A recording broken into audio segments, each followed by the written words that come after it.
A genius student, known for being the best in his school, decides to play an online game just to impress girls.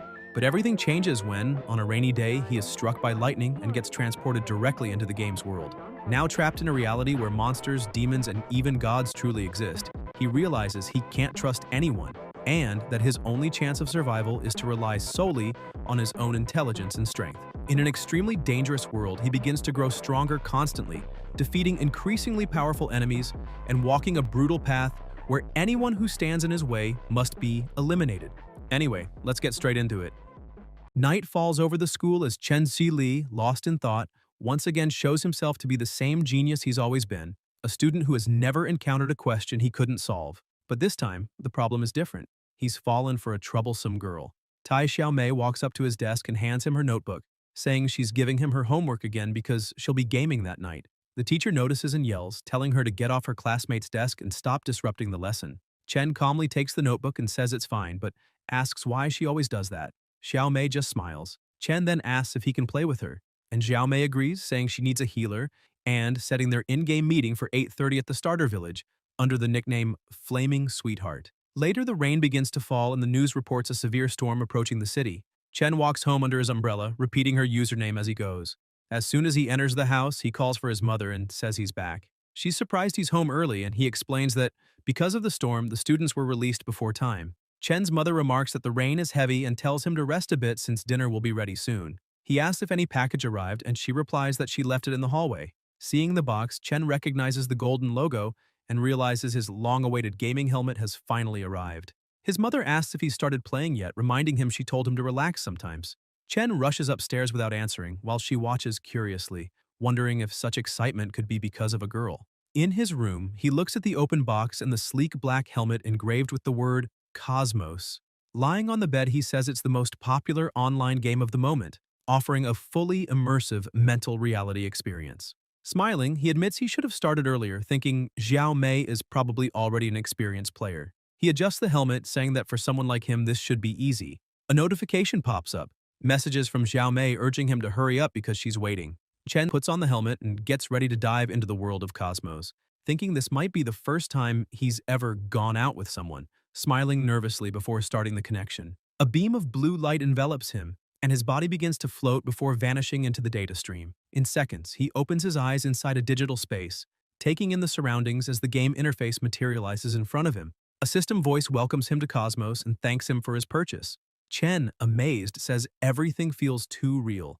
A panel appears explaining that Cosmos is a global survival game filled with treasures and mysterious artifacts, and asks him to choose a class to begin his journey. Remembering what Xiao Mei said, he taps the panel and chooses the healer class, ready to start his new adventure alongside her. On the character creation screen, Chen notices the first outfit set is free and jokes that since it's his first date, he needs to dress well. He picks an elegant suit, and in seconds, it fits perfectly to his avatar's body. The system confirms his selection and begins full synchronization. Meanwhile, outside, the news reports that the storm has reached maximum alert level and urges everyone to turn off electrical devices. A lightning bolt splits the sky and strikes Chen's house, causing a short circuit in the VR equipment. Excited, he says he's going to meet Xiao Mei for their first date. But before he realizes it, a surge of electricity bursts through the room, hitting him directly. His body convulses as the current surrounds him, and terrified, he tries to understand what's happening. The helmet sparks violently, launching Chen-Si Lee upward amid a blue surge that lights up the entire room. The flash spreads through the house and the thunder's roar fades into silence, along with him. Outside, the rain keeps pouring. Inside the room, the helmet lies on the floor, still smoking and crackling faintly. His mother hears the noise and wonders aloud why the power went out, but no one answers. She walks to her son's room, looks around, and finds it empty. Confused, she whispers, asking where he's gone, not noticing the fallen helmet beside the bed. Somewhere else, a group of dark creatures advances through the shadows, surrounding Xiao Mei, who lies on the ground, her dress torn and her face full of fear. Trembling, she screams for help as the monsters close in. Suddenly, a light cuts through the air, the creatures recoil in confusion, and among the flames rising in the forest, Chen-Si Lei appears, wearing white adventurer clothes. Xiao Mei recognizes him and calls out in relief. He assures her that everything's fine now and helps her up, apologizing for taking so long. Overwhelmed, she calls him her hero and, without thinking, steps closer until the two share a kiss beneath the glow of the surrounding fire. In the next instant, Chen awakens lying on the ground in the middle of a desert, still dressed in the same suit as before. A small lizard sits on his chest, licking his face. Confused, he sits up and realizes he's no longer in the same place. Shocked, he shouts Xiao Mei's name, but in front of him there's only sand and strange creatures. Trying to make sense of it, he wonders if the game's transfer process is always this intense. Chen Zi Li slowly gets to his feet, his body tingling, and mutters that it feels like he's been struck by lightning, though oddly enough, the sensation is energizing. Looking around, he notices the blazing sun and the endless stretch of desert, concluding that he's finally entered the game. Bothered by the scorching heat, he's impressed by how realistic everything feels. Thinking of Xiao Mei, he tries to track the meeting point they had agreed on, but the system reports that there's no player with the name Flaming Sweetheart. Confused, he wonders if he typed it wrong and decides to head to the starter village on his own. He walks for hours under the blazing sun, sweating and breathing heavily as he stares at the floating map showing only his own location. Panting, he stops and questions whether he made some mistake during login, or worse, if the beginner village simply doesn't exist. Chen stares at the desert and, exhausted, wonders where he ended up. He tries contacting game support and watches the loading bar crawl upward, but the system soon responds that he's in an area outside service range. Shocked, he remarks that not even the game's support can connect and that something about all this is seriously wrong. The burning sun makes him sweat even more, and he estimates he's losing nearly a liter of sweat per hour. Realizing he'll dehydrate soon, he takes off his jacket and throws it to the ground, panting in frustration. Seeing no way out, he yells that he doesn't want to play anymore, worn out by the situation and the suffocating heat around him. Wiping the sweat from his forehead, he says he didn't expect the game to be this hard. He mutters that Xiao Mei is probably waiting for him, but decides to log out first and explain later. He opens the system panel and taps the logout option, confident the session will end. But the system emits an error sound and a red message appears before him. Unable to disconnect. Startled, he widens his eyes and repeats the command, but the warning appears again. Frustrated, he presses harder, asking if the game is messing with him. Desperate, he starts slamming the logout button over and over, but the screen only flashes the same red warning again and again. Unable to disconnect. He keeps trying, hitting the panel repeatedly as the error sound continues. The warning multiplies across the interface until it covers the entire screen, leaving him frozen, his face darkened and his gaze empty. Sweating and gasping, Chen stares at the frozen panel, unable to believe he's actually trapped inside the game. Terrified, he faces the blinking red screen and shouts aloud, asking what the system means by unable to disconnect. Sweat runs down his face as he tries to figure out if it's some kind of bug or temporary glitch, but the feeling of unease only grows stronger. Swallowing hard, he starts to consider the possibility that he's truly stuck inside the game. Before he can react, a new message appears before his eyes. Mission activated. Mission survive. The duration reads infinite, and both the reward and penalty are marked with question marks. A chill runs down his spine as a metallic sound echoes in his mind, confirming the mission's start. Yelling in frustration, he drops to the ground, shouting that he just wanted to play with Xiao Mei but ended up trapped with no escape. He slams his fist into the sand and curses, furious that he can't get out. After several failed attempts, he sighs and admits that no matter how hard he tries, the system won't let him log out. Defeated, he lowers his head and mutters that he can't even contact anyone, wondering if he's going to be stuck there forever. 8 hours pass.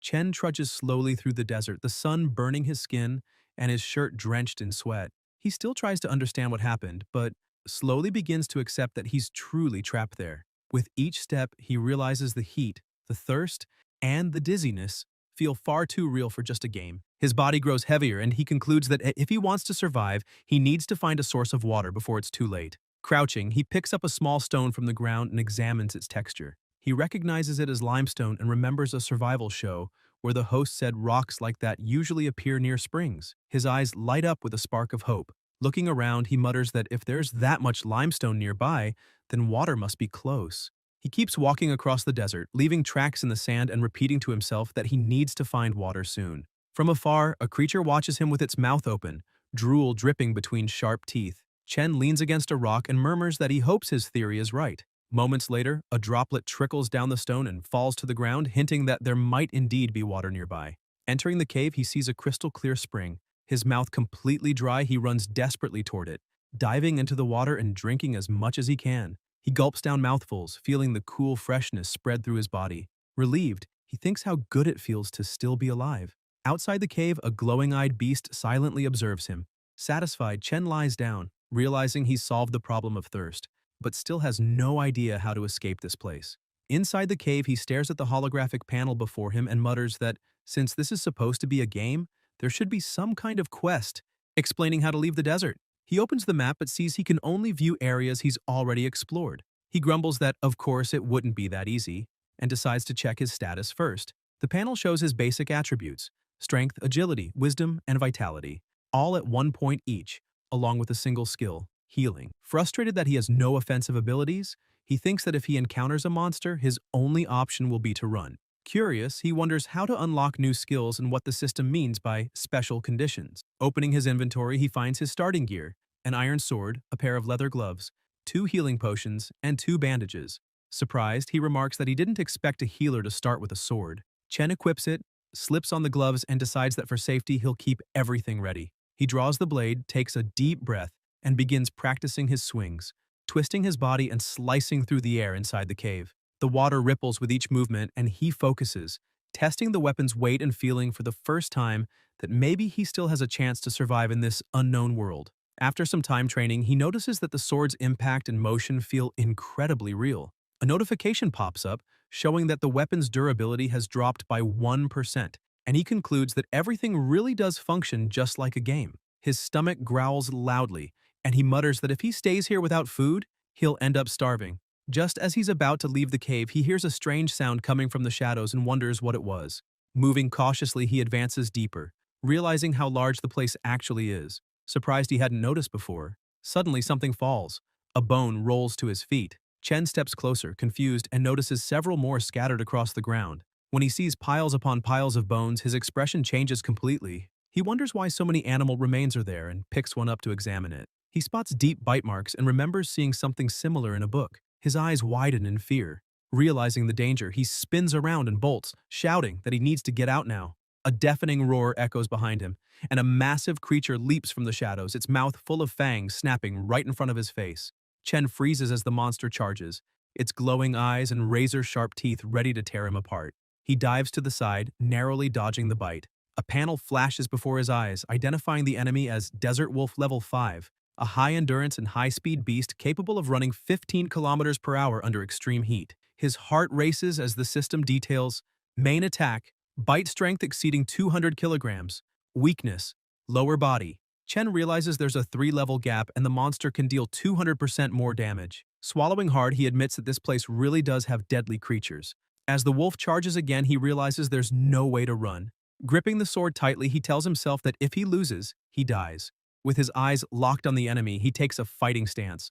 At that moment, he remembers his high school days when he was captain of the Typhoon Kendo Club and the youngest 6th Dan practitioner in Z City. His mother had always been a fan of the sport and enrolled him in classes because she idolized a famous master. At first, Chen only joined because he liked the stylish uniform, but over time, he realized Kendo was much more than he imagined. In his first matches, he discovered the fear that rises when the opponent stands before you, and silence fills the air. The fear of one's own weakness. Determined to change, he trained relentlessly, repeating the same movements day and night. Even when wounded and defeated, he never gave up. Through sheer effort, he became the youngest kendo master in the city. Yet he kept training, convinced that only the strong survive. Taking a deep breath, he stares at the wolf before him, remembering that one should never underestimate an opponent, because you never truly know how powerful they can be. Gathering his courage, he prepares to strike, spotting a small opening in the enemy's defense. Shouting that this is his chance, he lunges forward with a swift slash, but the impact sends him stumbling back, his hands shaking. The attack did nothing. The wolf charges with brutal force, slamming into him and throwing him against the cave wall. He rolls on the ground, gasping, realizing his blade didn't even scratch it. Another alert appears. Ineffective attack. Desert Wolf's defense intact. The system highlights the creature's only weakness: its abdomen. Chen grits his teeth in frustration, realizing that even knowing where to hit, the creature's speed is insane. He can barely defend himself. Every strike targets his vital points, forcing him to retreat again and again. Weak and trembling, he leans on his sword and thinks that if this keeps up, he'll die here. The panel flashes red once more. Low HP, restore immediately. Chen glares at the warning and mutters with determination that maybe he still has one last chance. If the weak spot is its belly, then he'll have to bet everything on one final attack. He sprints down the tunnel with the wolf right behind him, the ground shaking with every step. He thinks this is his only shot at survival and steadies his breathing for their decisive strike. The wolf roars and charges. Chen twists his body just as it lunges. At the moment its jaws clamp down, he drives the sword with all his strength into the beast's abdomen, shouting to see if it can withstand that hit. Blood splatters, and the blade pierces straight through the creature's weak point. Chen drops to his knees, exhausted, but a faint smile crosses his face as the wolf's body collapses in front of him. Panting, he mutters that he'd let it bite him on purpose to open a gap. Risky, but it worked. The panel lights up. You defeated Desert Wolf, +6, 000 EXP, +5 levels, +25 attribute points. A golden glow surrounds him and his wounds vanish. Chen realizes that leveling up completely healed him. Then a new message appears. Mysterious shop system activated. He stares, surprised. Sitting on the cave floor, he sighs, realizing he's still stuck inside the game world. Remembering the experience gained from defeating the Desert Wolf and the attribute points from leveling up, curiosity gets the better of him. He decides to see what this so-called mysterious shop is and taps the blue button labeled Enter. A golden beam envelops him and he feels his body pulled by an invisible force. The scenery changes completely. When he opens his eyes, dozens of gleaming weapons float around him. Blades, armor, and all sorts of items, each with detailed descriptions. He gazes in awe at a red dagger shaped like sharp fangs called Blood Fang Dagger, boasting an attack power of 325, extra strength and speed, and a burn effect. Then he spots a golden spear, a Black Knight's armor with high physical and magical defense, and finally a sword engraved with the name Glory Excalibur. Chen blinks in disbelief and asks if this is seriously a store. The panel shifts, showing a list of categories: daily items, weapons, gear, household goods, appliances, and even mercenaries, each requiring a minimum level to unlock. Reading carefully, he discovers he needs level 5 for basic items, 15 for potions, 30 for equipment, 50 for tools, 70 for electrical appliances, and 100 for the mercenary system. Finding it absurd, he mutters that the game doesn't just sell weapons and armor, it even sells home appliances. Shaking his head, he wonders who in their right mind would buy a refrigerator inside a game. Even more confused, he notices the mercenary system icon and grumbles that unlocking it would require reaching level 100, something practically impossible at his current pace. Just as he starts pressing a few buttons, strange lights appear on the ground. A woman materializes before him and Chen asks if it's some kind of video presentation. Suddenly, more glowing circles form and new figures emerge. Beings of attack, defense, magic, and even assassins surround him from all sides. Stunned, he watches as a woman with the appearance of a servant reclines on a bed, gazing at him with a seductive look. Chen panics, shouting who could have created something like this, convinced he's going to die a virgin trapped in this world.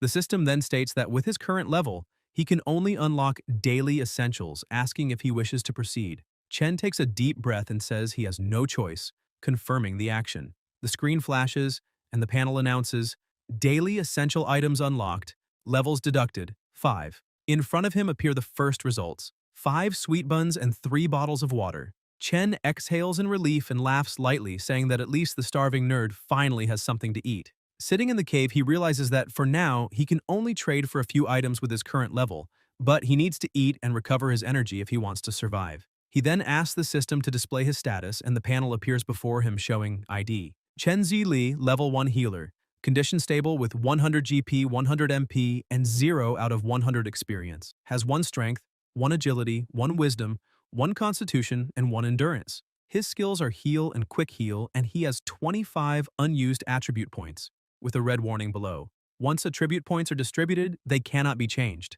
Chen studies the display carefully, realizing that even though he's in full condition, he still doesn't truly understand how the system works. It seems he can only grow stronger by increasing his attributes, and apparently, once assigned, there's no going back. He understands that these points will determine whether he lives or dies in this world. He begins analyzing calmly. Constitution defines health, wisdom affects magical power, strength influences attack, endurance relates to defense, and agility determines speed. He remembers that even after defeating the Desert Wolf, there was a 5-level gap, and both its strength and speed far outclassed his own. So, if he wants to face stronger monsters later, he'll need an advantage in offense and mobility. Having made up his mind, he redistributes his points. 5 to Constitution to boost vitality, 10 to Strength for offensive power, and 10 to Agility to enhance reflexes and speed. As soon as he confirms, a surge of energy flows through his body. He feels every muscle tightening, his movements becoming lighter, quicker, and more stable. Amazed, he murmurs that he can actually feel the difference and smiles, thrilled by the sensation of getting stronger. But suddenly a noise echoes from the back of the cave. Turning around, he sees that the entire pack has returned. Dozens of wolves appear, blocking the exit, their eyes gleaming in the darkness. Chen stands up, gripping his sword, thinking it's time to test his new stats. He charges forward, eager to measure his strength.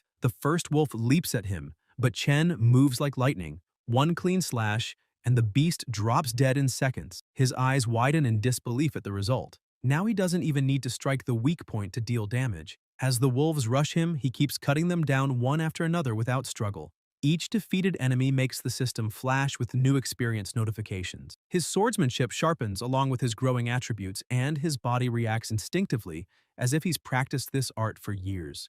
Consumed by adrenaline, Chen leaps into the center of the pack, spinning his blade with precision and fury. The sound of steel echoes through the cave walls as he reduces the horde to a heap of corpses. Moments later, the system congratulates him. Level 15 reached, plus 24,000 EXP plus 75 attribute points.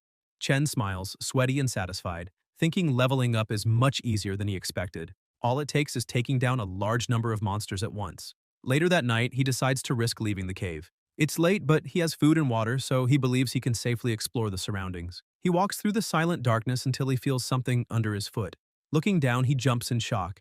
Dozens of wolves lie dead, scattered across the ground. He crouches and studies the scene, trying to figure out why. Were they fighting each other? Hunted? Before he can reach a conclusion, a loud impact echoes nearby, and he watches in horror as another wolf is killed right beside him. Chen prepares to fight, but when he looks up, he sees something, or someone, taking down two wolves barehanded. He freezes, staring at the silhouette in disbelief. In the next instant, the shadow vanishes.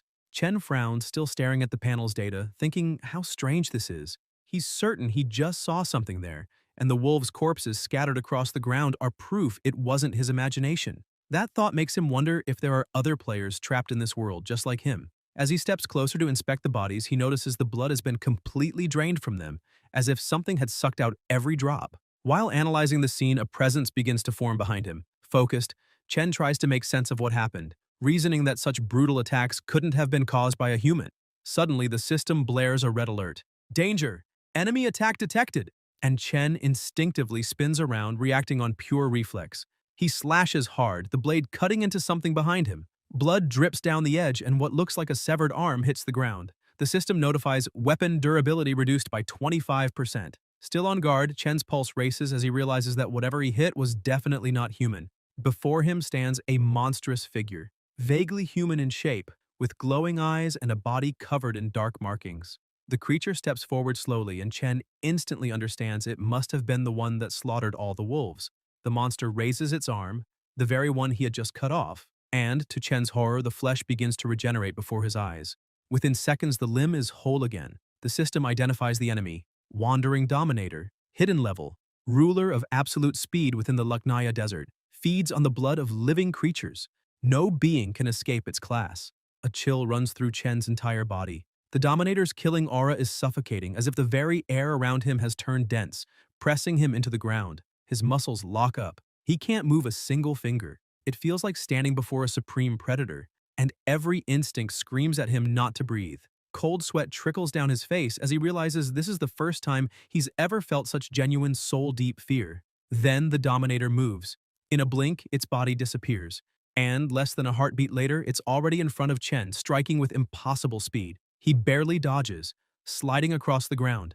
Gasping for breath, he raises his sword and shouts that no matter how scared he is, he can't back down. With all his strength, he lunges at the monster's neck, but as the blade connects, he realizes something's wrong. It passes straight through the creature as if it's made of smoke. Chen spins, disoriented, and the Dominator is already behind him. A powerful blow hits him squarely, hurling him several meters away. He stabs his sword into the ground to stop himself, his face covered in dust and blood. Breathing heavily, he mutters that this must be the absolute speed the system warned about. The Dominator walks toward him slowly, murmuring strange words in an unknown tongue. Before Chen can react, it disappears again, reappearing right in front of him and landing another crushing strike that sends him sprawling to the ground. He collapses to his knees, coughing blood, his entire body racked with pain. He thinks that last attack could have killed him, but the monster chose not to. Confused and trembling, Chen stares at the creature, wondering what it actually wants. The Dominator steps closer, speaks again in that incomprehensible language, and, to Chen's astonishment, kneels beside him. Slowly, it picks up the fallen sword, then hands it back to him. Stunned, Chen grips the weapon and stares at the being, gasping, unable to understand what it's doing. The Dominator raises its own hand, mimicking a sword, and points directly to a spot on its body, showing Chen where to strike. The protagonist remains confused, wondering if the creature is toying with him. The battle between the two resumes, the distant desert trembling with the sounds of their clash. Once again, Chen crashes to the ground, his sword's durability now at 80%. Furious, he curses under his breath, thinking the opponent is far too fast, and that ordinary attacks won't hurt it at all. The Dominator walks up to him, grabs Chen by the collar, and lifts him off the ground, calling him human. Chen freezes for a moment, shocked to realize the creature can actually speak. With a threatening tone, the Dominator leans closer and says that humans are nothing but worms, a pathetically weak species. Chen, gritting his teeth, slashes at its arm and tears it clean off to break free, stumbling back and shouting through heavy breaths that the real worm here is him. The monster looks down at its severed arm and suddenly bursts into maniacal laughter as the limb begins to regrow, flesh twisting back into place. Amused, it says, "This is interesting, that it's been hundreds of years since it last met a human who could make it feel this excited." Chen steadies himself, eyes sharp, and replies that he's just as thrilled. It's been a long time since he's felt so alive, so burning with determination. A surge of energy builds around him, enveloping his body completely. Memories of his family and friends flash through his mind, and he tells himself he still has an entire life ahead of him. He refuses to die here. With that resolve, he screams inwardly for his family and friends to wait for him because he will return. A beam of energy bursts from his body, shooting into the sky, the pressure shaking the land around him. His eyes, hair, and stance begin to change as the system announces, "The player's extraordinary fighting spirit has awakened the special blessing of the god Latanaya." All his attributes rise by 100 points, and Chen braces for battle. The Dominator watches in silence before muttering that this is more or less the path he should be walking, then commands him to come. Chen vanishes in a flash and reappears beside the Predator, landing a direct hit that finally deals real damage. With murderous focus in his eyes, he unleashes a relentless flurry of strikes. The system flashes red. Weapon durability, 0%. Item broken. Mid-combo, his sword shatters. Chen tosses the fragments aside and keeps attacking barehanded, landing a solid punch to the monster's face that sends it flying. Brimming with confidence, Chen shouts that he'll finish this monster off and claim all the experience he can. But as the dust settles, the Dominator is gone. Before Chen can react, the creature reappears behind him in another form and unleashes a rapid series of slashes across his body. Chen collapses to his knees again as the Dominator mocks him, saying humans truly are fools, a species no better than worms. Exhausted and nearly defeated, Chen wonders if he really still can't win, while the Dominator rises into the air, raising one hand as it gathers an immense amount of energy. A massive Reaper-like construct forms above them. With a grim tone, the monster sends it down toward Chen, bidding the human farewell. The attack crashes into the mountain, the impact deafening, engulfing Chen completely. As the power tears through him, he feels something strange, asking himself if this is how he dies. The system's cold message appears. "Player Chen HP has reached 0. You are dead." Suddenly, Chen's eyes snap open. Gasping, he sits up, disoriented and confused, pressing a hand to his chest as he tries to understand if he's still alive. He looks around, then rushes to a nearby window, wondering if he's been thrown out of the game. But outside is a landscape he doesn't recognize. Uneasy, he mutters, asking himself where he's ended up. Opening the system interface, he notices it's still active, which means he's still inside the game. Chen tries to process what he's seeing, remembering clearly how he was killed by that monster. Yet now he's lying in a room, completely unharmed. Looking down at his body, he sees no wounds at all, only confusion swirling in his mind. Then, the door opens, and a beautiful young woman enters, startled to see him awake. Realizing his shirt is halfway lifted, Chen quickly pulls it down and greets her awkwardly, flustered.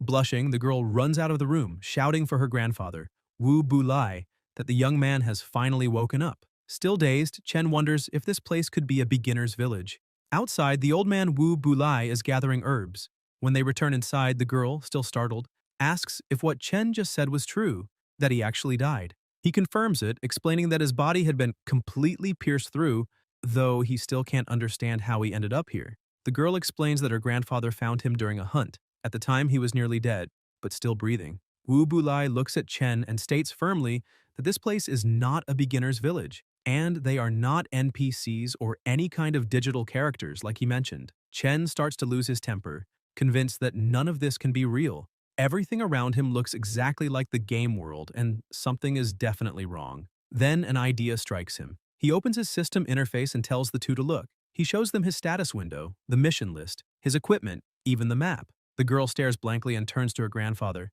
asking if the young man hit his head and went crazy. Boulay nods slowly, saying that perhaps he really did suffer a hard blow, since neither of them can see anything he's showing.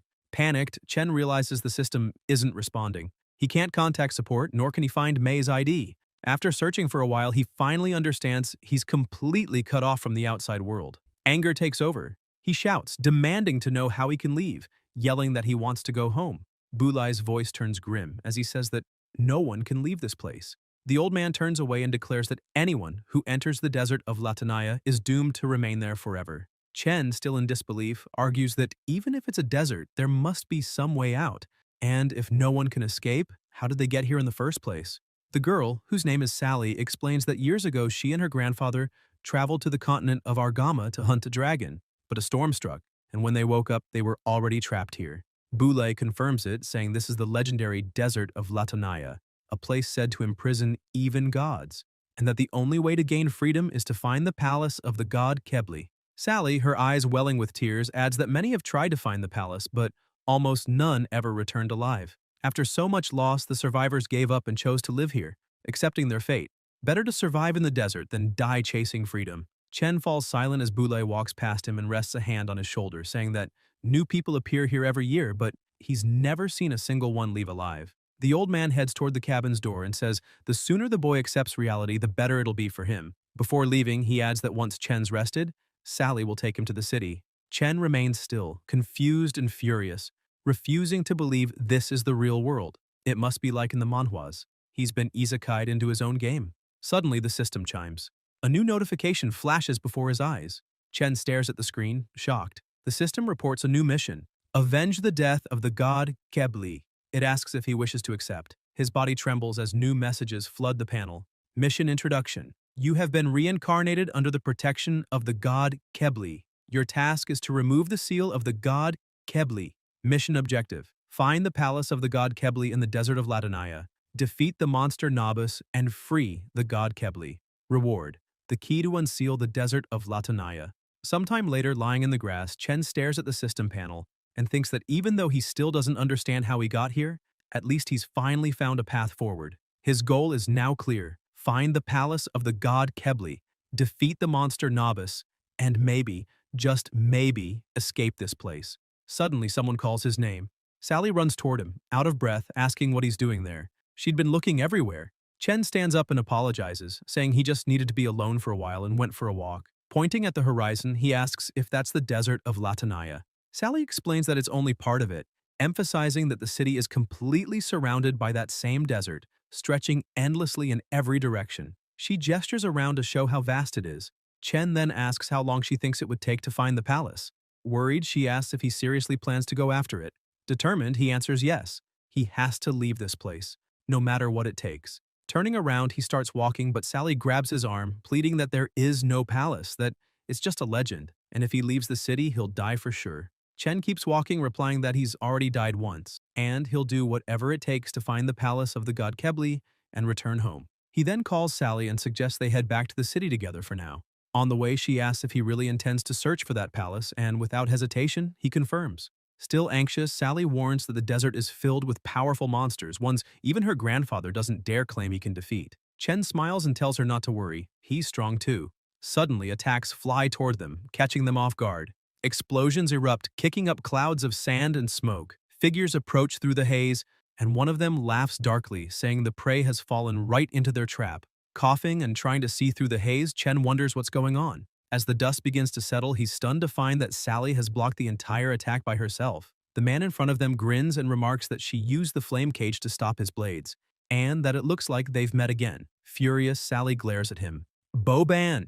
Chen, still confused, asks what's happening and why they're being attacked. Sally answers coldly that more terrifying than the monsters of the desert are the bandits. Trash who prefer hunting and robbing people instead of facing the beasts outside. Ban laughs loudly, releasing a strange energy that leaves Chen speechless, unsure what kind of ability he's witnessing. Shouting, Ban says that last time Sally managed to escape, but this time she won't get away with the same trick. Sally unleashes her own power and yells at Chen to run back and get Bulay's help, saying she'll hold them off as long as she can. Meanwhile, the old man is tending to the crops when a storm begins to form, lightning flashing across the sky. He looks up and mutters that another storm is coming, and that by now his granddaughter should have been back from the city. Ban faces Sally again, asking if she really thinks he'll let Chen run for help. He reminds her that she knows her attacks can't hurt him, so it would be better if she just came with him willingly. Maybe then he'd spare her idiot friend. Sally yells that not even in his wildest dreams should he say something like that. Ban frowns and says she can't blame him for being rough then. Sally turns to Chen and urges him again to run while she figures out a way to stop them. But he refuses, leaving her stunned. She asks what he just said, and Chen answers firmly that in his dictionary, the word run doesn't exist. Even though they just met, he's not the kind of person who abandons a companion and runs away. Ban grabs Chen by the face and slams him hard against a tree, bashing his head. Sally screams in panic as Ban presses him harder, calling him trash and demanding to know who he thinks he is to talk like that, saying that in this world people don't use words to prove themselves, only strength. Chen grips Ban's wrist and through clenched teeth asks if he really thinks he's strong, needing all that power just to make a cowardly sneak attack. He shoves back and Ban quickly dodges, retreating. Shocked, Ban realizes that Chen's raw strength alone was enough to wrench his wrist out of place. On the other hand, Chen is also taken aback, realizing Ban's speed is far beyond normal. Even with his boosted agility, he could barely follow the shadow's movement. Sally asks if he's okay, and Chen nods, telling her not to worry. She turns to Ban and demands to know what he's really after. Annoyed, Ban shouts that he's told her countless times already. He wants her to be his woman. Sally glares and says that's impossible, telling him to give up. Chen mutters that Ban's just being annoying to force her into saying yes, which makes Sally blush in embarrassment. Ban feels his jealousy boil over and growls, asking what she sees in him, insisting that the only reason she keeps rejecting him is because of Chen. Sally yells at him to stop saying nonsense, repeating that Chen is just a friend, but Ban snarls back, calling it an excuse, and challenges Chen to a fight, man to man. He swears that if he loses, he'll leave Sally alone forever. At that moment, the system window flashes in front of Chen, glowing in a different color. New side quest unlocked. Madness of Shadows. Condition: defeat the Shadow Swordsman, Boban. Reward: lost map of Latanaya. Chen stares in disbelief. Did that really just activate a quest? And if the reward is a map, then maybe he's finally found a clue to escape this world. Determined, he yells that he accepts the mission. Ban smirks, drawing his blade, saying the deal's sealed. His two henchmen watch from behind, sensing the thick tension of jealousy in the air. Sally, worried, asks if Chen's really sure about this, warning that he won't be able to win. Ban is the strongest shadow swordsman in the entire city. Chen frowns and asks what exactly a shadow swordsman is, and if Ban is really that powerful. Sally explains that these warriors have a natural advantage in speed and wield immense destructive strength. Their shadow-forged swords can tear through any defense. That's why Ban is so dangerous. Even so, Chen keeps walking forward, eyes locked on his opponent. It doesn't matter, he says.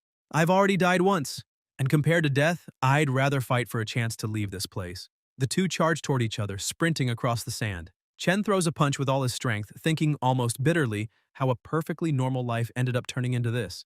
If Chen could win this fight, maybe he could finally change his fate and find the map that would lead him out of this place. However, Ban dodges the strike with ease and reappears behind him. Chen reacts with a kick, but the speed of the shadows is far too great and Ban evades again. The swordsman looks at Sally with disdain and asks if the strength of the man she's in love with is really just that. Still trying to grasp the situation, Chen notices something odd. Ban isn't attacking, only defending, which makes him suspect he's hiding something.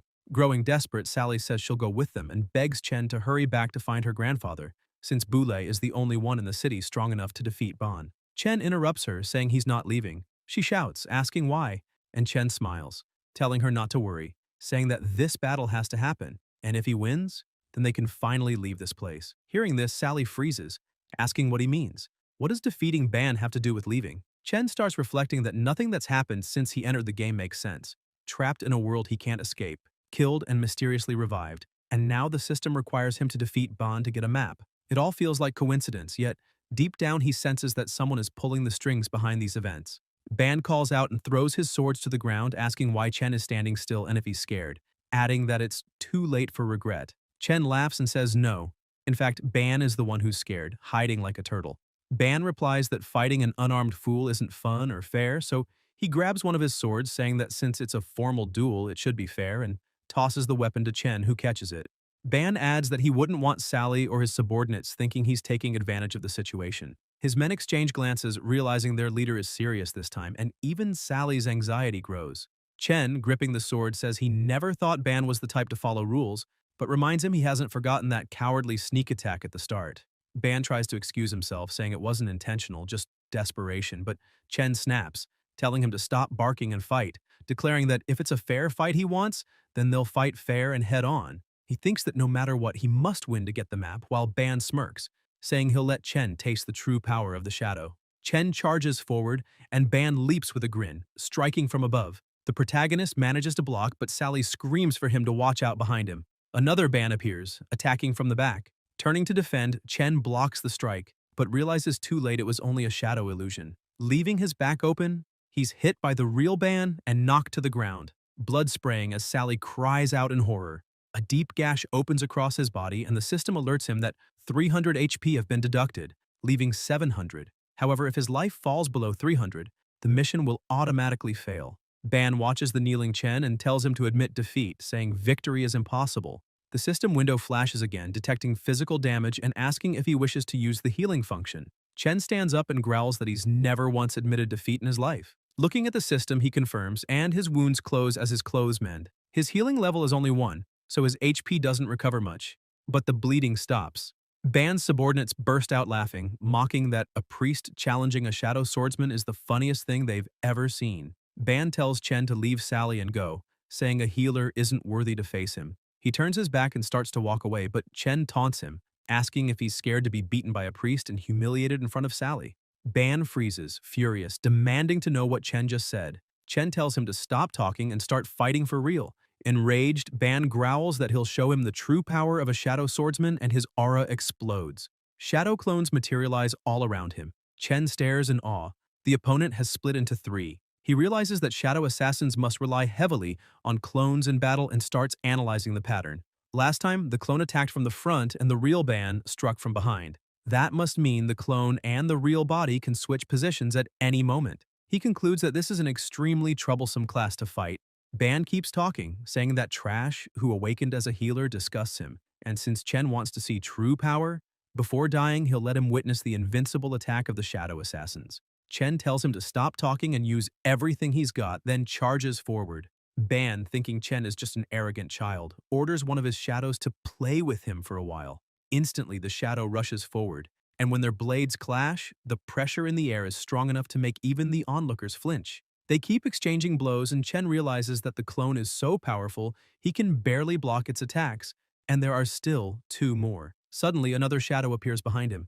Ban laughs, saying that last time Chen was lucky enough to block, but this time luck won't save him. Blood sprays through the air and Chen's sword falls to the ground, leaving everyone stunned. But in truth, the shadow that attacked from behind is the one cut in half. Ban freezes, trying to understand how that's possible. He saw Chen dodge correctly, yet the outcome doesn't make sense. Chen steps back, breathing hard, thinking that was way too close. He almost died again. Then the system floods him with messages. Congratulations! Due to your increased agility, you have obtained a new skill. Explosive Slash, Level 1, Hidden Ability. While facing a fatal strike, you unlocked a skill based on agility. Explosive Slash. Effect. Dodges all physical attacks for 2 seconds, cannot dodge magic attacks, and the next attack deals 150% of normal damage. Cooldown, 5 minutes. Chen realizes that without unlocking that skill in that exact moment, his head would have been cut off. He steadies himself and prepares to face the remaining clones. Ban laughs, saying that was interesting. The boy dodged twice, but only managed to destroy 1 clone. He declares the real fight starts now. Ban calls his sword back. The weapon instantly vanishes from Chen's grasp and reappears with its master. Ban says that pitying one's enemy is cruelty to oneself and admits he underestimated Chen. Then, shouting, he warns the protagonist to open his eyes and watch closely. The shadows begin to move, their blades merging into one. Ban activates Limit Break, Spirit Strike. The shadows spread across the ground, circling Chen. One attack comes at him. He dodges. But immediately several more strike from every direction. He uses all his agility to evade, but the barrage grows faster, more intense, until the blades start grazing him. Outside the ring, Ban laughs and mocks that Chen can dance all he wants. The system warns that his HP has dropped to 30% and urges him to heal immediately. Chen realizes he's in serious trouble. Without a weapon, all he can do is dodge. Suddenly, Ban appears right in front of him, releasing a wave of darkness straight at his chest. Smirking, Ban says the Reaper has come to save Chen's life. A barrage of attacks follows, crashing down one after another without pause.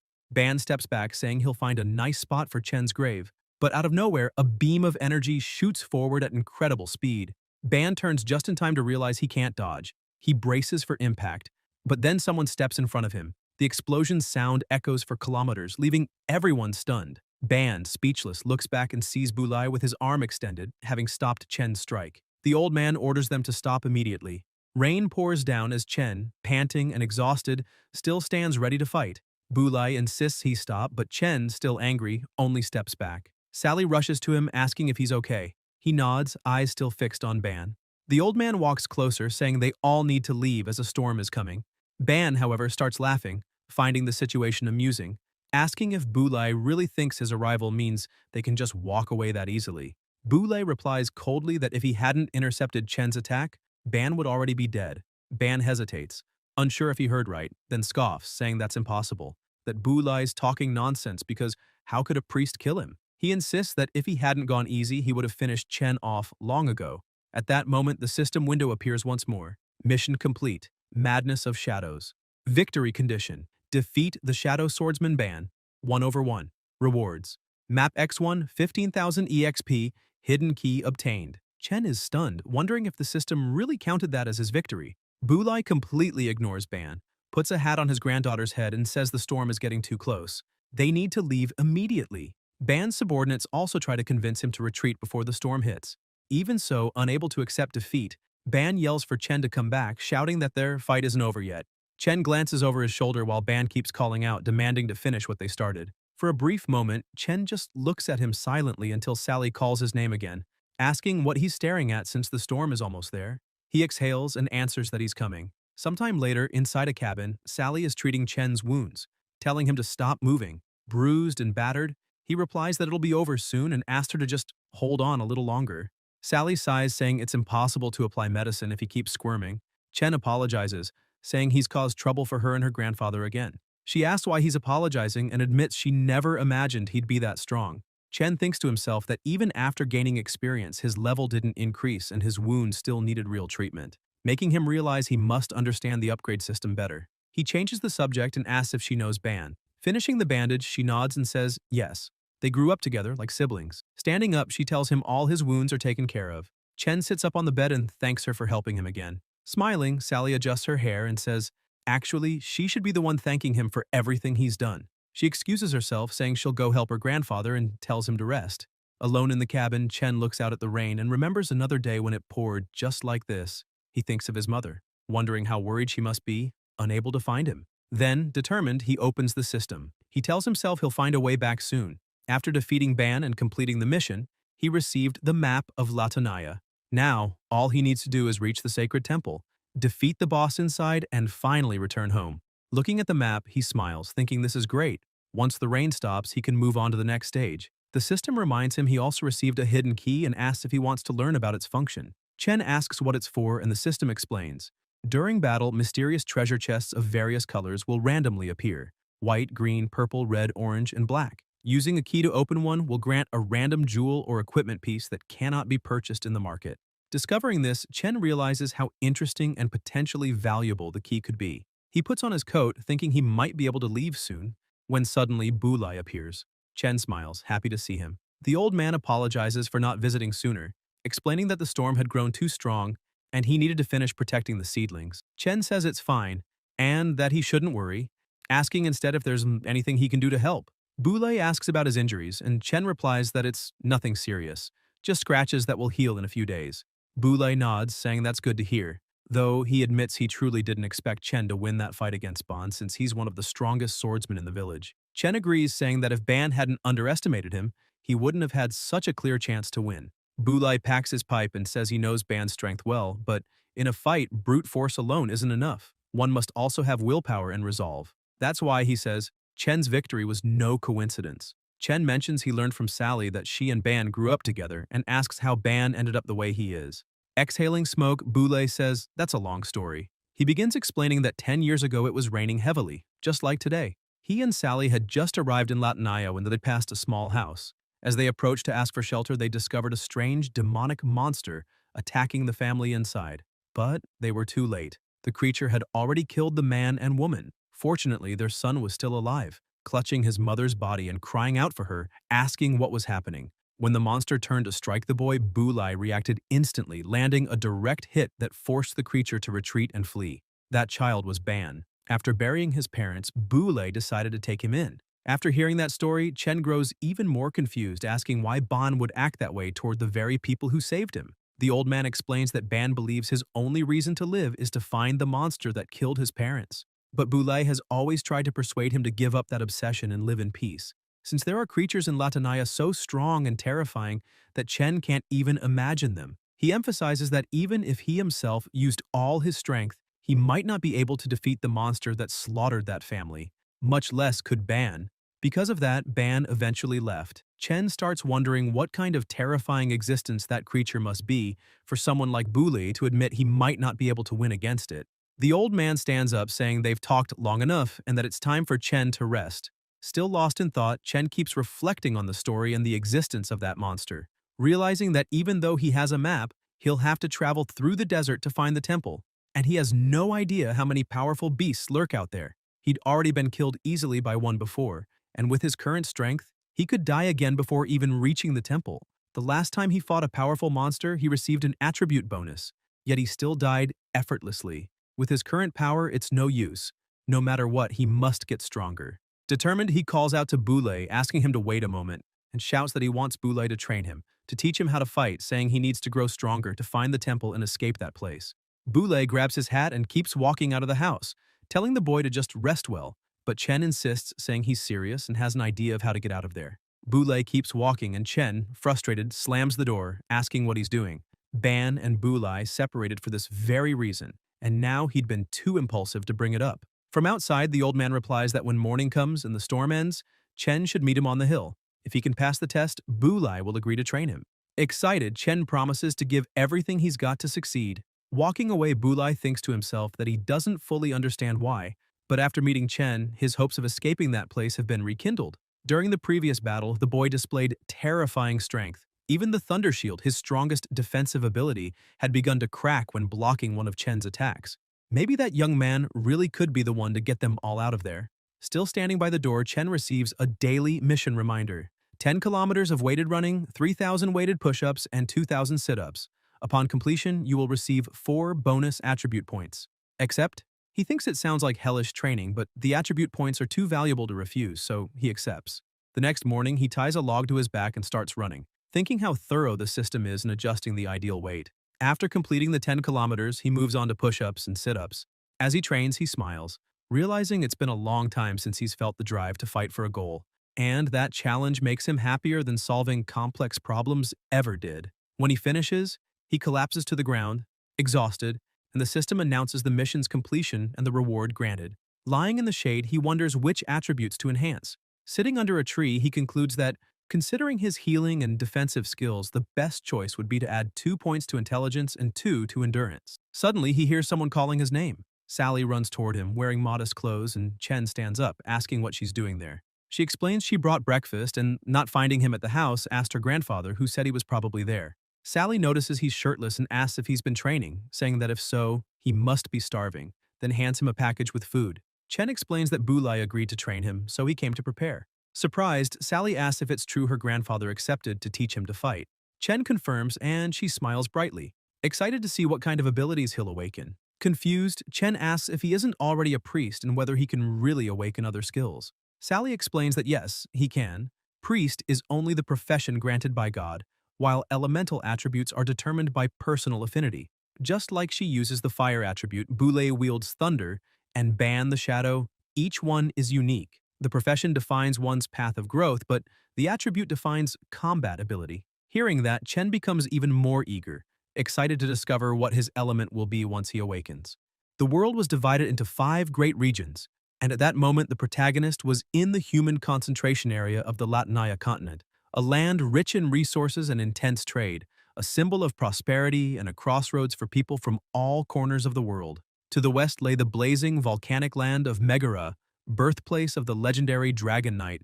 To the north stood the frozen Kesensido, known as the Land of Winter, where giants and berserk monsters roamed mountains filled with crystals.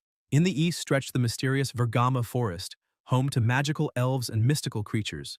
And to the south was Chubitik, the territory of the dwarves, masters of craftsmanship and forging, also called the End of the World. Sally explained that, according to rumors, that place was connected to the infinite sea that led to the realm of the gods. It was said that by crossing it, one could reach the divine dwelling and obtain limitless power. At first, she believed it was just a legend, but upon arriving there, she began to feel it might be real. Chen crouched down and agreed with her, saying they needed to find that palace to escape the desert. It wasn't just a rumor. They really could leave that place.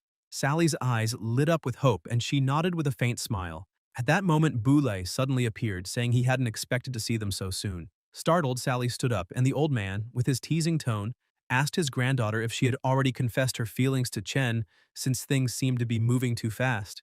Embarrassed, Sally walked up to him and asked him to stop. Laughing, Boulay turned to the protagonist and asked if he was ready for the test. Without hesitation, Chen replied that he was. The old man then explained that, in the beginning, the gods created many races, attributes, and professions, but there was something common among them all: the elements, the foundation that sustained that world. He said not everything there could be seen or touched, citing examples like water, fire, thunder, earth, wood, and also intangible elements such as light and shadow. To master elemental power, the user needed to feel it and awaken it. Boulay closed his eyes and focused deeply. Soon, the energy of his element began to envelop his body. He crouched down, touched the ground, and told Chen to feel that presence within himself. Suddenly, an electric current ran through the old man, making the protagonist widen his eyes. Boulay stood up again and a magic circle shone on the ground. He explained that the circle would teleport Chen to a hidden dungeon somewhere in the Latanaya desert, one he had discovered during his hunts. Then he drew an ancient sword from his waist. "Her name is Ozil," he said. "She's been with me for many years." And he handed it to the young man. He explained that in 3 days he would open the portal again, and if Chen managed to use that sword to defeat the Beast King and bring back its head, he would have passed the test. Before letting him go, Boulay warned him never to forget. Only by awakening his elemental power could he unlock the sword's full potential and defeat the enemy. With a serious tone, the old man warned that once teleported, there would be no return. If he wished to give up, that was the moment. Chen, however, smiled confidently, gripped the sword tightly, and said he wouldn't back down. He stepped into the magic circle and declared he would return with the Beast King's head. As soon as he entered, the system notified, "Dungeon mission activated." The objective was to kill the Beast King and bring back its head within 72 hours. Chen confirmed the mission, and the system announced it was in progress. Then, a bright light surrounded him, and he vanished like lightning. Boulay watched silently and commented that the monsters in that dungeon had extremely high defense, and only those who had awakened elemental power could defeat the Beast King. He concluded that the fastest way to awaken that power was by surpassing one's own limits in moments of desperation. Amid the dark desert, Chen finally reached his destination and began walking among dunes covered in thick black sand. The sky above was heavy with no sign of light, and the air carried a rotten, repulsive stench. He frowned, but chose to ignore the discomfort. After all, his mission was clear: eliminate the monsters and defeat their king. Opening the system panel, he analyzed the situation and realized that with his current level, facing the boss directly would be suicide. He first needed to eliminate smaller creatures, gain experience, and grow stronger before confronting the king. While reflecting on this, a strange sound echoed behind him. Chen turned at the last second, dodging something that nearly hit him. Surprised, he wondered if he had already been detected so soon, but then spotted the figure ahead, a grotesque monster with a slimy body and twisted tentacles. The system identified it: Dotem, level 20, the most mysterious monster in Latanaya.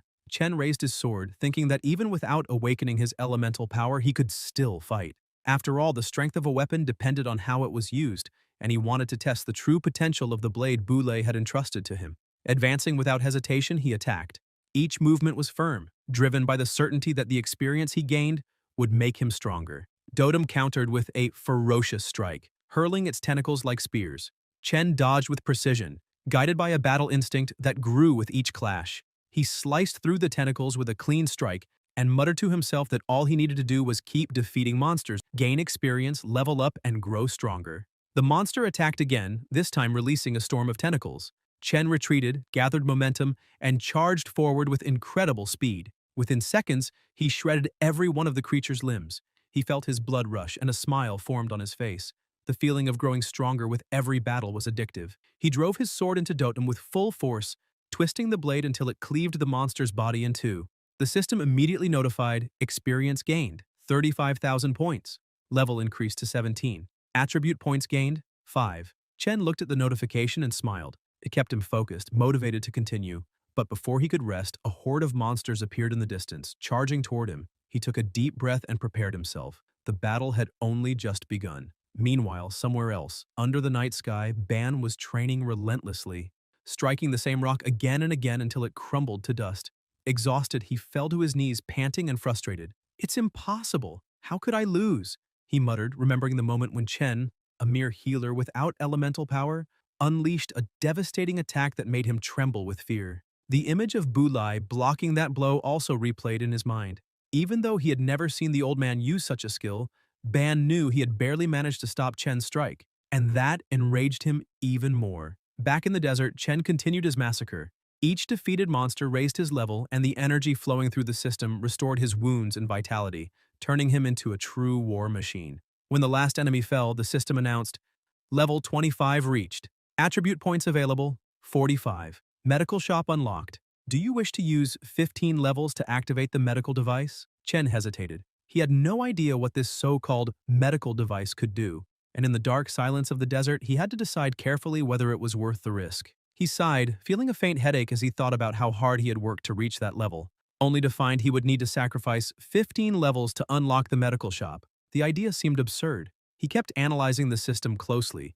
If that really was the standard, then the higher he climbed, the harder it would be to reach the next level, and the cost of unlocking or purchasing items would also increase. Silently, he calculated. If he wanted to unlock all shops up to the maximum level mercenary shop, he would need around 300 levels. Still uncertain, he considered saving his levels to invest in higher tier shops later. That seemed like the smartest choice.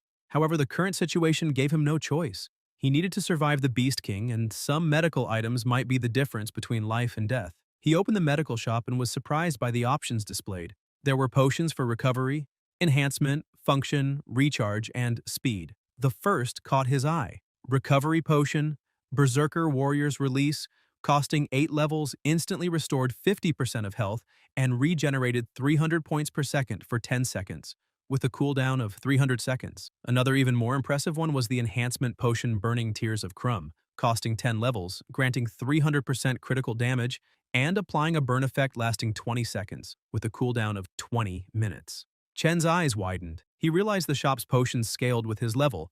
The more health he had, the more they would heal. If someday his health bar reached 10,000 points, he could recover 8,000 in just a few seconds. So, I could basically become invincible with this, he thought, half shocked and half thrilled. Decided, he confirmed the unlock. The system congratulated him. Medical shop unlocked. 15 levels consumed. He then purchased the recovery potion. Berserker Warrior's Release obtained. 8 levels consumed. Current level, 2.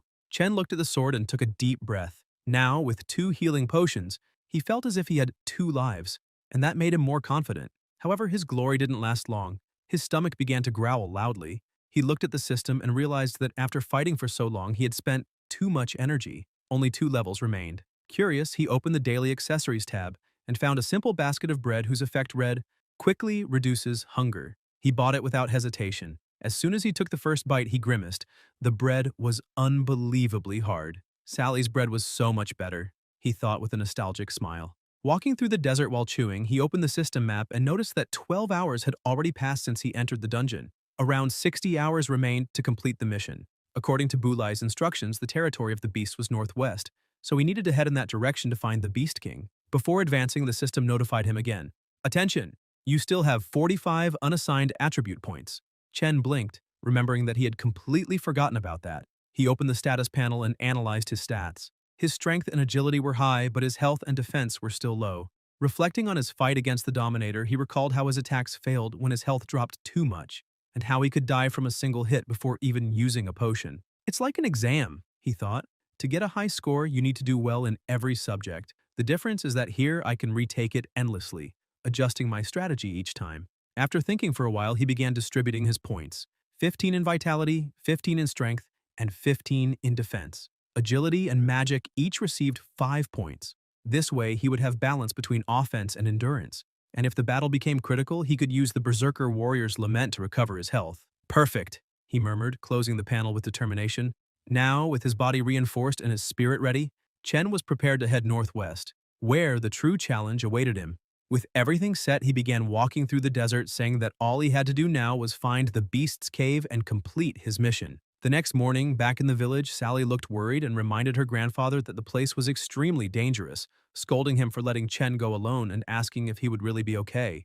Bulai, tending to the crops, told his granddaughter not to worry, explaining that he had placed a mark on the sword and that if Chen was near death, he would be able to bring him back. Still, Sally remained uneasy and questioned why he would send the protagonist there without explaining anything, also pointing out that she had never heard of her grandfather ever visiting that cave himself. The old man stopped what he was doing and said he had only met Chen by chance while hunting. Then he stood up, saying he needed to go to the city and reminded Sally not to forget to cook the rice. The girl stayed restless, feeling something was off. By sunset, Bulai was still walking, thinking that he already knew there was no point in trying to stop Chen from following his path, as nothing he said would change his mind. That was why he had sent him to the beast's cave, so that Chen could see for himself how harsh the reality of that world truly was, and perhaps learn to give up on that impossible dream. Even so, the old man felt something different, a confusing emotion, because although he knew it was nearly impossible for Chen to survive the test, deep down he still wanted to believe that he could return with the Beast King's head. With the flame of hope burning inside him, Bulai lifted his gaze toward the horizon and murmured that if Chen truly could do that, everyone would believe he was the chosen one destined to free them, the god of that village. Meanwhile, in the desert, Chen had already been walking for about 3 hours. Looking around, he saw nothing but sand and thought the beast's cave must be farther ahead when suddenly he heard cries for help. Turning around, he saw a woman running frantically with a child in her arms, shouting for aid. Shocked, he prepared for combat, unable to understand what a woman and a baby were doing in that place or how they had managed to get there. The woman grabbed his arm, trembling, and he asked her to calm down and explain what had happened, but she could only gasp for air and repeat that she needed to be saved. Suddenly, heavy sounds echoed through the desert and the woman began trembling even more, saying that there was a monster. Moments later, 3 creatures appeared, 2 gigantic beasts and 1 smaller figure. The 2 larger ones were demonic beasts from the Latinaya desert, creatures of overwhelming strength and endurance, tank-type monsters with slow movements. The smaller one was a barbaric beast man at level 40, a low-intelligence beast tamer capable of controlling the giants and commanding them in battle. Chen was surprised to finally encounter a beast man and told the woman to step back, realizing that this opponent was far stronger than any monster he had faced before, and, worse, possessed intelligence, just like the kidnappers he had fought earlier. Despite the danger, excitement stirred within him, for the presence of a beastman meant that their lair must be nearby. Before the battle began, he glanced back at the woman and her child, wondering if they too had been teleported there, just like him and the old man.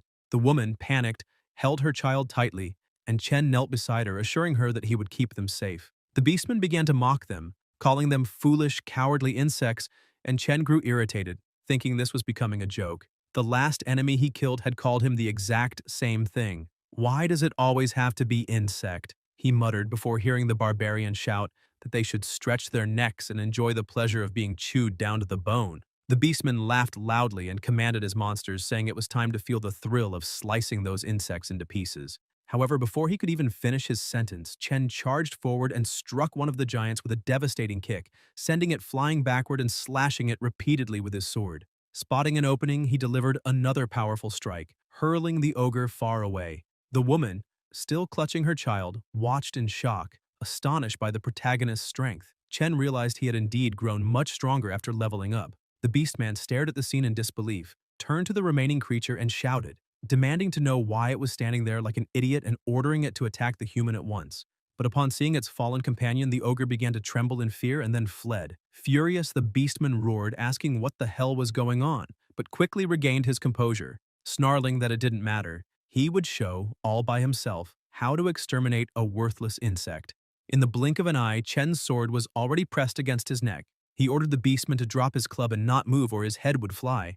With no choice, the barbarian obeyed, and Chen demanded to know why he had been trying to kill the woman and child. The enemy answered arrogantly, claiming to be a servant of God and warning that if he died there, his god would curse Chen for the rest of his life. Chen then turned the blade and struck him across the face, making him scream in pain, warning that next time it would be the edge. He then asked where the beastman's dwelling was.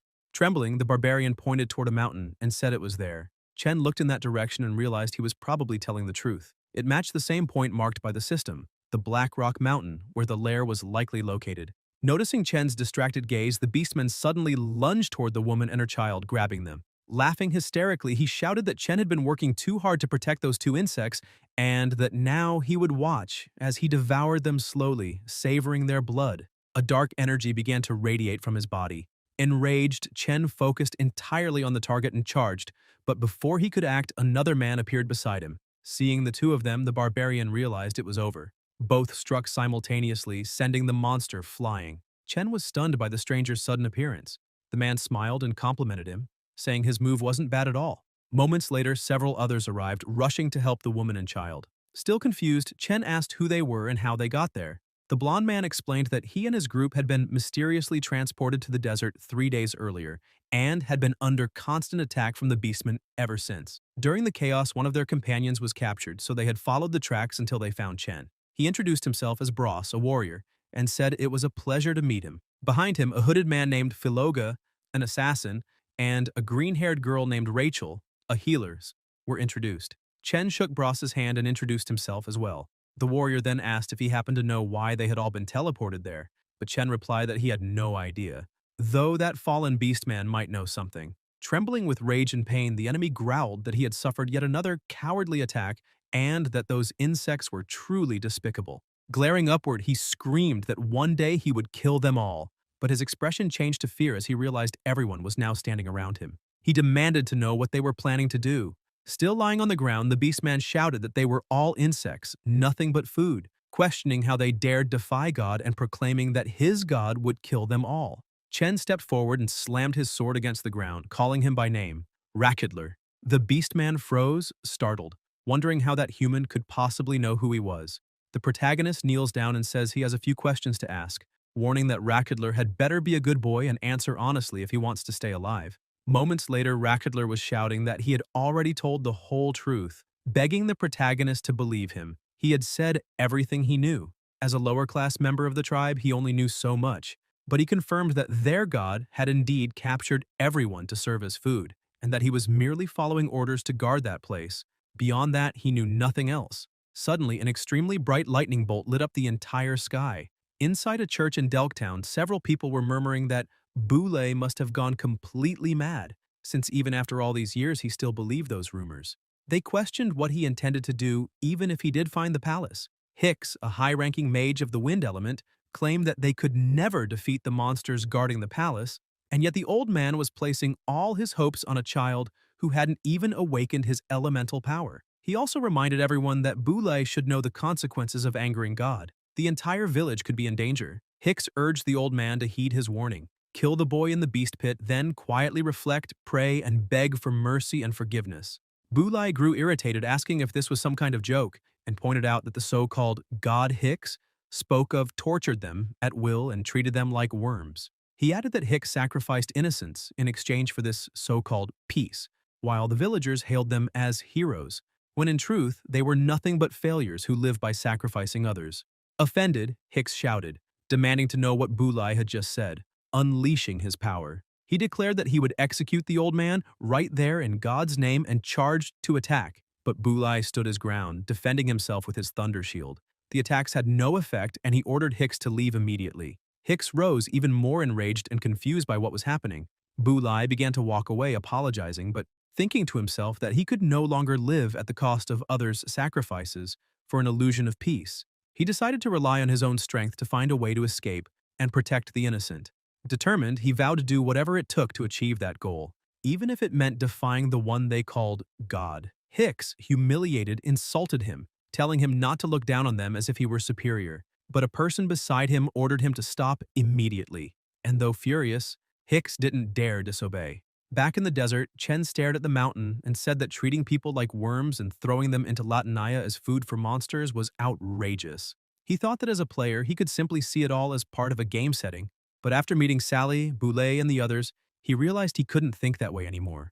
Everyone there was alive, human, not mere NPCs, and for that reason, he couldn't abandon them. He needed to find the palace of the god Kebli and free everyone from that place. He remembered his time in the library reading about Egyptian legends, recalling that the god Kebli was one of the most powerful incarnations of the god Rashin. However, he couldn't understand why such a mighty deity would be sealed in a place like this. The words of Rakidler echoed in his mind. He had said he was guarding that area under the god's command, and that made Chen suspect that the palace of the god Kibli might be near the beast lair. He opened the system to confirm his theory but soon realized he was mistaken. That location and the god's palace were in completely opposite directions. Even so, he couldn't understand what was so important about the area that required such protection, wondering if perhaps another god might be sealed there. Bros called out, telling him everyone was ready and asking if they could head out to the beast lair. Chen glanced at the group and silently began to walk. He thought to himself that he didn't know what kind of monsters awaited them along the way, but in theory, the place should be safer.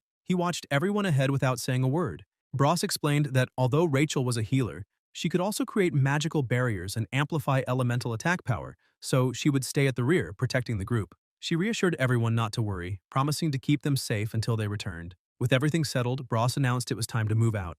Ratchetler tried to stop them, shouting to Chen that he had already warned them. If they went to the beast lair, they would all be devoured by high-ranked creatures. Chen walked past him and replied coldly that, from the sound of it, Ratchetler was afraid of being eaten along with them. Enraged, the Beastman tried to attack, demanding what the protagonist meant and insisting he was no cowardly Beastman. Bros pulled the rope and said that if Ratchetler truly wasn't a coward, then he should shut up and start walking. The Beastman grumbled but eventually followed, shouting that everyone there was completely insane and that this was nothing short of suicide. He kept insisting that they should let him stay behind, saying he could guard the exit while they went inside, promising he wouldn't run away. The group ignored him and he continued to mutter that he didn't want to go. Meanwhile, deep inside the cave, several beasts lived in eerie calm, carrying humans trapped in cages. The beastmen set the cages down and bowed before their king, saying that this was all the food they had gathered that day and awaited his command. The Beast King observed them in silence, until a deafening explosion suddenly tore through the cavern, freezing all nearby creatures. A man appeared and introduced himself as Ngom, a great mage, urging the prisoners not to fear, for he and his fellow heroes had come to set them free. Furious, Ngom shouted that killing so many innocent people out of greed was unforgivable. Channeling his elemental power, he roared that he would make the Beast King pay for it, launching his most powerful spell, Blizzard of the Ice Sword. The attack shot forward toward the king, but with a single word, all the shards of ice stopped midair. Ngom didn't understand what had happened, but he suddenly began to float. The other heroes, terrified, realized the king was doing something, though none could tell what. A wave of unbearable pain surged through Ngom's body as if a strange energy had invaded and expanded inside him. The Beast King continued to intensify his power, and Ngom's body began to swell until it burst. Blood splattered over the other heroes, who trembled in horror at the sight of the massacre. Before them stood the overwhelming power of the Beast King, Sunil, level 85. Some distance from the mountain, Chen's group fought several beasts, effortlessly defeating them all. Ratchetler watched in disbelief, astonished by the strength of those people. His gaze fixed on Chen, noticing that the boy had grown even stronger than before, and he couldn't help but wonder who he truly was and where he had come from. After the battle, Chen reflected that the closer they got to the lair, the more creatures appeared, their level and attack power increasing drastically. He opened the system, thinking that even though he had been spending level points to unlock new skills, the experience required to level up remained the same. Despite the monsters giving a decent amount of experience, his progress was slowing down and he needed to find a faster way to evolve. Bros noticed the protagonist's silence and asked if he wasn't used to the intensity of battle yet. He commented that although demonic beasts moved slowly, taking them down required tremendous power, and Chen was the first person he'd ever seen defeat one so easily without using elemental energy.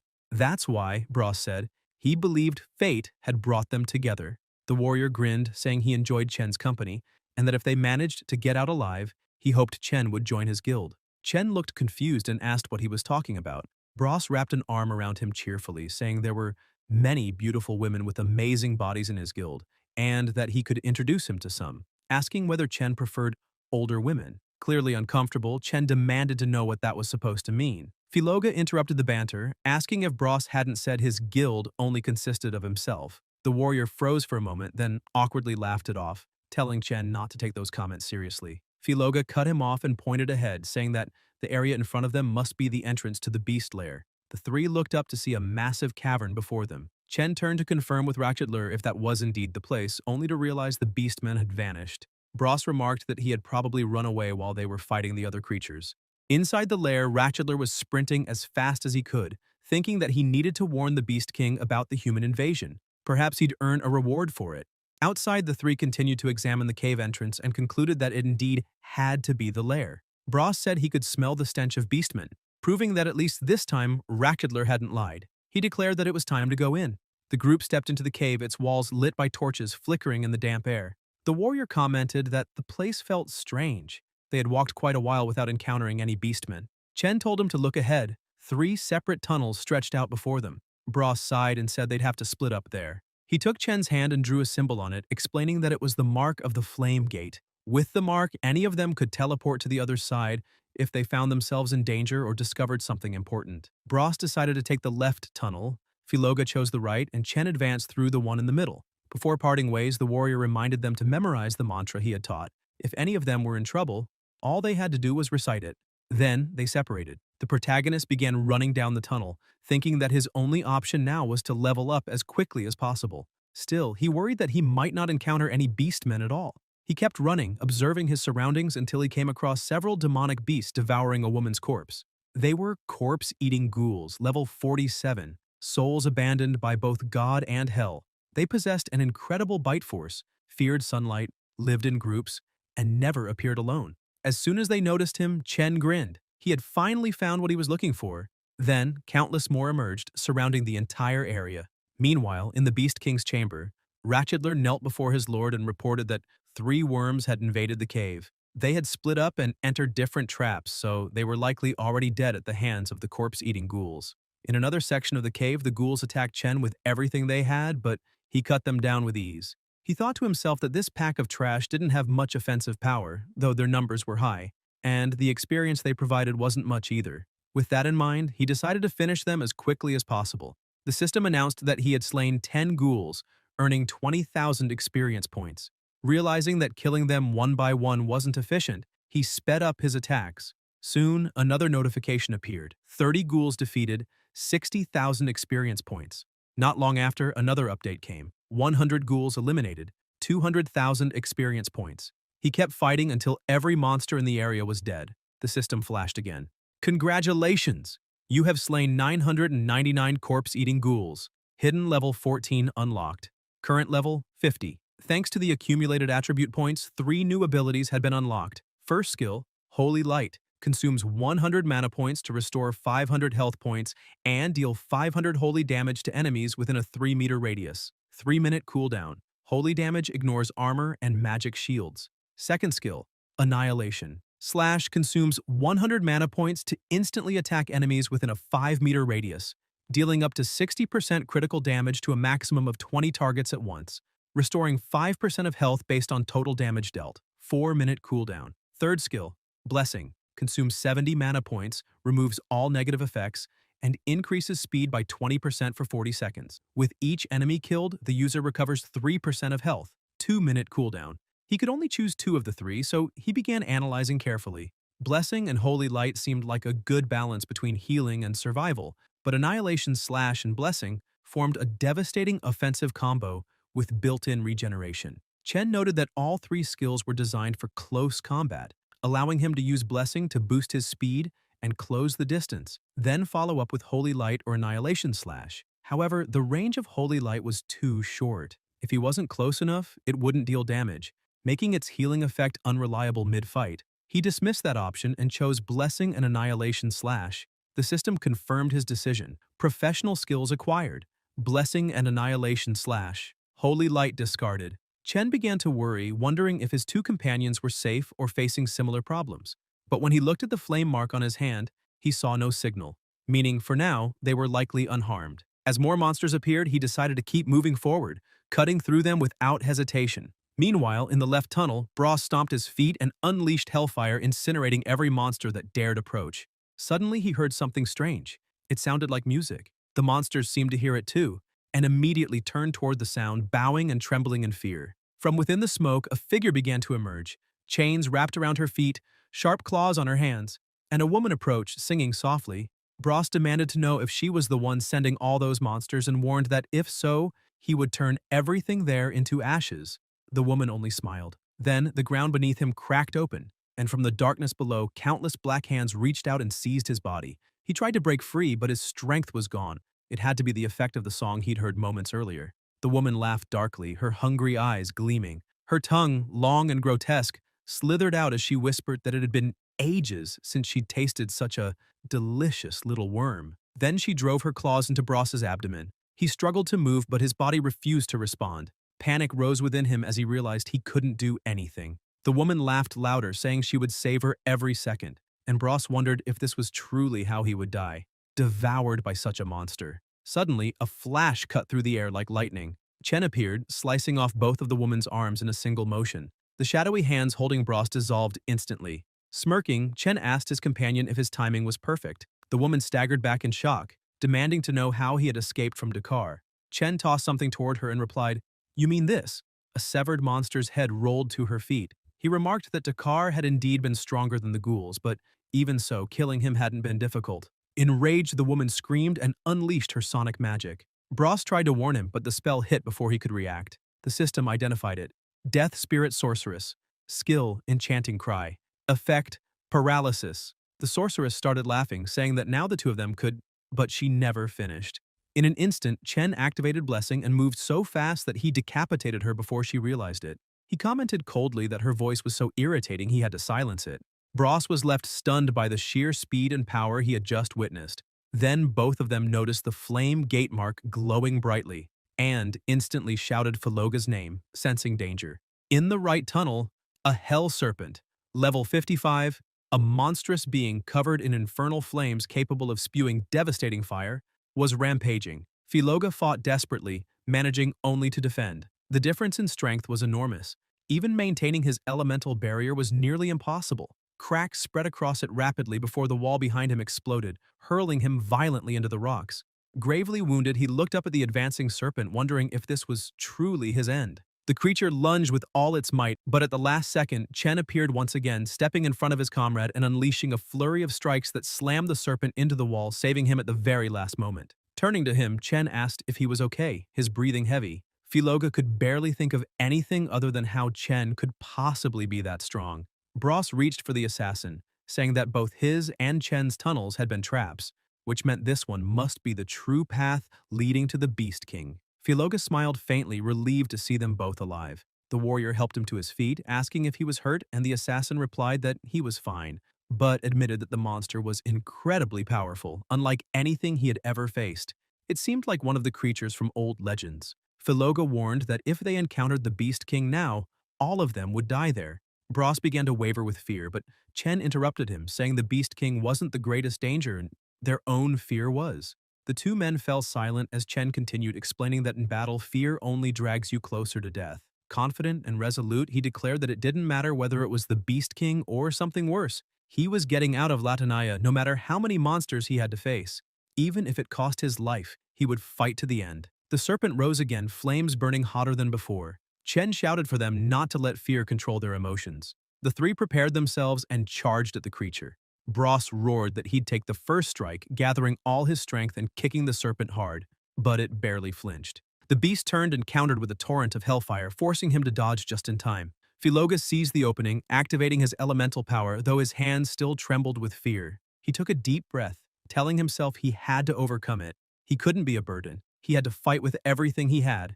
Concentrating, he invoked Jizzo's hand, and a massive spectral hand rose from the ground, gripping the serpent tightly. "Now, Chen!" Bross shouted. The protagonist leapt from a cliff, sword in hand, driving it into the serpent's head, but the blade barely pierced its scales. The system flashed. Hell Serpent's scale armor durability reduced by 20%. Chen pulled the sword free and kept attacking. Armor reduced by 50%, then 80%. Finally, he broke through the creature's defenses. Channeling all his strength, he dragged the blade down, splitting the serpent clean in two. The group erupted in cheers, shouting that Chen had done it. The system appeared again, announcing that he had defeated the Hell Serpent and gained 200,000 experience points, leveling up. He had slain the hidden boss and obtained a secret weapon, the Infernal Flame Gauntlet, which added 15 to strength, 15 to physical, 10 to magic power, and 35 burn damage, with durability 100 out of 100. No unique skill. Description: the Hell General Higgisley used the Infernal Flame to forge a gauntlet with the fire attribute, a high-tier offensive weapon from the depths of Hell. Chen stared at the notification, surprised to have acquired a weapon from that fight, and noticed his stats rising across several rankings. The system asked if he wanted to equip it, and without thinking, he accepted.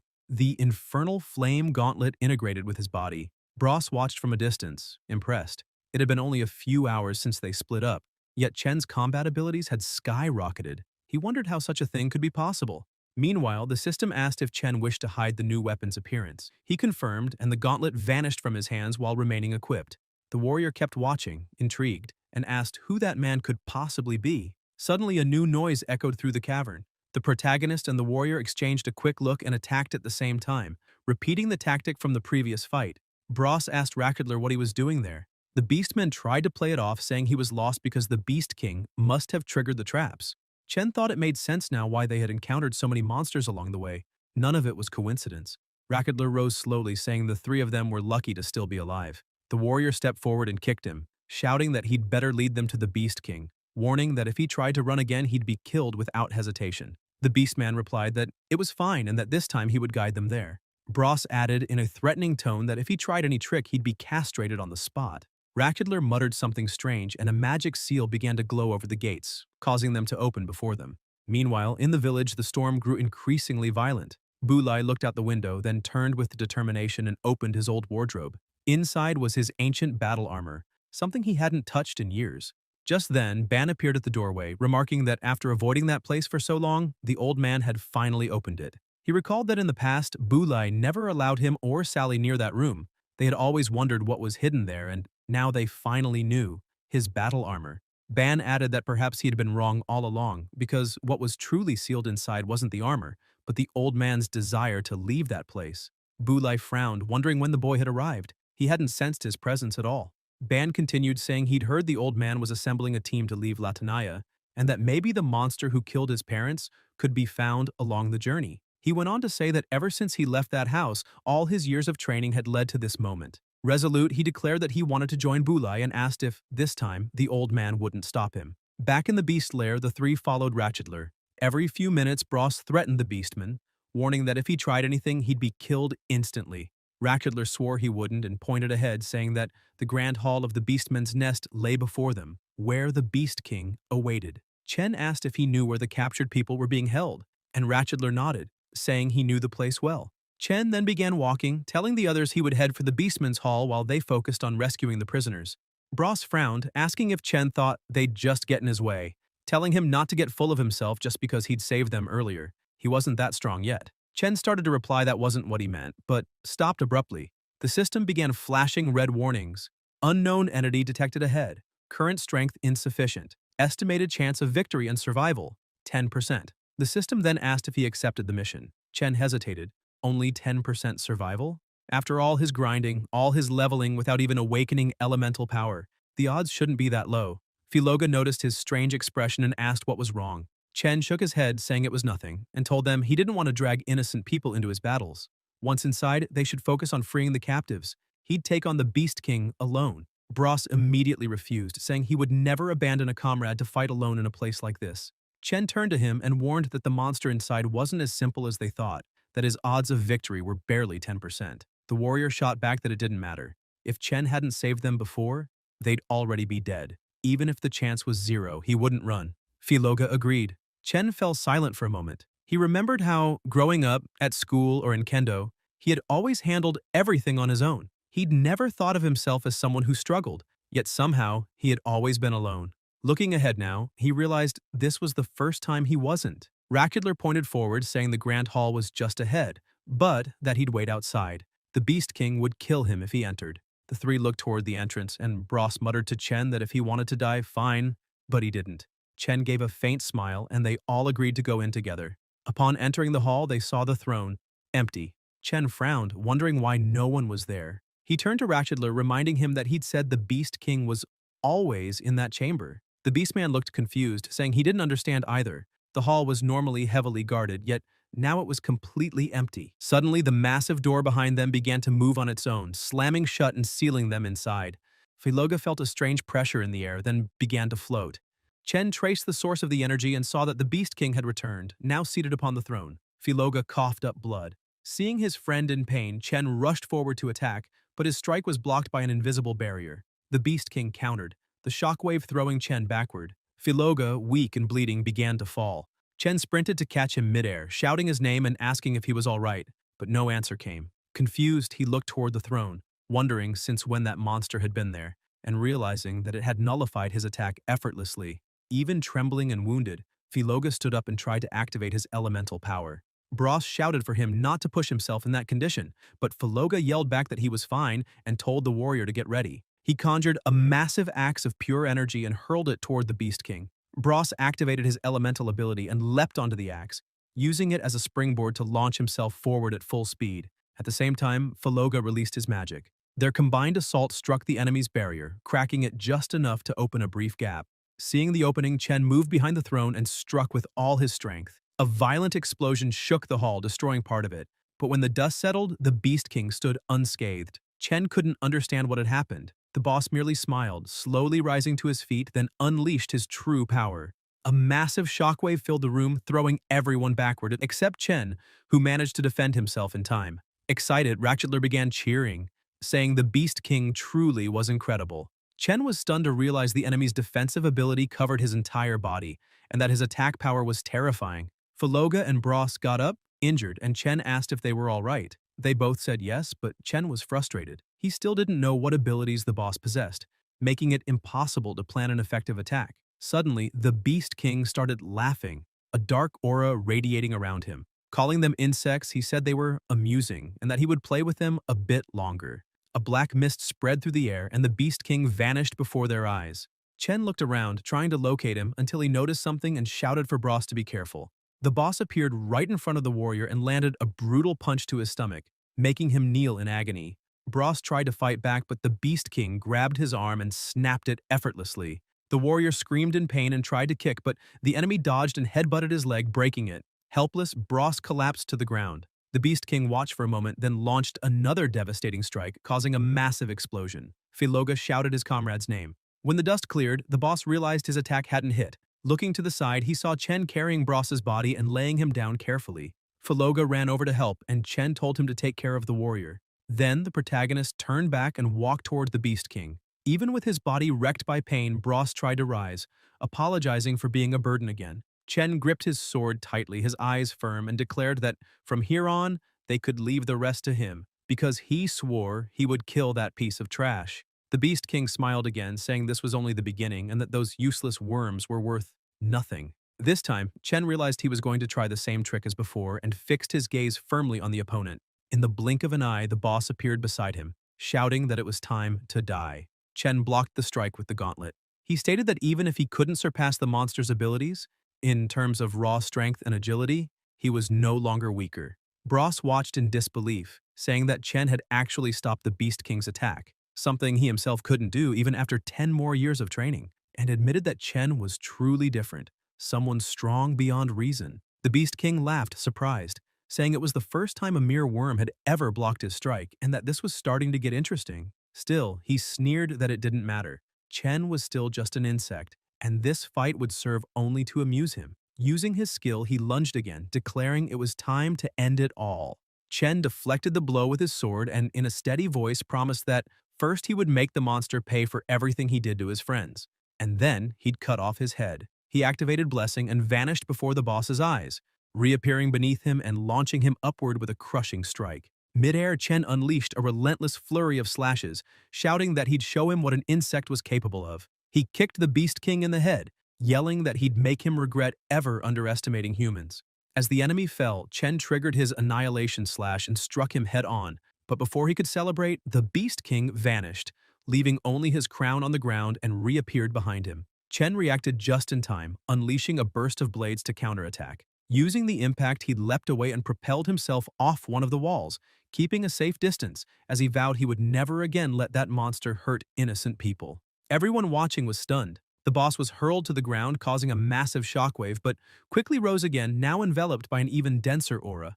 Ratchetler, terrified, shouted that the Beast King had begun to release his elemental power and that they were all doomed. The boss's body began to change, completely surrounded by pure energy. His speed increased to a terrifying level. He charged forward, and while Chen tried to defend, the Beast King appeared above him. Chen saw the movement but had no time to react. The blow struck him directly. His sword flew from his hand and the explosion shook the entire floor. Blood dripped slowly from his wounds, yet even injured, Chen remained standing. The Beast King smiled once again, raised his hand and began absorbing his own weapon, his aura growing monstrously stronger.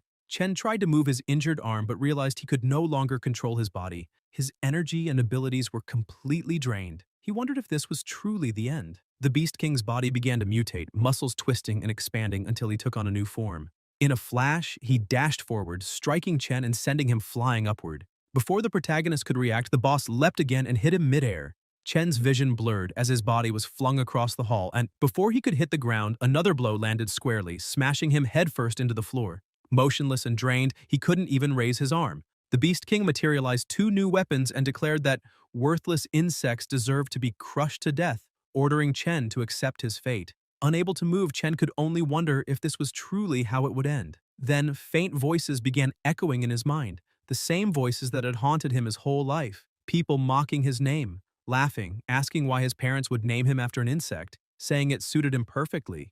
Others had called him short, a nerd, and said they hated him. Even when anxiety consumed him, all he ever heard was that he wasn't good enough for her. And after finally getting the chance to play with the one he loved, everything fell apart. That voice, trembling and broken, repeated over and over in his head. Slowly, he began to rise.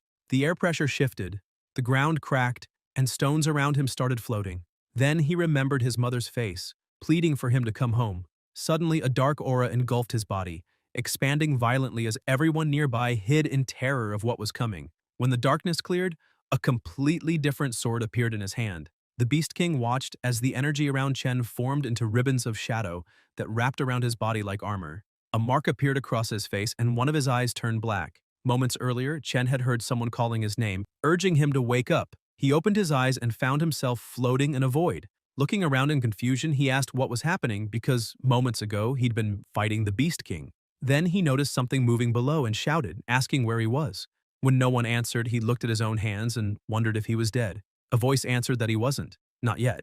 He turned and saw a man standing there. The stranger called him by name and Chen, shocked, asked how he knew who he was and who he himself might be. The man replied that he didn't really know who he was either. Only that ever since he awoke, he had been trapped there, uncertain if 1,000 or 10,000 years had passed. Chen, still confused, asked what he was talking about. The man kept walking, saying he once heard a voice tell him that someday someone would free him from that place. And it seemed Chen was that person. Still bewildered, Chen asked only that he tell him how to leave. The man then knelt, extended his hand, and begged Chen to accept him as his disciple. He explained that the voice had said only the one he recognized as his master could leave, so he pleaded for Chen to take him as his teacher. Without hesitation, Chen agreed, saying he'd accept him as a disciple, but he wanted to leave immediately. The man smiled and the two clasped hands. Instantly, the man's aura began flowing into Chen's body. Back in the present, Chen realized he had truly returned. That meant the man hadn't lied. Moreover, he felt an overwhelmingly powerful energy surging through him. He wondered if this was the result of accepting that man as his disciple. The system notified him. Element awakened. Chaos. Seeing the message, Chen thought it all made sense. That mysterious man must have been the embodiment of his elemental power. The Beast King couldn't believe it. That worm not only survived, but seemed stronger than ever. The system announced that with the activation of his elemental power, all his abilities had been enhanced and a new one unlocked. Obliterate. Effect. Sacrifice 90% of health to activate the power. Drains 100 health points per minute while the chaos element remains active. All attacks become infused with chaos energy, ignoring defenses and dealing true damage. All skills are elevated to the elemental level. Duration, 5 minutes. Cooldown, 30 minutes. The Elemental Awakening had also removed the seal on his weapon. Ozil, weapon attributes, strength plus 250, health plus 150, stamina plus 100, wisdom plus 30. Chen looked at the sword in his hand and realized this must be the true form of the old man's blade. Before, it hadn't provided any bonuses at all, but once he awakened his elemental power and broke the seal, everything changed. Now, it was time to strike back. The protagonist charged at the Beast King, and the furious boss recreated his shield, asking if Chen really believed that just awakening his elemental power made him capable of facing him. But Chen's strike cut through the barrier and shattered the boss's mask, triggering an explosion so powerful that the entire mountain began to collapse. Enraged, the Beast King counterattacked, refusing to accept that he could lose to a mere worm. That was impossible. Deciding to hold nothing back, he swore he would crush him like the insect he was. Chen activated his explosive chaos slash, unleashing countless blades of energy that tore into the Beast King, who couldn't comprehend how he was being overwhelmed. Consumed by rage for everything the monster had done to his friends, Chen unleashed his ultimate ability. obliterate. His body began to bleed, his life dropping by 90%, but the final blow destroyed the boss Sunil completely. The system congratulated him for defeating the enemy, awarding 400,000 experience points and 2 bonus levels. The mission Beast King was completed, granting another 500,000 experience points and a black treasure chest. Meanwhile, back in the village, the old man Bulai scolded Ban, telling him that if he truly wanted to help, he had to do things properly. Ban replied that he wasn't being careless, just rusty, since it had been so long since he last trained. Nearby, Sally sat beneath a tree eating an apple, asking her grandfather if the protagonist was all right. It had been 3 days since he'd been sent into the desert. Bulai replied that he would go look for him soon, but suddenly the ground began to shake and a green light appeared on the horizon. The flash swept past them, raising a fierce wind. Startled, Ban asked what that was, while Sally ran to her grandfather, asking if he was all right, and what had just happened. Bulai explained that it was a shockwave released when a high-level monster is killed, and that it came precisely from the direction of the Beast King's cave. He concluded that the boy must have awakened his elemental power and defeated the creature. Inside the cave, the dense aura began to fade. Rakudler stood in shock, asking if the Beast King had truly been killed. Filoga thought that if he hadn't seen it with his own eyes, he would never have believed anyone could be that strong. Bra stared at the scene, realizing that Chen's combat ability had surpassed anything he'd ever imagined, and wondered if the boy had been hiding all that power the entire time. Chen stood still, unable to believe he had actually defeated such a powerful enemy. Yet he felt the presence of the entity that had granted him his elemental power, and it was even more terrifying than before. Confused, he slowly returned to normal form and wondered if, now that he had accepted that man as his disciple, he was somehow residing within his body. Filoga approached and asked if he was all right, puzzled by how distant he seemed even after winning. Chen said he was fine but noticed that both of them were gravely injured and told them to rest while he went to rescue the other captives. He turned to Ratchedler and ordered him to lead the way to where the remaining humans were being held. Even as he moved forward, his thoughts swirled with uncertainty. Who was that entity? Why had he been in that place? And was it really a coincidence that Chen had ended up there? The doubt gnawed at him, and he began to wonder if someone was orchestrating all of this. But before he could think further, the side effects of awakening hit him. His balance faltered, and he began to fall. At that exact moment, Bulai appeared, catching him in his arms.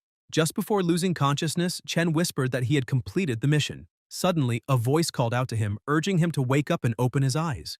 He realized he was no longer in the cave. His mother was beside him, smiling softly and saying it was already late, asking how long he planned to keep sleeping. Trembling, he asked if she was really there, and if he had truly returned home. She smiled again, saying she had prepared all his favorite dishes and that it was time for him to get up. Chen immediately threw his arms around her and began to cry, telling his mother how much he had missed her. But suddenly, an irritated voice asked what the hell he was doing. Ban smacked him on the head, confused, and demanded to know why the protagonist was hugging him like that. Chen froze, realizing in embarrassment that he hadn't gone home after all. Flushed red, he pulled away and sat back on the bed, asking Ban what he was doing there. Ban crossed his arms and replied that it was nothing. He had just agreed with the old man Bulai to help take care of Chen while he recovered. However, he warned that as soon as Chen was back on his feet, they'd be finishing that duel they left unfinished. Still embarrassed, Ban left, telling Chen to eat and regain his strength, and that he'd go inform Bulai and Sally that he was awake. Left alone, Chen sat in silence, confused and trying to figure out whether everything that happened had been just a dream, and how he'd ended up back there since he remembered seeing the old man right before he passed out. He wondered what had happened to Bros and Filoga, but the headache pounding in his skull made it impossible to think straight. At that moment, the system interface appeared before his eyes, notifying him that he still had an unopened treasure chest and unassigned attribute points, urging him to manage them immediately. Chen wondered if the chest was the same one he'd received for defeating the Beast King. Then he remembered the silver key he had earned after defeating Ban and thought maybe he could use it. The system confirmed. To open the chest, the silver key will be consumed. Proceed? Chen answered yes. Use successful. The mysterious chest is being opened. Calculating current experience. 135,000. Calculating obtained items. A rapid stream of notifications filled his vision. Obtained Centurion boots. Obtained Depraved Knight's chestplate. Obtained Mithril chestplate. Obtained Fine Gladiator's glove. Obtained Gauntlet of the Brutal Tribe. Obtained Arcane Weaver's glove. Obtained Explorer's ring. Obtained Golden Ring of Fortune. And finally, congratulations! You have obtained the legendary Ring of Sunil's Protection. All attributes plus 10. Upon equipping, gain the ability Beast King's Protective Shield. Chen's eyes widened in shock. Out. But before he could celebrate, another notification appeared. A hidden legendary item has been obtained. Excited, he frowned moments later as he read what it was. What? My legendary reward is an egg? Is this thing edible? He muttered in disbelief. Suddenly, the egg began to crack before his eyes. Chen grew excited, thinking it might hatch into some kind of rare beast or powerful familiar. But to his utter astonishment, what emerged from inside was a child. The tiny being smiled brightly, looked up at him, and shouted with joy, "Daddy!" before leaping straight into his arms. Chen froze, nearly having a heart attack, completely unable to comprehend what was happening. His legendary item was calling him Dad. While the child kept screaming, Chen thought it might be better to open the system and find out what she really was, trying to understand if she had any kind of special usefulness. After all, who would receive a child as a reward for opening a chest? The system then informed him that he didn't have enough authority to identify the living being and that it would need to be updated first. After the update, the system returned and announced that the living being had been bound to him. Chen was shocked, wondering if that meant he was really being linked to the child, which would imply having to take care of her and bring her everywhere he went. While he was thinking that, the child suddenly jumped onto his head, calling him Dad again. Startled, he said he wasn't her father and told her to get off his head immediately, but the child, full of energy, kept clinging, jumping, and grabbing onto him while calling him Dad. Losing patience, Chen grabbed her by the leg and firmly said he wasn't her father, adding that he couldn't stay with a child while looking for the God Palace, and that he would ask Sally and the old man to take care of her instead. The child then made a sad expression, and Chen kept watching until she began to cry loudly. He tried to calm her down, placing her on the bed and apologizing, but the crying only grew louder, releasing an aura that became more and more intense. The system appeared with an alert asking why the protagonist wished to abandon the bound being, informing him that a punishment had been activated with a duration of 30 minutes, and that the countdown would begin immediately. When the timer started at 10, Chen panicked, asking aloud what kind of punishment that was. The child began to emit an even stronger light, and her aura turned dense and oppressive. Chen covered his eyes and asked what was happening until, suddenly, everything went quiet. When he opened his eyes, he realized he had been teleported somewhere else, while the child kept crying. He crouched down, apologized again, and promised he wouldn't abandon her, though he admitted he was just a high school student and didn't know how to take care of a child. While trying to talk to his new child, he heard a noise and looked to the side, seeing several Icefield Raider monsters, all level 40 and of the elite class. Worried, he thought that he couldn't attack properly while holding the child, but realized he had no choice but to fight. The system appeared again, informing him that he must eliminate all monsters within 30 minutes, and that if any remained, a second wave with twice as many enemies would appear. It also warned that if the bound being died, Chen would die as well, and he wouldn't gain any experience from those monsters. Terrified, he barely had time to react before one of the creatures lunged toward the child. Chen grabbed her and quickly leapt back, realizing that he truly had no choice but to fight. He looked into the child's eyes and said that neither of them could die there, asking him to hold on tight. He drew his sword and activated his elemental power while the child, now smiling, hugged him by the neck, calling him Dad. Chen took a deep breath and said it was better to get started right away. Meanwhile, Boulay was heading home, commenting that Sally had gone to the city to buy food but hadn't returned yet, which made him worried about Chen's well-being. Ban, standing beside the old man, said that the protagonist was probably fine since he had always been full of energy, but soon changed the subject, asking if the old man had managed to gather people willing to join the search for the God Palace. Boulay replied that the situation was worse than he imagined. No one wanted to join them. Everyone was afraid because of the lies spread by Hicks and the others, believing that challenging the gods would bring their wrath and destroy the city's peace. Annoyed, Ban said that if they couldn't recruit anyone, they themselves would find the God Palace and leave. The old man, however, kept walking and explained that the monsters outside the city were much stronger than they could handle and that he wouldn't risk the lives of family and friends without a real chance of survival. Boulay then suggested going to check how the protagonist was doing, since he could describe the level of danger outside more precisely. At that moment, Sally appeared running and asked what they were talking about. The old man felt relieved to see her and said it was good that she was back since Ban had told him the protagonist was awake. Sally, excited, praised Ban for taking good care of everyone and said she needed to see him immediately, eager to find out what kind of elemental power he had awakened. Holding the old man's arm, she ran off, dragging him along while Ban just watched. Meanwhile, in the frozen region, the battle was coming to an end. Almost all the monsters were already defeated. Chen kept attacking until he eliminated the last one. The system then congratulated him for completing the punishment. Exhausted, he was breathing heavily while the child kept jumping and shouting joyfully, calling him Dad. Chen closed his eyes, feeling a bad premonition and thinking that if he really was that child's father, difficult days were surely ahead. Suddenly, he was teleported back to the room. Relieved, he took a deep breath and murmured that he had finally returned. However, before he could rest, the door burst open and Sally entered, calling for him. When she saw the child, she was surprised, and the child, in turn, stared at her curiously. Sally quickly approached, picked the little one up, and started playing, charmed by how cute she was, asking where she had come from. Chen replied that the little one had come out of an egg. Laughing, Sally told him to stop joking since she had never heard of a child being born from an egg. Chen, on the other hand, thought that it didn't make much logical sense either, but he couldn't send her away or leave her with anyone, which only made things more complicated. Soon after, Boulay and Bon arrived. The old man asked why there was so much noise, saying he could hear the shouting from far away. Sally lifted the child and excitedly explained that Chen had brought her from somewhere, asking if she wasn't adorable.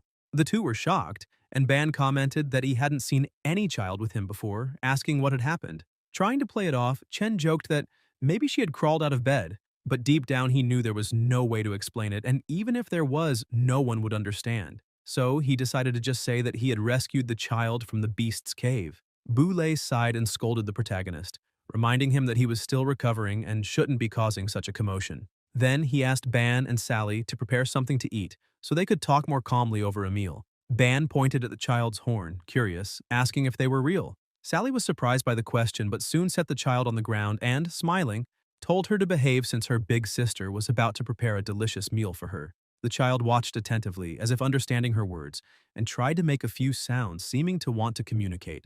Outside as they walked, Ban asked Sally if she had ever thought about being his girlfriend. Without hesitation, she refused, saying she wasn't interested.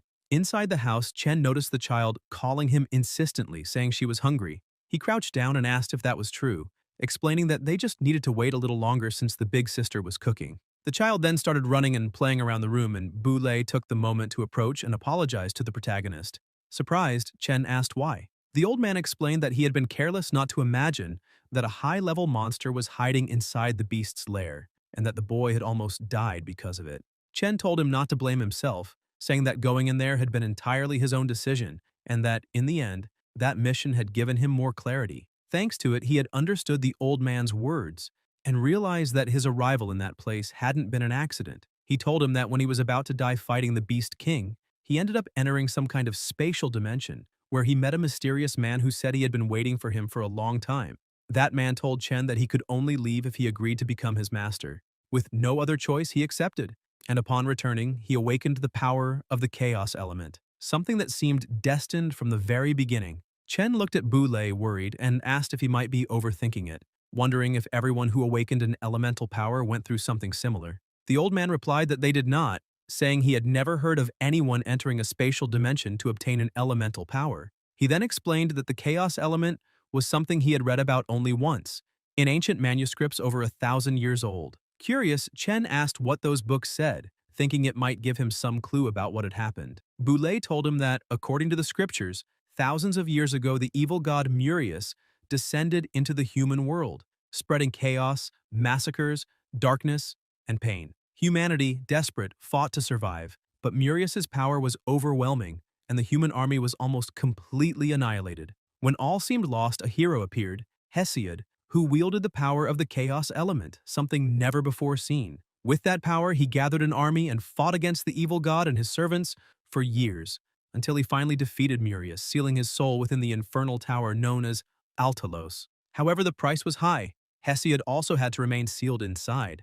Intrigued, Chen asked if the person he had seen could have been Hesiod himself. Boulay replied that if Chen truly controlled the chaos element, then it was quite possible that the mysterious man was indeed the legendary hero.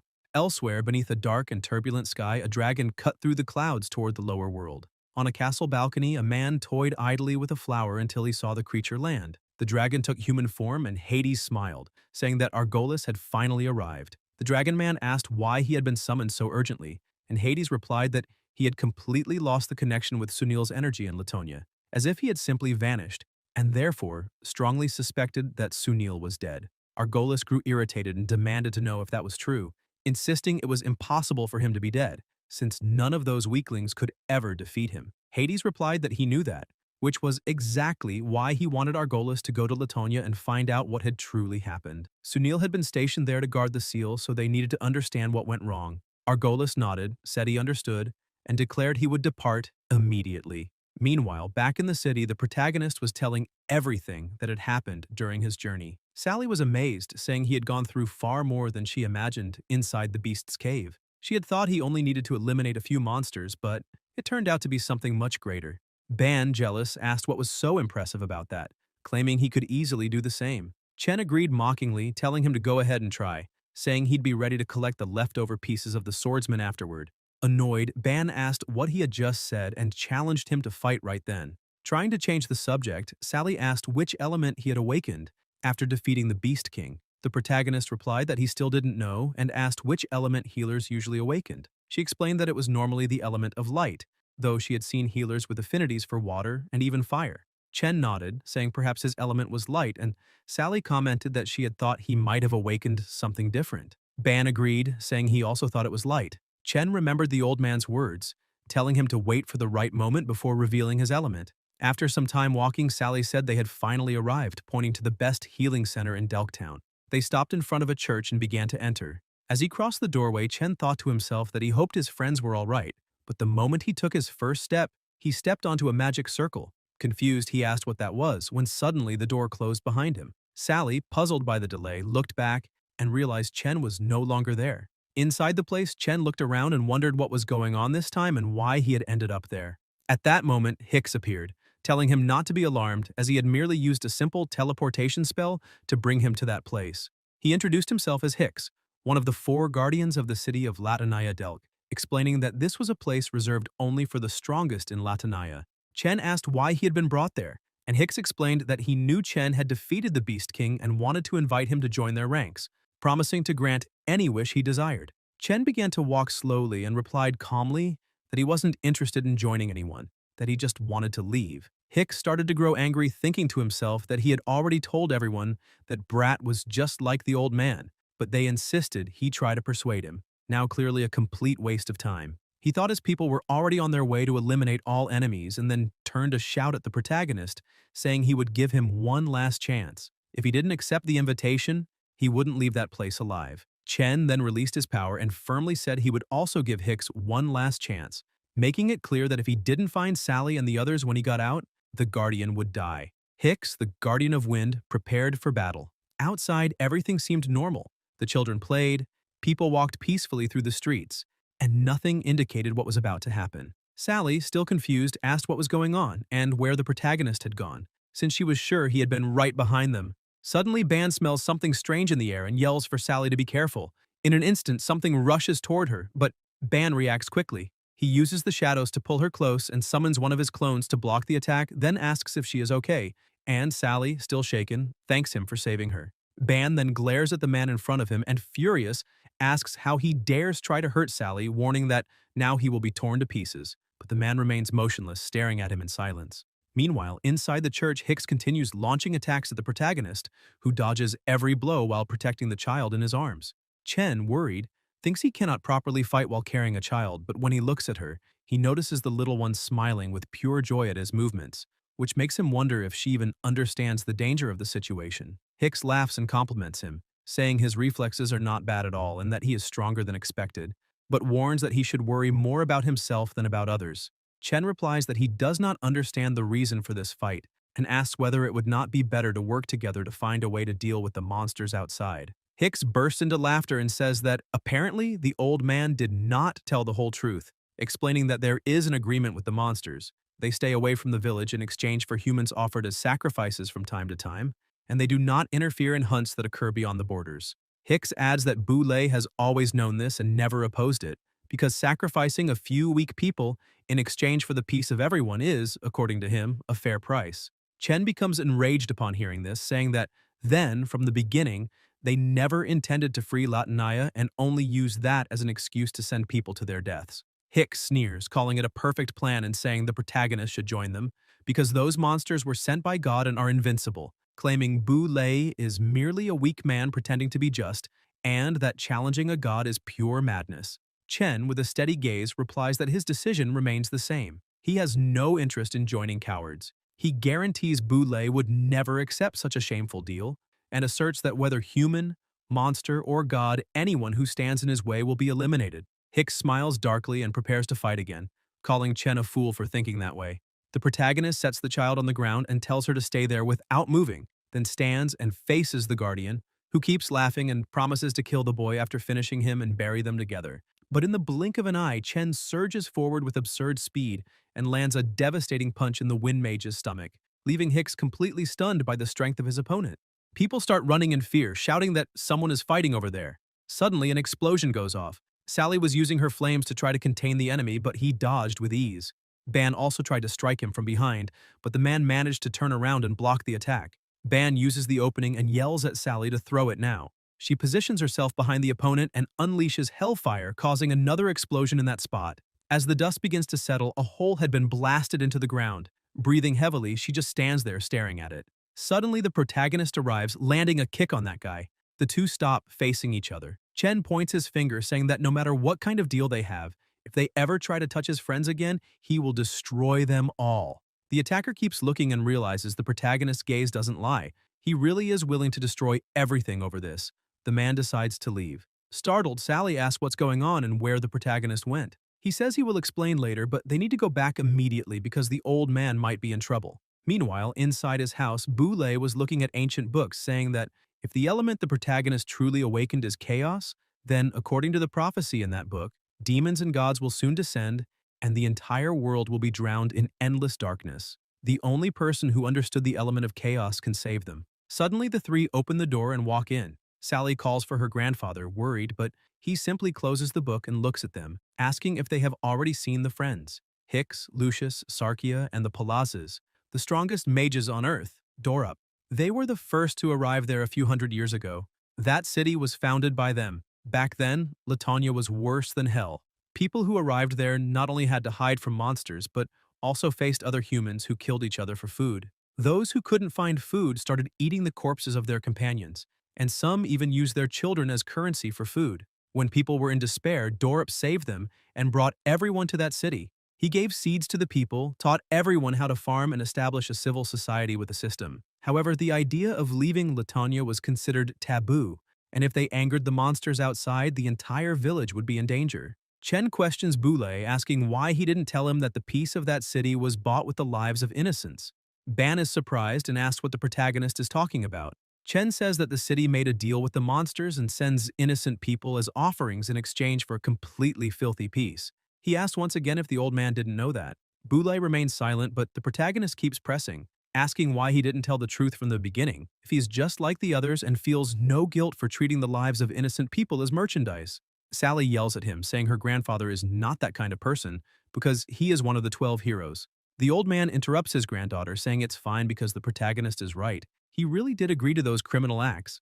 Everyone is shocked. Boulay continues speaking and asks Chen to imagine what he would do if his loved ones were on one side and those innocent strangers on the other. The old man stresses that he did what anyone would have done. He chose to protect his loved ones, and as for those innocent people, he's not arrogant enough to abandon those he loves for someone he doesn't even know. The old man admits he truly doesn't know if it was the right choice, but at that time, they used Sally and Ban's lives to keep him under control. If he tried to break the balance in any way, they would have killed the two right in front of him. That's why he is willing to sacrifice his own life to defend justice, but he could not live with himself if he let those two die. The old man begins trembling and lowers his head, saying that Sally and Ban are the most important people in his life, and that to ensure their survival, he had no choice but to accept that agreement. He emphasizes that if it were just his own life, even if he had to face everyone, he would not have allowed that filthy trade to happen because he is not a coward, and he is not afraid of dying. The protagonist interrupts him, saying that if he were strong enough to protect his loved ones and those innocent people, then he wouldn't have needed to choose that way, words that leave the old man stunned. Chen continues, stating that Boulay only accepted the deal because he cannot defeat the four guardians and protect his family at the same time. Ban gets angry, accusing Chen of disrespecting the old man and warning him to be careful or he might get stabbed if he keeps talking like that. Sally also gets irritated and says it's not like that because even if the protagonist is strong, there will always be someone stronger. That doesn't prove the old man is weak. Chen interrupts everyone, looks at Boulay and asks what he would choose if he had to pick between Sally and Ban. Everyone falls silent. The protagonist adds that this is just his point of view, and if he offended anyone, he apologizes. Boulay replies that he doesn't need to apologize.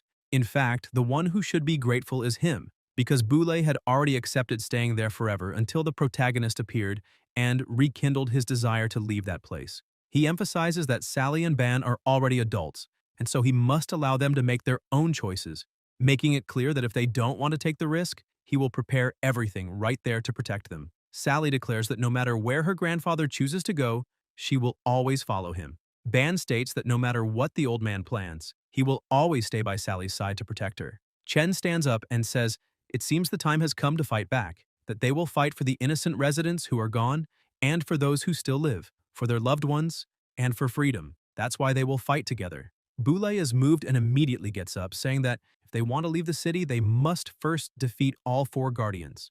The Wind Mage Hicks is the weakest, but defeating the other 3, Lucius, Sarkia, and the combat specialist Dorop, will be the greatest challenge. From what he understands, they will come after them as soon as Hicks recovers. So their time is extremely limited. If they can't beat the Guardians, trying to find the Palace of the Gods will be suicide. The old man says that the 3 need to surpass their limits here and now, because from this point on, whether they survive or not will depend solely on their strength. The protagonist thinks that maybe it really has to be this way, since very few people could survive his true, complete master. Suddenly, he receives a system notification, a message from Bursting Sweetheart X100. Surprised and confused, he wonders what is going on and whether he really received a message from May. Still suspicious, he opens the message, thinking that maybe he can communicate with the outside world now. When he opens it, he reads, Chen Zile, are you online? I'm near the gate of the Floresas Church in the newbie village. Come quickly or I'll get mad. Hey, Chen Zili, why are you ignoring me? I've waited for you for a long time.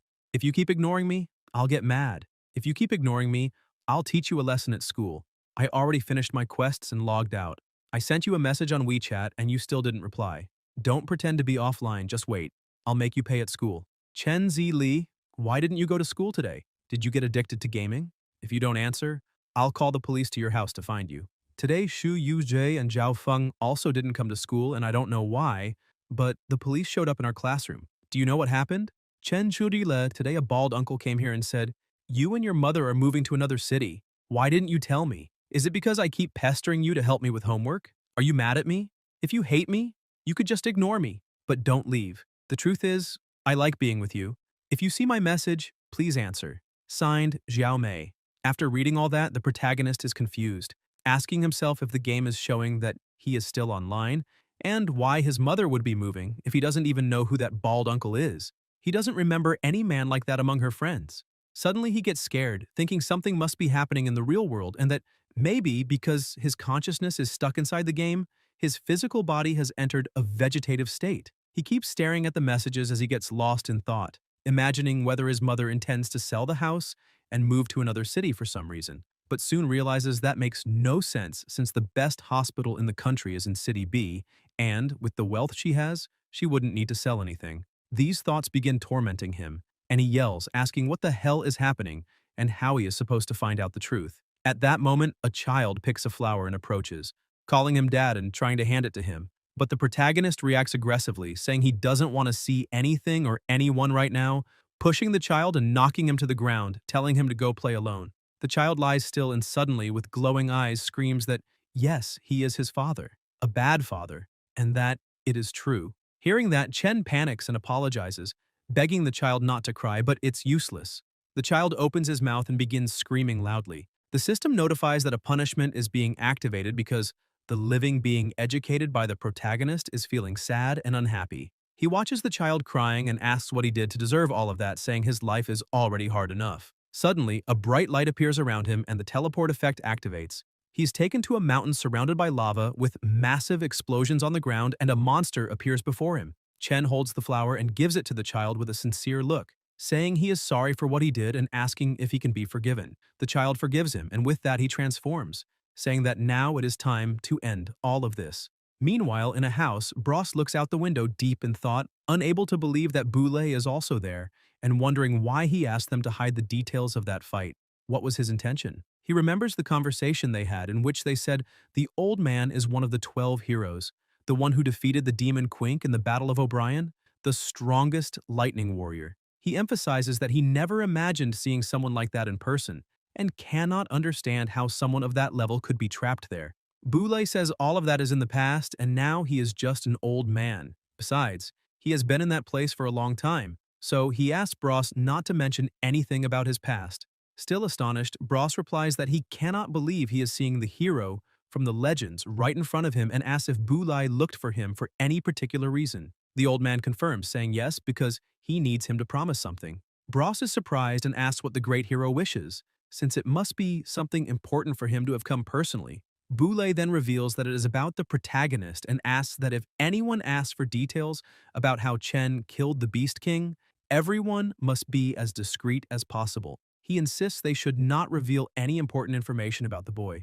Bros answers that he can rest assured because even without understanding why Boulay wants to hide that, he promises not to tell anyone anything. The old man stands up saying he understands and thanks him, stating he will not bother him anymore and asking Bros to recover quickly.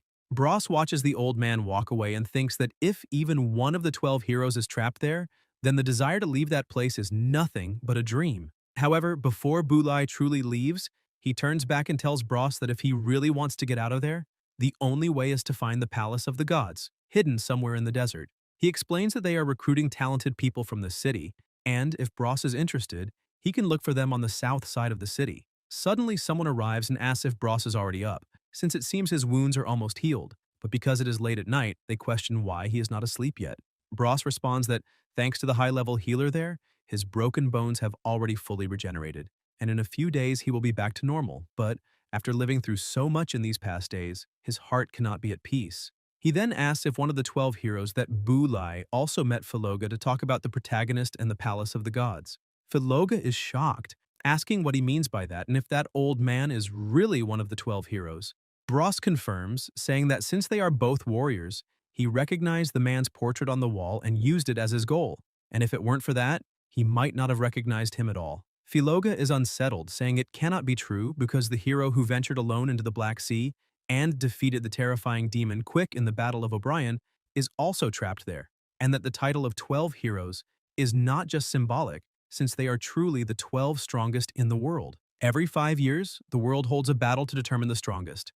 All guilds send 5 heroes to fight, and the 12 finalist guilds choose the supreme champion. That is how the 12 heroes were born. That year, the Black Horse and Thunderbird guilds shocked the world when Boulay made everyone remember his name through his own strength. Even though Boulay's Thunderbird guild lost to Chen Butong's Yunze and Azarsk's Phoenix, both won by a small margin, and their 5 heroes had already been 12 heroes in previous tournaments, being much older and more experienced. Even so, the newly formed Thunderbird defeated almost all former 12 heroes with Boulay as the main victor. But shortly afterward, the rising star of the guild disappeared after the Battle of O'Brien. Some say that besides the old man, everyone else died in that battle, and that Boulay went alone to the Black Sea to face the terrifying monster Quick, ending the war. Bros, upon hearing the story, is so shocked that he can barely think, and comments that Chen's abilities are equivalent to those of the heroes. He remembers that back then, Boulay shouted for his companions to be careful, but the enemy attacked quickly, knocking 2 of them down,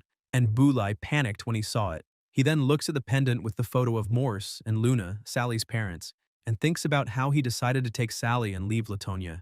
During all those years, he lived consumed by guilt and regret, unable to accept the truth and resigned to his own fate, telling himself that being trapped there was his punishment, but knowing that Sally was innocent. She shouldn't suffer with him. She deserved to live freely and enjoy life. That's why he placed the lightning god's enchantment inside her body, so that if she ever faced mortal danger, the spell would activate and not even a god could harm her. Gripping the pendant tightly, he promises himself that this time he won't break his promise.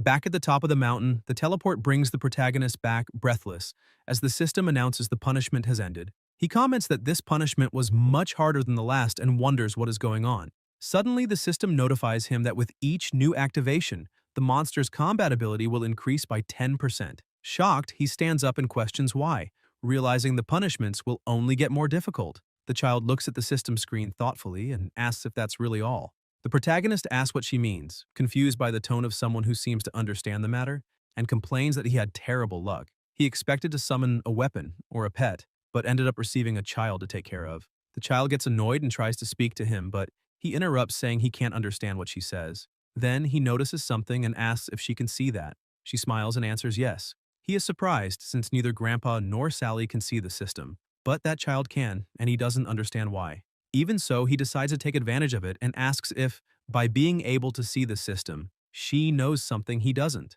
or if it has something to do with him receiving messages from May. The child tries to say a few words, but he gets irritated, thinking it is useless since he doesn't understand anything she says, though he still believes that Brat is the reason he can communicate with his friend. Suddenly, someone calls him, and when he turns around, he sees everyone gathered. He walks to them happily, saying it's good to see his two friends doing well. Bros smiles and comments that since the protagonist didn't go see them, they decided to come to him. Chen apologizes, explaining that the previous day he had some problems and had to rush back, and since it got late, he didn't want to disturb their rest. But judging by the looks of it, both have already recovered.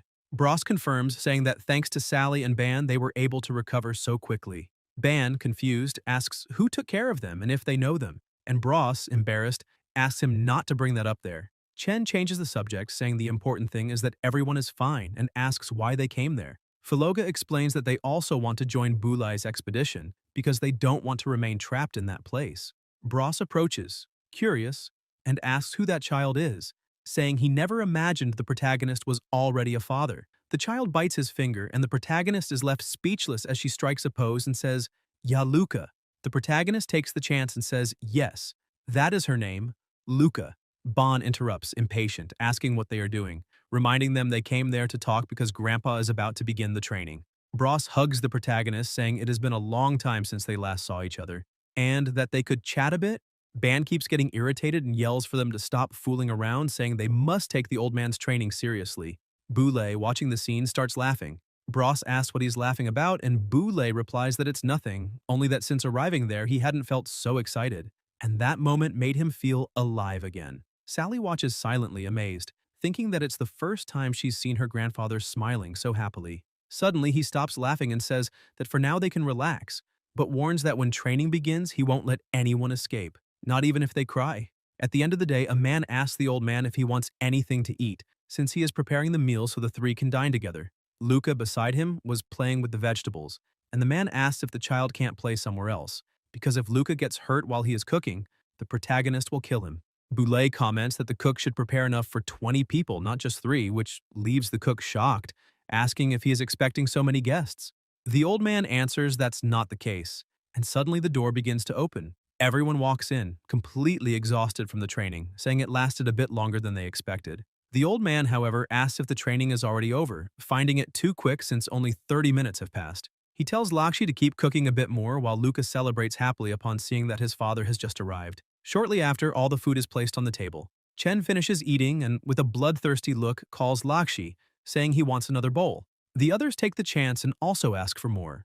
Meanwhile, the old man comments that they really are very strong, since they managed to endure more than half an hour against their own clones. However, he notices something strange and asks why they aren't happy, and everyone, irritated, replies that they aren't. Sally says they couldn't even fight properly because, even after trying for so long, they barely managed to injure the clones. Bros agrees, saying they've faced higher-level monsters before in one-on-one duels, but that had been completely different. Ban complains that those damn bastards were too cunning, and on top of that, the protagonist's clone had extremely powerful abilities. Chen agrees, thinking that was true since that battle felt more like a PvP fight. Their opponents weren't irrational monsters, but copies capable of thinking and creating strategies just like them. At first, when the clones split in different directions to hide their locations, they thought it would be individual fights and chase them together. However, they ended up falling into an ambush and were surrounded by the clones of Ban, Sally, Bros, and Filoga, while Chen's own clone eliminated the rest of the team, turning the final fight into a 5-on-1. In a way, they had all lost the battle before even fighting. Boulay tells the protagonist that this isn't a bad thing, because he analyzed the battle very accurately, exactly as Chen had noticed.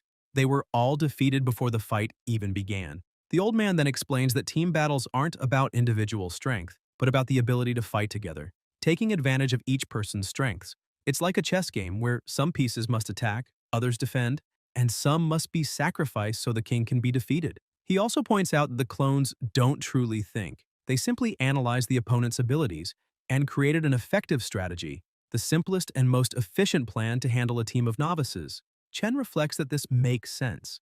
It was like solving a math problem. If you fully understand it, the answer is easy, but if you try to solve it without understanding, you fall into a trap. That's why they needed to learn how to fight as a team, recognize their weaknesses, and find ways to defeat enemies efficiently. Boulay then announces that the day's training is over and that the next morning everyone will be trained to work together, recommending they rest well at night. Lying in his bed, Chen begins thinking that even if it was just training, seeing his companions die without being able to do anything made him feel useless. If it were a real battle, the ones who would have died would be Luca or his mother. That feeling bothers him deeply, and he concludes that he is still very weak and needs to become stronger to protect the ones he loves. Suddenly, he hears a strange voice and asks if it's his uncle, looking around for an answer, but silence remains. Intrigued, he gets up, trying to understand what happened because he is sure it was his uncle's voice. He asks Luca if he also heard a strange voice, but the boy just shakes his head. Chen finds it strange. If not even Luca heard it, perhaps it was just exhaustion, and he was starting to imagine things. Luca then climbs on top of him, calling him dad, and Chen complains, saying that if the little one keeps holding on to him like that, they won't be able to sleep. But when he looks, he sees the boy is already fast asleep. Carefully, he lays him on the mattress, covers him with a blanket, and, watching his son, wonders how his mother managed to raise him alone. With a determined look, he murmurs to his mother that he will return soon because now that everything is clearer, he just needs to get stronger, defeat the Guardians, and leave that city with Boulay and the others. He remembers that even after defeating the Beast King, the strongest enemy he had ever faced, he realized that strength alone isn't enough. Suddenly, his uncle's voice echoes again, saying it's good he understood that so early. Surprised, Chen feels relieved to realize it really was his uncle, but still confused by being once again in another dimension. The man explains that compared to the brainless Beast King, the clones had much more refined combat abilities. But that wasn't all. Chen looks around, trying to understand where he is, and asks what that place is and why he was brought there. His uncle then replies that this is the inner world of Chen's heart and that, ever since he became his master, the uncle has lived there. Chen still doesn't fully understand, and the man approaches, saying that ever since he left that place, he had been too weak and needed time before appearing before him again. Chen says he understands and thanks him for all the help he has given, since it was thanks to him that he managed to defeat the Beast King. Curious, the protagonist asks why the inner world is filled with flowers. The man explains that a person's inner world reflects what they value the most, and apparently those flowers are connected to Chen's deeper consciousness. Holding one of the flowers, Chen asks if they are really connected to him, since he doesn't remember ever having any interest in flowers. His uncle replies that he can think about that later because the reason he is there is far more important. Staring at the protagonist, he asks if Chen would believe him if he said he could make him much stronger. Suddenly, an intense light radiates from the man. Releasing a crushing pressure, he states that even though he has recovered only 1% of his combat power, that is already enough for Chen to understand how terrifying the power of a chaos element is.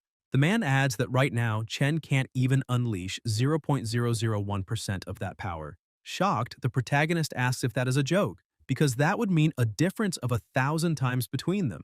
The man answers that this is only a conservative estimate. Surprised, Chen asks whether he meant conservative or exaggerated, and the man explains that he wants his disciple to learn how to access the true power hidden inside him and become the strongest, because if Chen dies, both of them will cease to exist.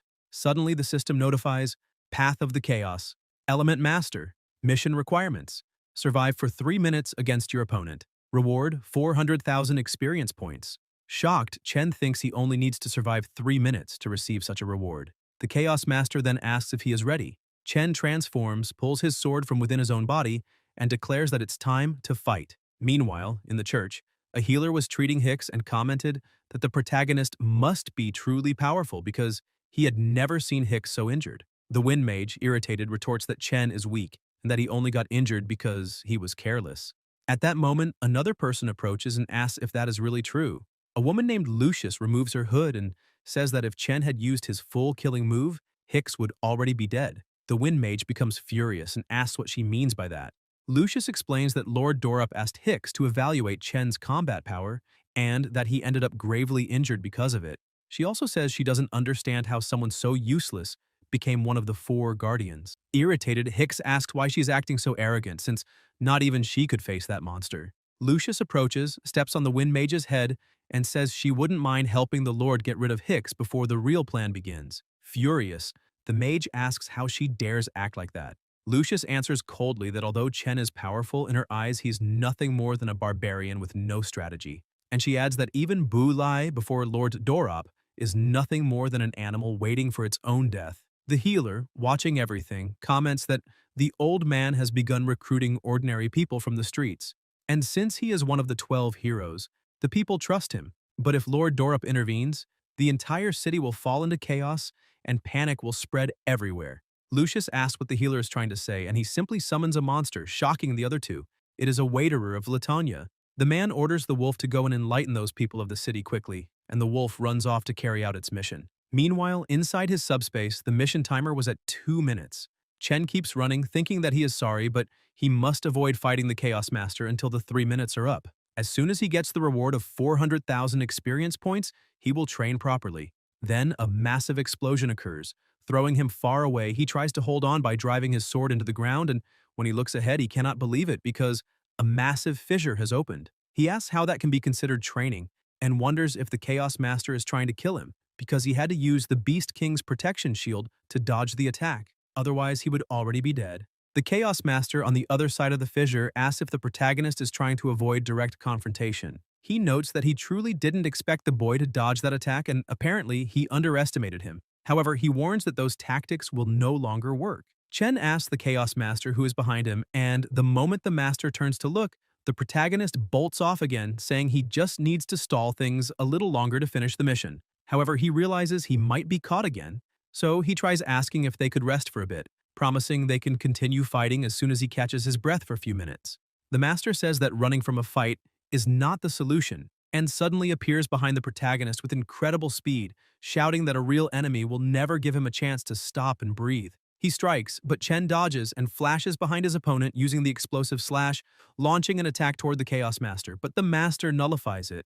Chen thinks that since the Master attacked physically, he was able to use explosive slash to escape. Meanwhile, the Master is confused, wondering how that boy appeared behind him, since he couldn't see his movements, and it looked like he teleported directly behind him, so maybe. The protagonist stares at his opponent, thinking that his skill has a 5-minute cooldown, and if his uncle attacks now, he might fail the mission. The countdown is at 30 seconds. Chen throws his sword on the ground, says he understands, and once again asks if the Master can let him rest at least a little this time, promising that afterward he will continue training and will not run even a millimeter. The Chaos Master approaches slowly and says, "Fine," but only if the protagonist explains the technique he just used.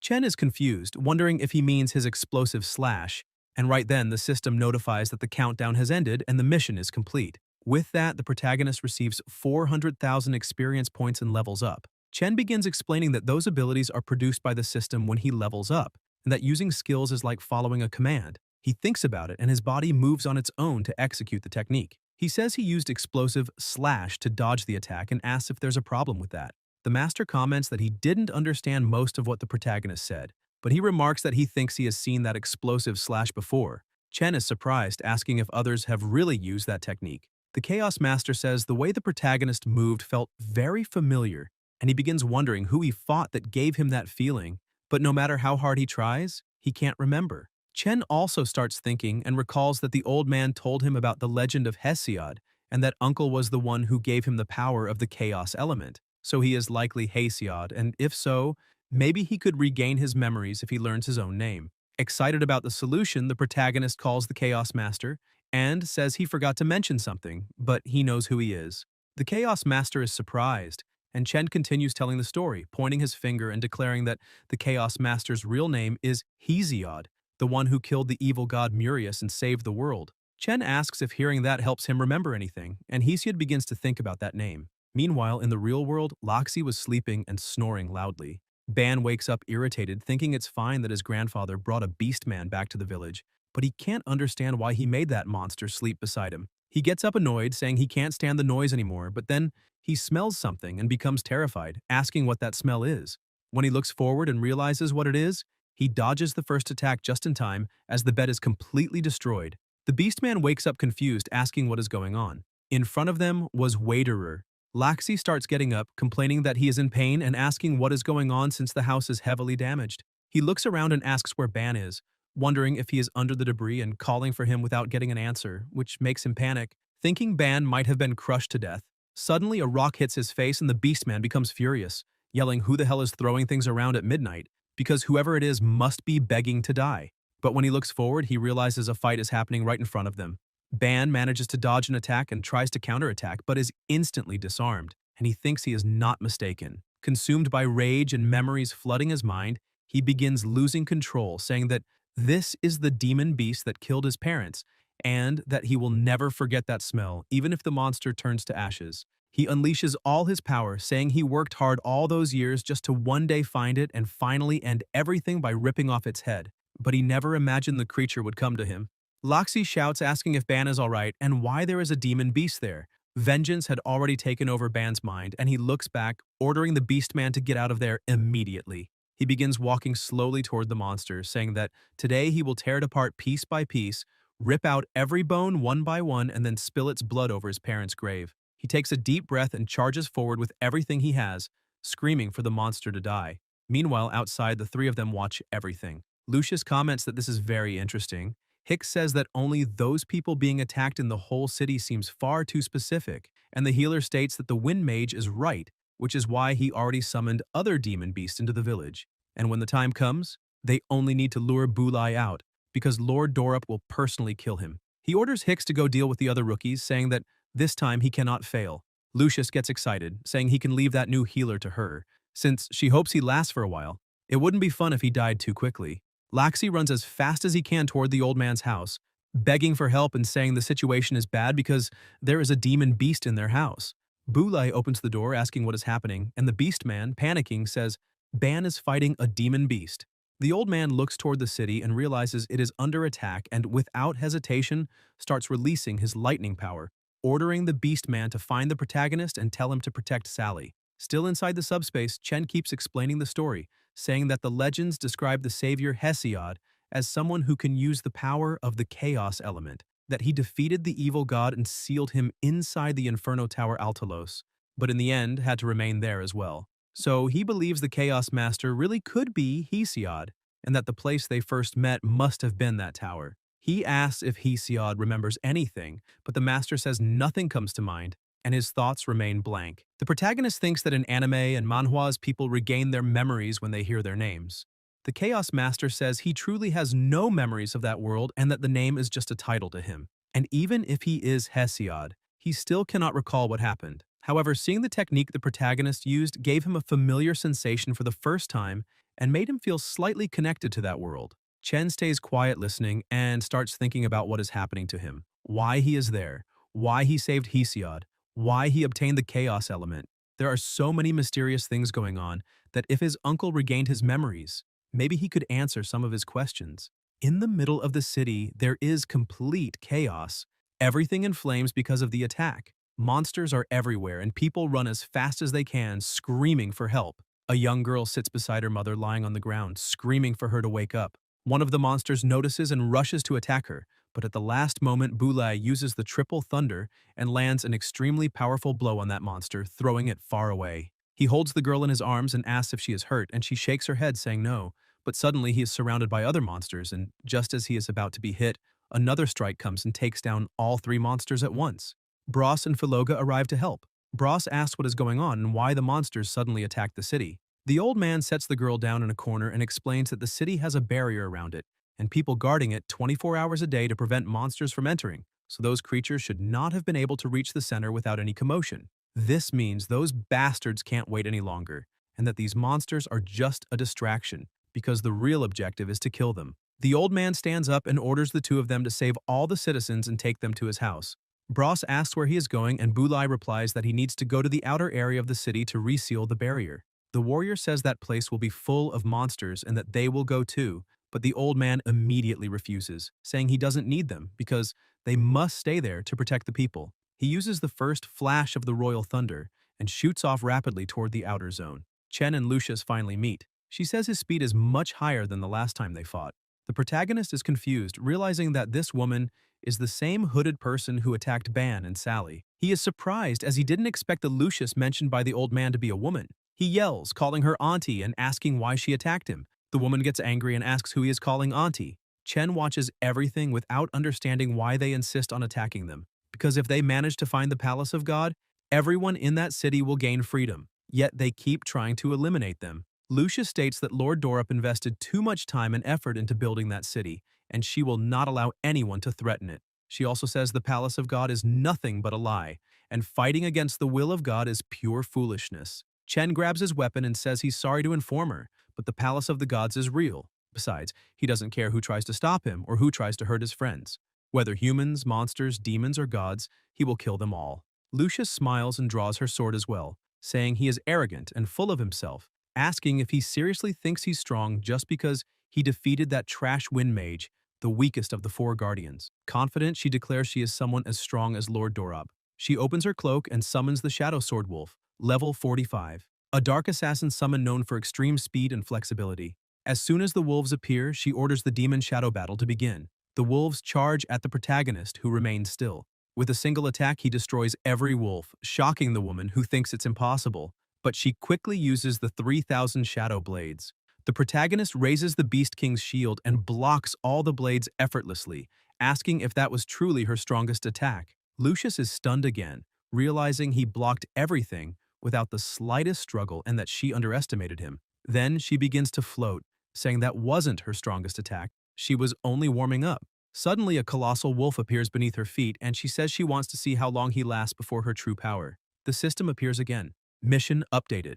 Delk defense. Defeat the enemy leader. City integrity, 67 out of 100.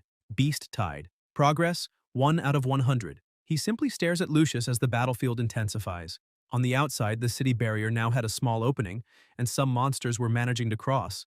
The guards fought with everything they had to protect the core and stop the invasion. One of them, exhausted, says they're holding on for now and asks how much longer the mage needs to fix the crack. She replies, breathless, that there are too many monsters and the energy she absorbs isn't enough to block the attacks or seal the breach fully. If it continues like that, the barrier will collapse entirely. The leader shouts for everyone to hold the line, reminding them that their duty is to protect that area at all costs, even if it means dying. The group is inspired by his words and keeps fighting with renewed strength, but the barrier continues to break, more cracks forming everywhere. The mage then screams for help from Professor Daemont, saying they won't hold much longer. At that moment, a powerful bolt of lightning descends from the sky and hits the crack, which starts closing by itself. Everyone is shocked to see the barrier regenerating. The old man appears, and the guards feel relieved, recognizing that one of the 12 heroes has finally arrived. Boulay, still angry, notices that some monsters cross the breach and eradicates them with a single move. He tells the professor to leave that spot to him and go help the others reinforce the barrier.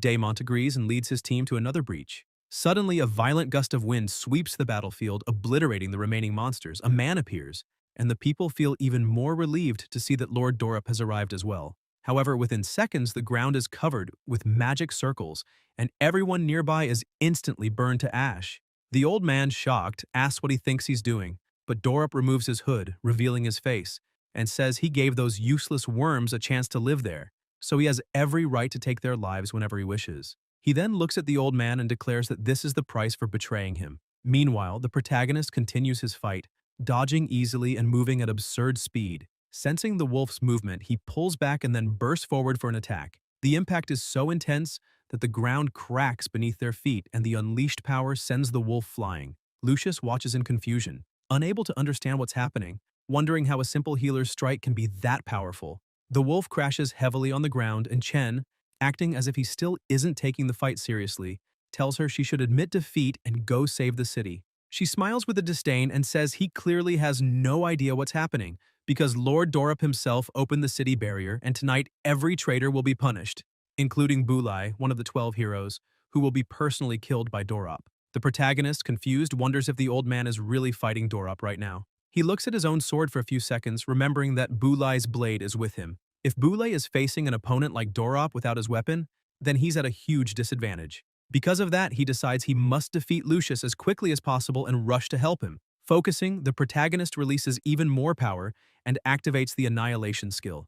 Lucius begins stepping back, frightened, muttering that this man is getting stronger by the second. Before she can react, the protagonist also activates Blessing, completely vanishing from her sight and appearing right in front of her in an instant. Shocked, the woman tries to counterattack and screams, asking how he got there, but Chen has already swung his sword, unleashing an explosive slash that hits her with devastating force. Breathless and wounded, Lucius asks why he didn't kill her, but he remains silent. With no strength left to continue, she loses consciousness and collapses to the ground. Immediately afterward, the system emits a new notification. Delk Defense Mission Progress updated. Shadow Mage Lucius defeated. Experience obtained added. Item obtained added. Overall mission progress. Beast Tide advancement, 3 of unknown total. City integrity, 53 out of 100. Surrounded by several tornadoes, the battle between the two was about to begin. Dorup moved first, pressuring with wind attacks, but Bulai managed to block the initial blows. Dorup provoked the old man, asking if he really believed he could defeat him, saying the era of the 12 heroes was long gone, and that now he was nothing more than an old relic, while he himself was a true god, watching insects like Bulai die slowly in the end. Even knowing that fight was nearly impossible to win, Bulai didn't retreat and kept resisting the attacks. But Lord Dorup increased his strength even further, creating a devastating storm of winds. The pressure was so great that he believed victory was guaranteed.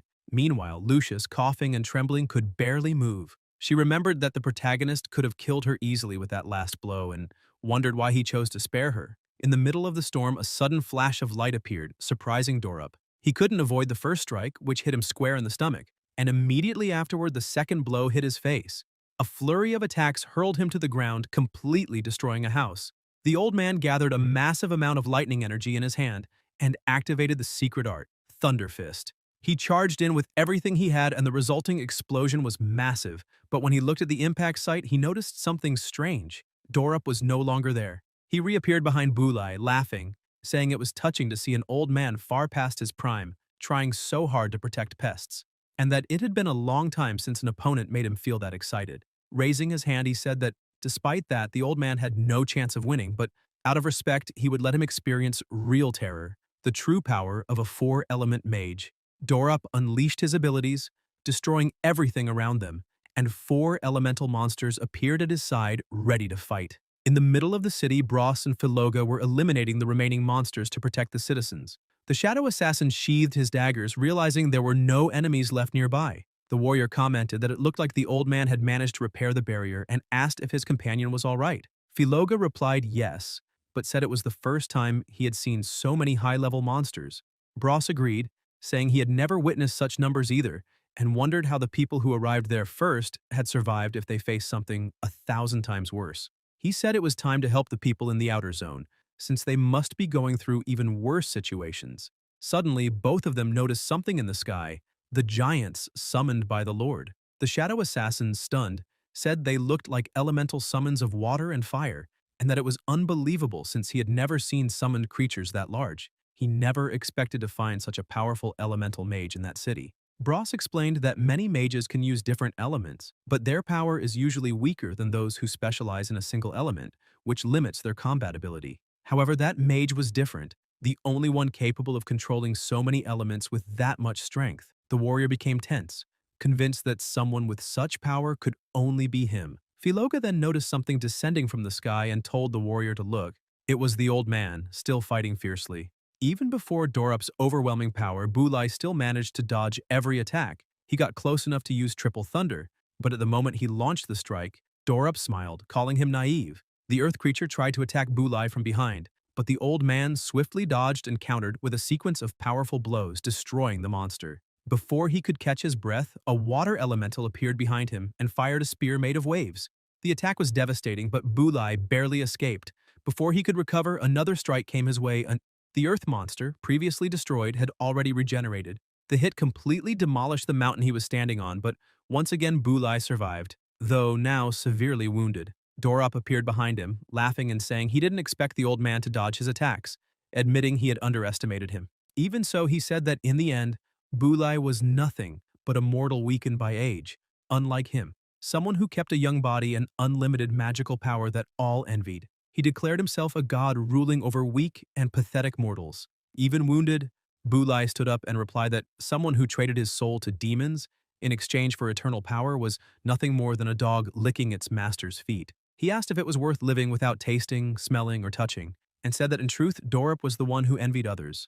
Enraged, Dorup told him to shut up and cast a spell that hit him full force, dragging him with magic and saying that the old man's life and death were in his hands, and killing him would be as easy as crushing an ant. The Lord states he will tell everyone it was Bulai who opened the barrier and that he, Dorup, is the hero who defeated the traitor and saved the city. He says it's time to dispose of the trash, but before he can act, the protagonist appears like a demon, charging at absurd speed and landing a direct blow, slamming Dorup violently into the ground and saving his master. Confused, the Lord asks who that boy is. Chen turns to Bulai and asks if he is alright. The old man replies that yes, he only suffered a few minor injuries and asks what he's doing there. Chen explains that after defeating Lucius, she told him Dorop planned to kill him right there, so he ran as fast as he could to bring the sword back. Regretful, the boy apologizes, saying that if he had remembered sooner, maybe his master wouldn't be so badly hurt. Bulai smiles and tells him not to worry because even with his sword he wouldn't have defeated Dorop. After all, the enemy had already given his soul to the devil in exchange for unimaginable power. The old man lowers his head and admits that the enemy is right. He is no longer the man he used to be. His body has aged, his strength has faded, and as a mortal he is simply descending the mountain of life. Even so, he stands and reveals he left a teleportation seal on the campus. He orders Chen to take Sally and the others and flee, because he will stay behind to face the monster. Chen becomes irritated at hearing this and says he's not leaving, that he will never abandon his companions. He extends the sword and says his mother always taught him that living in that world would never be easy, but that one should never accept fate. One must fight for what they believe in. The protagonist declares that they are going to defeat Dorop and take everyone to the Palace of God, leaving that place together. Bulai becomes emotional, takes the Ozil sword, and at that moment a system window appears before Chen. Mission complete. Ozil sword returned. Attributes reduced. Reward: 150,000 experience points. Dorop starts laughing, mocking him and asking if he really thinks he can defeat him. Gathering unmatched strength, the elementalist concentrates an immense amount of magic and creates a glowing sphere that explodes violently upon hitting the ground. But when the smoke clears, none of the three have even a scratch thanks to the Beast King's shield. Laughing even louder, Dorop calls them trash for daring to challenge him and announces they will witness the power of a god before invoking the skill Explosive Fire Rain. Flames begin falling non-stop, bombarding the field, and even though the initial defense holds, the shield begins to crack under the pressure of the devastating assault. Chen watches, worried, thinking the enemy's attack is far too strong. The system warns that the Beast King's protective shield is about to break. A few seconds later, the barrier shatters and the attacks continue mercilessly. After some time, Dorop finally stops the attack and, laughing, says no one could survive that, declaring that the old man must have turned to ashes. But when the dust settles, he is shocked to see another protective barrier raised before them. Chen and Bulai are also stunned as they see Luca in the air maintaining the new defense.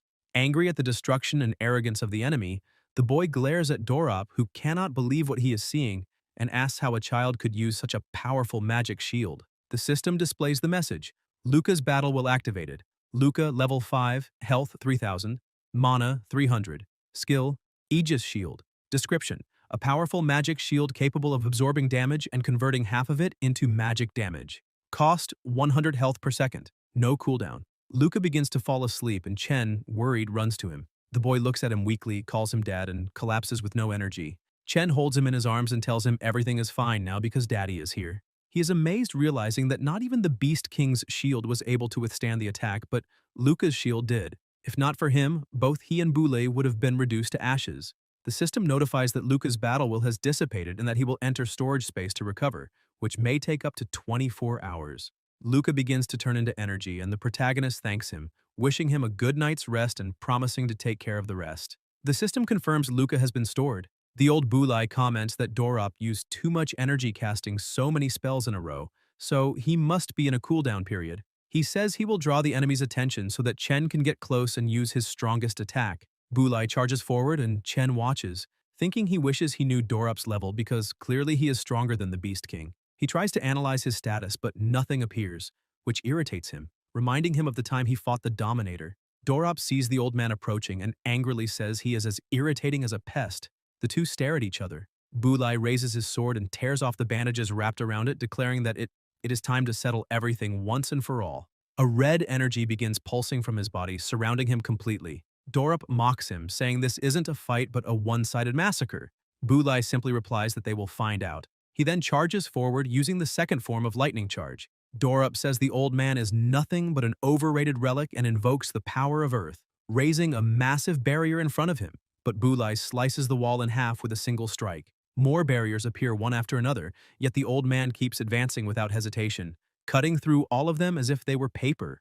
Dorop begins casting the fire element and unleashes a sequence of violent attacks, but Bulai charges relentlessly, dodging everything with precision.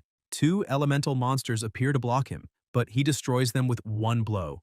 Dorop keeps a smirk on his face and tells the old man to conserve his strength, saying he will never truly get close.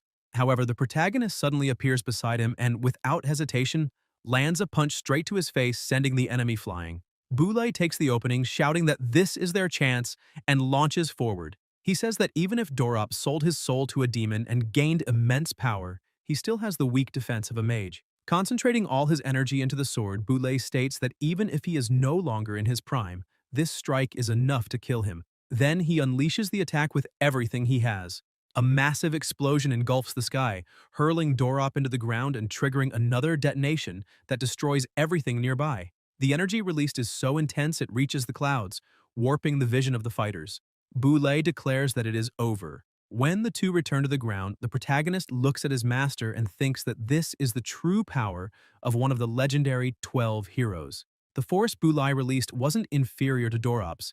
It may have even been greater. The old man then comments that the barrier still needs many repairs and suggests they split up to cover more ground. He orders Chen to go west while he goes east where monsters are attacking. Chen agrees and says he can handle it. But before they move, the protagonist feels something strange, as if he is forgetting something important. The feeling grows quickly and he realizes that even after the battle, the system didn't send any victory notification, which can only mean one thing.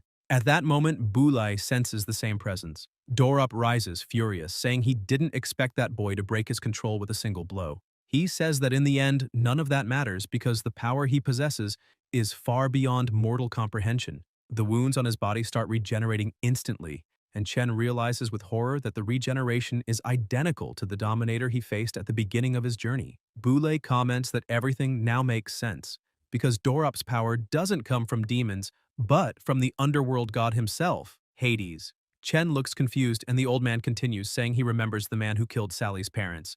The power he used was very similar to Dorop's. Back then, Boulay heard Argolis mention the name Hades. He remembers that after Argolis slaughtered everyone on the battlefield, he held Sally's mother and said none of them were the chosen ones, tossing her aside and complaining that he had come there for nothing, and didn't know how to explain it to Lord Hades.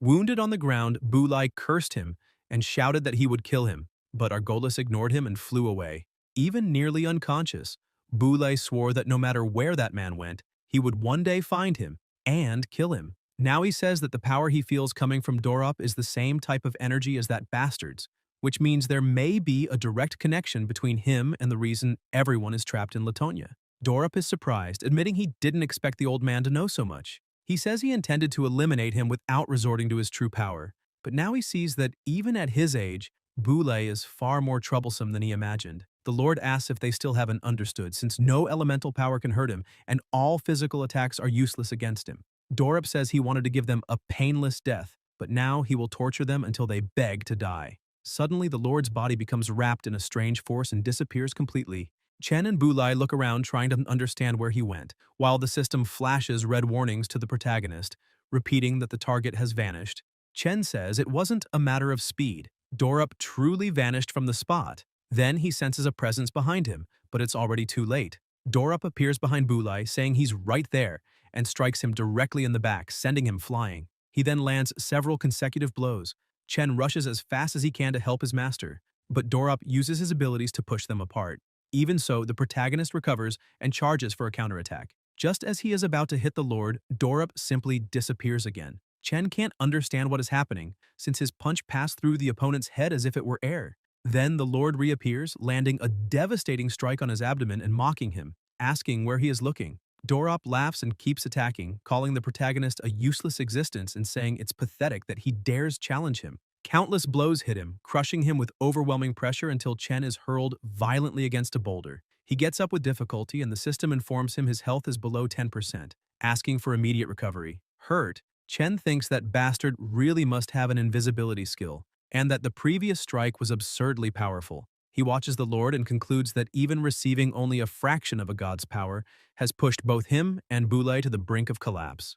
Then he realizes that is the true power of Hades, the underworld god. Chen becomes furious, wondering if to the gods they are nothing more than insignificant ants. Dorop asks what's wrong and whether he's feeling insignificant, commenting that humans are cruel by nature. After all, even children enjoy torturing ants on the ground. He smiles and continues using his abilities, saying humans are like ants, and that he never gets tired of watching them struggle desperately. Chen is pulled by Dorup's force until they are face to face. The Lord says he should abandon the dream of saving the world because it is nothing but a joke. However, if he can entertain him a bit longer, he might earn the right to stay alive. While they speak, Bulai approaches from behind and angrily unleashes the Thunder Slash, cursing the enemy as a bastard. But Dorup, far more powerful, disarms him with a single movement, throwing the sword far away and trapping him immediately after. He then says Bulai still hasn't understood. For someone who possesses the power of a god, all elemental attacks are useless. It doesn't matter how strong mortal power is. It is impossible to kill a god, and that is the hopeless reality. Chen begins to wonder if elemental attacks are truly useless against gods, and whether this scenario is really part of the game Cosmo. Meanwhile, Dorup wraps the sword with his power and raises it before the protagonist, saying he had promised one more chance, and that chance had arrived. Laughing, he proposes a cruel game. If Chen kills the old Bulai with his own hands, then everyone can leave alive. Without hesitation, the protagonist refuses. Dorup then changes his tone and says that, in that case, he will have to watch the old man being tortured to death, and his companions will be next. The Lord pulls countless stones and begins crushing Bulai's body slowly, mocking him and asking if Chen can feel the pain the old man is suffering, provoking him to end his suffering quickly. Chen shouts for Dorup to stop, threatening to kill him if he touches Bulai. The Lord simply smiles and says there are only two choices. Either everyone dies, or Chen kills the old man to save the others.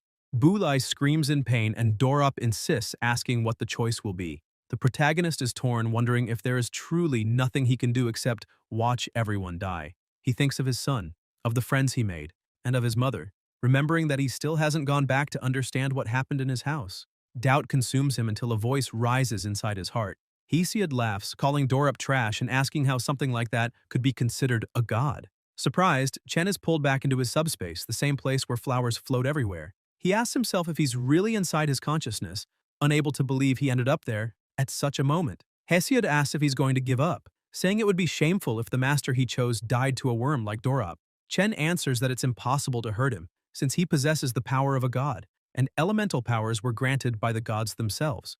Hesiod agrees, but asks why would the gods who rule over mortals give them a power capable of killing them? Naturally, common elemental powers cannot affect them. Chen then notices the tone in his voice and asks if he has something up his sleeve. Hesiod smiles and says that if Chen dies, he will also disappear, so he cannot allow them both to be beaten by someone like Dorup. He says the power of the underworld god is truly terrifying, but what matters is that Dorup recognized Chen, and that changes everything. Confused, the protagonist asks if they are really talking about him. Hesiod explains that yes, common elemental powers are useless against gods, but Chen is not an ordinary mortal. The chaos elemental power he received is the only one capable of killing gods, and now it is time to show just how terrifying that power can be. He raises the chaos energy to 3% of its total strength. Outside, Dorup continues laughing and taunting, saying that if Chen has given up, then he will kill them both, starting with the old man. At that moment, the protagonist interrupts him and asks whether the one who should die there isn't actually him. The system warns, Divine Blessing successfully recharged, Holy Strike ready. Chen activates Divine Blessing, and the system announces that all negative effects have been nullified. His speed is increased by 20%, and he will now absorb life with each strike. Dorup laughs even harder, saying the human is entertaining, but will always remain nothing more than an insect before him. He tries to attack, but Chen, eyes firm and unwavering, grabs the blade of Dorup's sword with his bare hands. Dorup freezes in shock, unable to believe what he is seeing, but before he can react, he takes a punch straight to the face. Chen shows no mercy and continues attacking non-stop, blow after blow, crushing Dorup's health completely until he lands a devastating kick that slams him into the ground with terrifying force.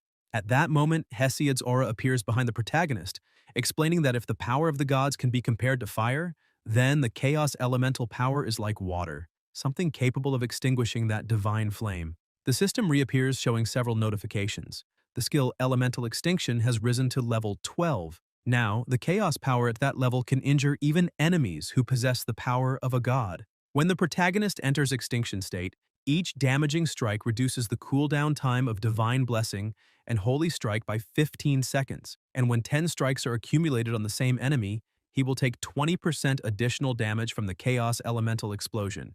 Eliminating elite or insane level enemies instantly restores all cooldowns. Hesiod then says the protagonist is now a true Godslayer.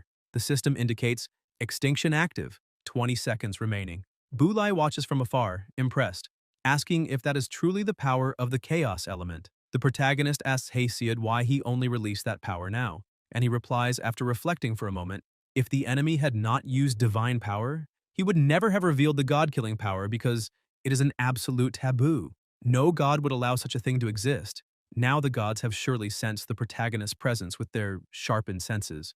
Hesiod warns that from this point on they will send the strongest to hunt him, and that future enemies will no longer be mere lackeys, but the true gods themselves. At that moment, a divine voice echoes, "Mission prompt. Due to the full release of the Chaos Elemental power, you have obtained the high-class elixir, Scattered Tears. Mission activated. Chaotic Trials. Requirements. 1. Use Scattered Tears. 2. Use Divine Blessing or Holy Strike twice in battle. 3. Use the god-killing power to annihilate Dorop." Chen tells Hesiod not to worry, declaring that he will get out of there no matter what, even if it means becoming the enemy of the gods. The system displays the item information, Scattered Tears, tears left behind by monsters. Upon use, instantly restores 1,000 health points and 700 mana. All abilities have their cooldowns restored and recovery speed increases by 100%. Attacks regenerate 50 health points per strike for 6 seconds. After use, the Eyes Scattered effect remains active for 1 minute, allowing you to see all hidden units. Chen drinks the elixir, saying that what he needs to do now is kill that bastard. Thinking it's time to end everything, the system warns, Extinction active, health restored by 1,000, mana by 800, abilities recharged, Holy Strike, Divine Blessing. Extinction cooldown recovery speed increased by 100%. Dorop begins to rise, saying that this cannot be possible because Lord Hades had already taken his soul and removed all his senses, yet he still trembled in pain. He stares intensely at the protagonist, confused, asking what this guy did, because maybe he was the legendary one. Suddenly, he panics when he senses an attack coming his way, tries to dodge, but is thrown backward. The protagonist advances like a true godslayer, using Divine Blessing and Holy Strike. Dorop tries to use his invisibility ability to escape, shifting to the side, but Chen tracks him using only his eyes. The system warns, Eyes Scattered activated, opponent's concealment nullified, target locked. Desperate, Dorop begins to wonder if that man could really see him. The protagonist's attack hits him and Chen keeps striking non-stop. The system shows 3,600 health deducted, 30 attacks accumulated, explosion damage tripled. Dorop keeps losing health rapidly.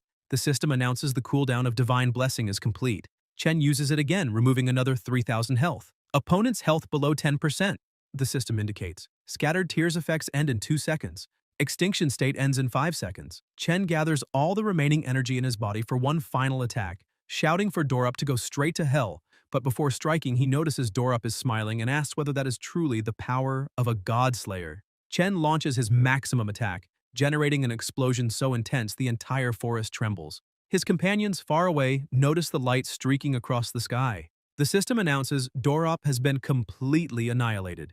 The protagonist has obtained 3 million experience points. Items acquired, Red Key, Wind Elemental Stone, Ice Armor, Earth Ring. Level up, requirements fulfilled, use of Scattered Tears during battle, use of Divine Blessing twice, and use of the God-slaying power to annihilate Dorop. Mission complete, Chaotic Trials. Additional reward, 1.5 million experience. Item acquired, God Essence. Level up. New features unlocked, Composite Forging System, Illustrated Manual, Map, and Detection. The battle finally ended. Chen returns to his human form and Bulai runs to him asking if he is alright. With a faint smile, he looks at the old man and says he managed to win. Exhausted, he collapses right after. Meanwhile, in the underworld, several souls were trapped in bottles behind the Lord of the Underworld. Suddenly, one of them begins to fade. Hades notices and wonders if Dorop's soul truly disappeared, since he was the guardian of Latonia. With that, he is certain the God-Slayer has truly resurfaced. At that moment, Argolis should already be in the middle of the infinite sea. Sailing, he begins complaining that the boat is so slow it's irritating, but it's the only possible way to cross that sea. He asks Cecil how long until they arrive, and she replies they're almost there. Argolis then smiles as he sees the portal that connects the underworld to the other world. Chen begins to hear someone calling his name and slowly starts to wake up. However, he panics when he thinks his mother is nearby and shouts for her, causing the people around him inside the subway to feel annoyed. The protagonist remains confused and wonders what is happening and why he is there. One of the passengers starts acting aggressively, asking if the protagonist is crazy for shouting like that, since he scared everyone around. Suddenly, an announcement starts playing, informing that the next station is She Yuanlu and that passengers who are about to get off should hurry. The protagonist starts to wonder if he has really returned to reality, and, upon noticing the people around him, shouts again, saying that he has finally come back. The aggressive man then speaks, completely confused, questioning what he is talking about. Another announcement informs that the train is arriving at the station, and that everyone should keep away from the doors.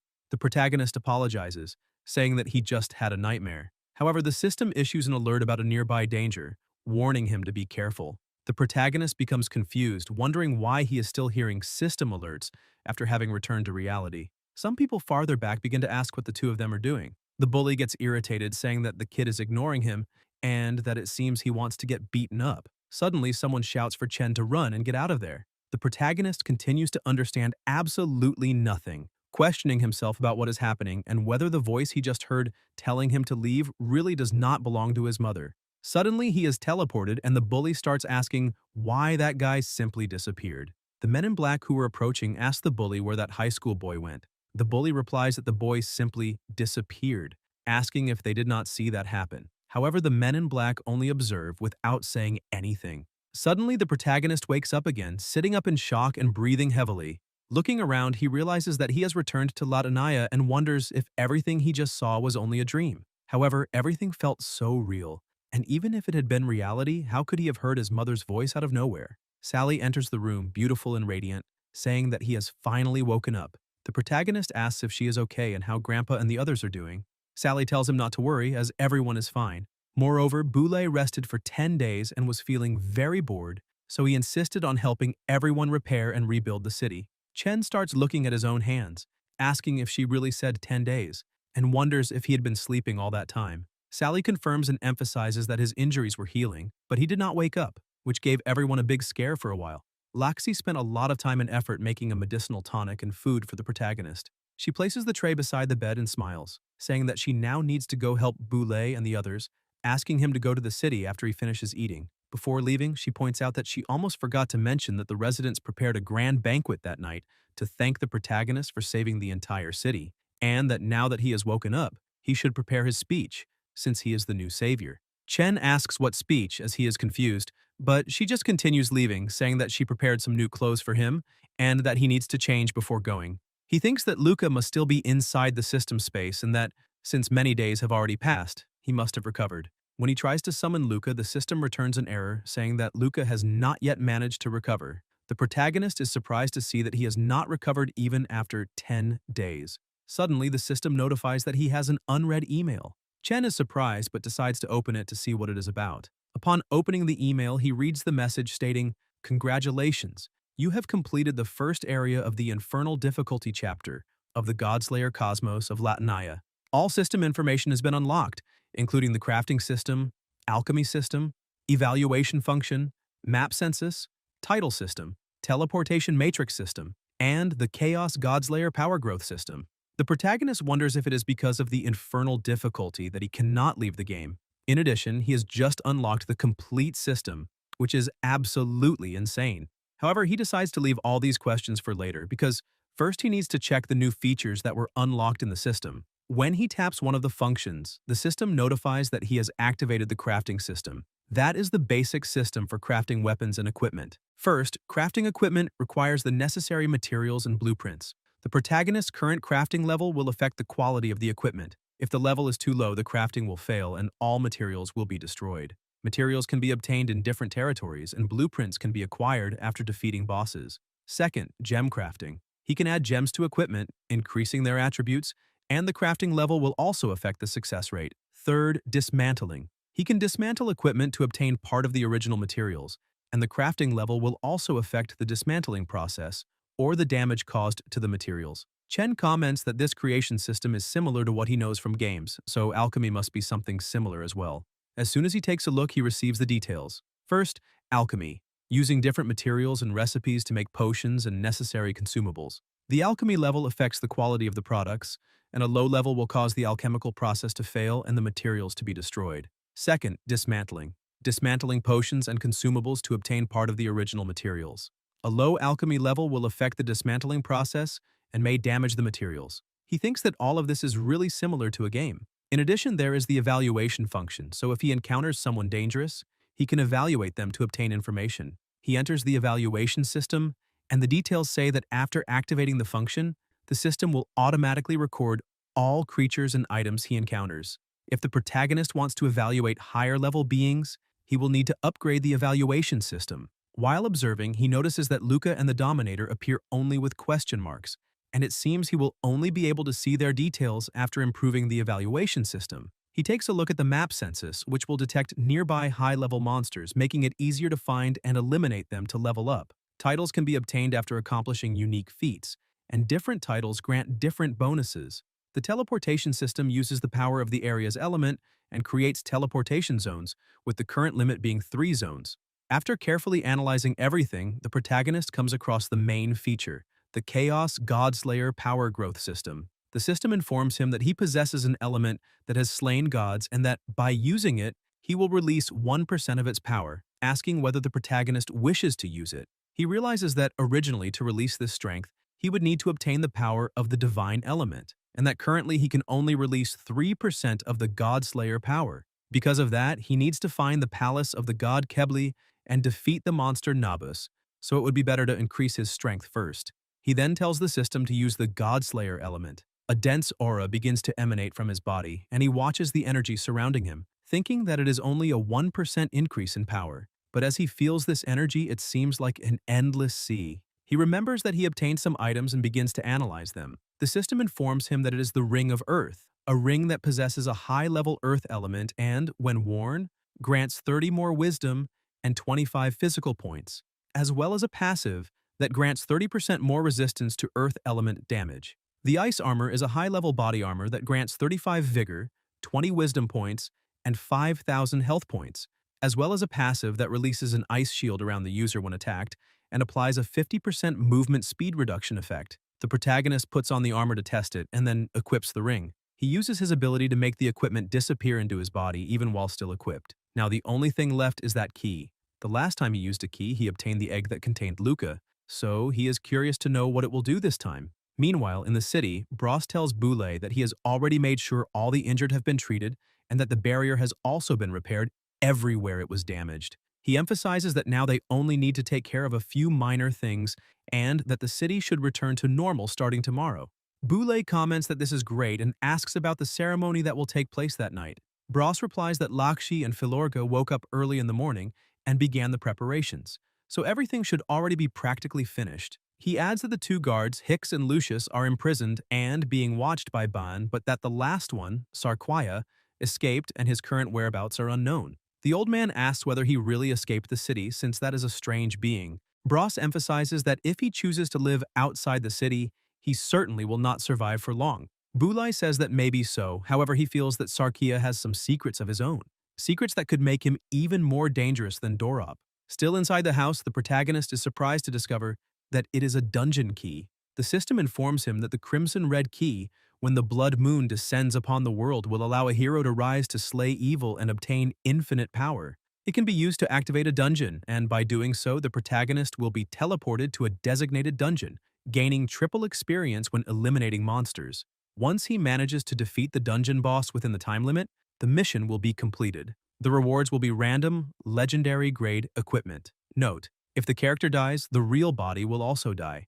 The system asks whether he wishes to use it now. Chen begins to think about the message stating that if his character dies, his real body will also die, because he received a similar notification when he was inside Luca's punishment space. He remembers that when he was previously killed by the wandering dominator, the system did notify that his character had died, but it did not say anything about his real body. He realizes that apparently it is his consciousness that is trapped inside the game. But, if that is the case, why did his body disappear on that train? He starts to become irritated, once again questioning whether that was a dream, since he can no longer distinguish what is real and what is not. Hesiod appears behind him, asking if he is okay. The protagonist asks how he is, and Hesiod replies that this is only his ghost, but that this is not important, because what he really wants to say is that it was not just a dream. He states that the protagonist really managed to leave Latinaya, although he does not know how or why. Chen is shocked and asks what he just said, questioning whether he really managed to get out.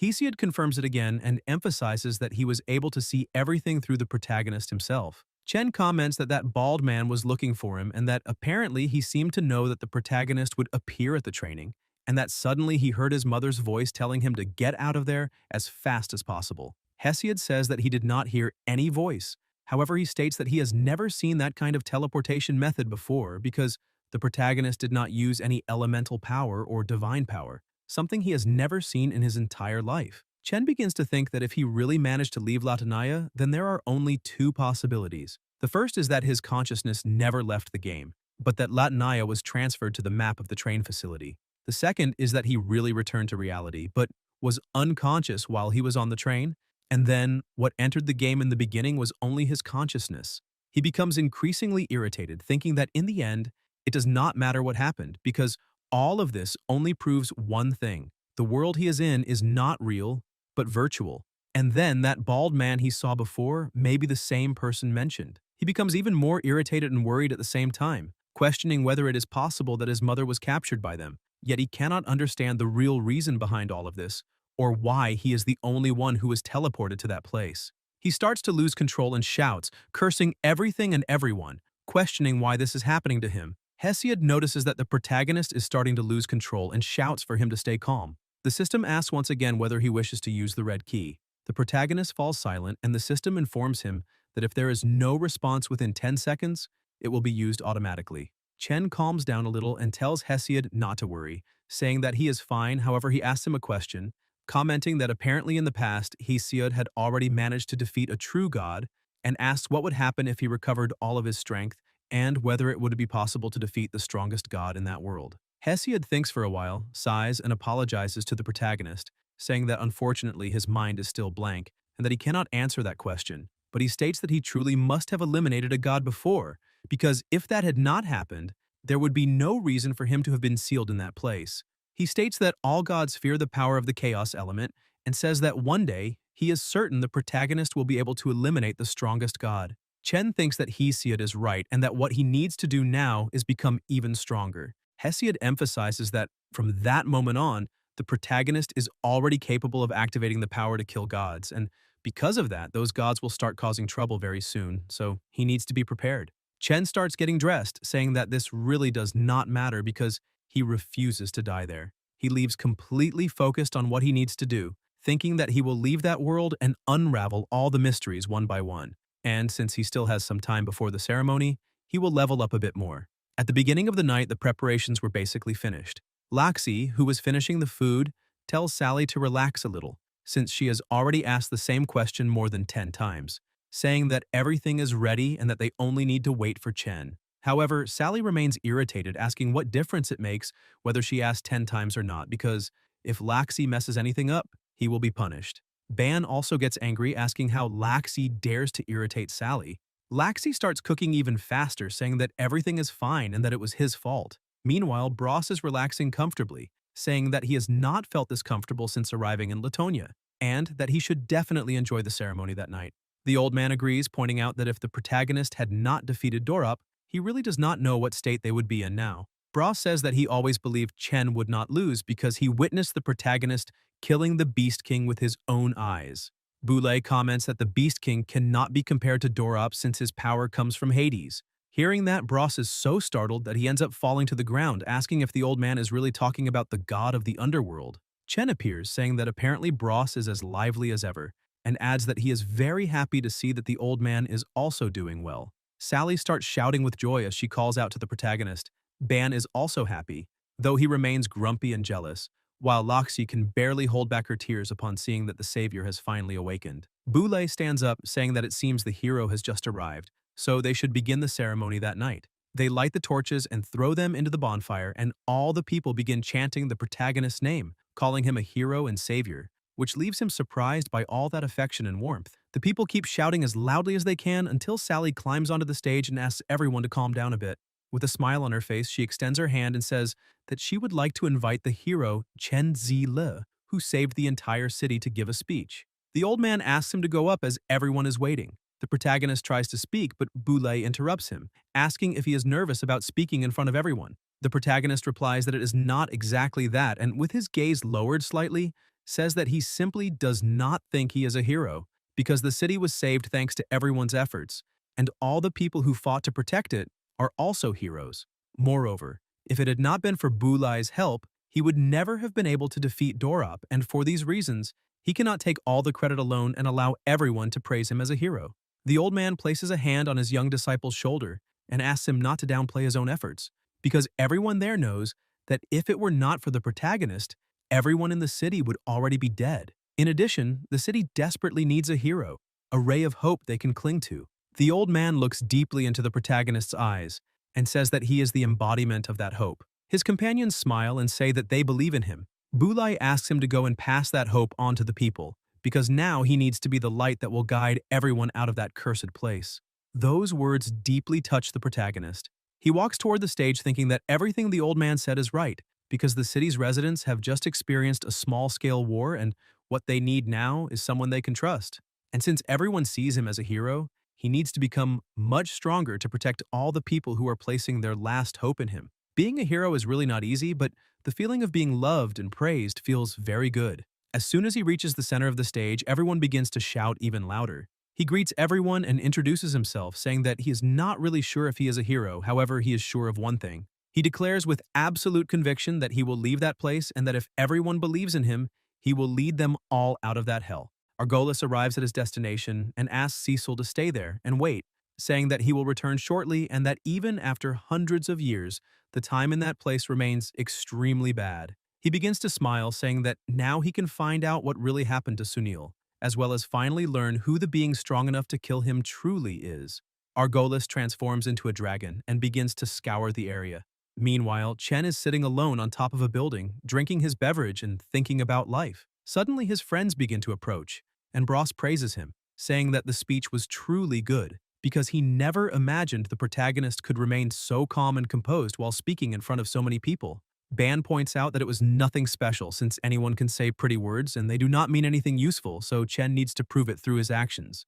The protagonist stands up, saying that if the speech had been given by Ban, everyone would still be irritated and sulking by now, then asks where the old man and Sally are. Ban becomes irritated by that, but Bros tries to calm him down, saying that they do not need to argue over something like that and adds that Bulai drank too much, so Sally ended up taking him home. Philoga is taking food to Lucius and the other prisoners.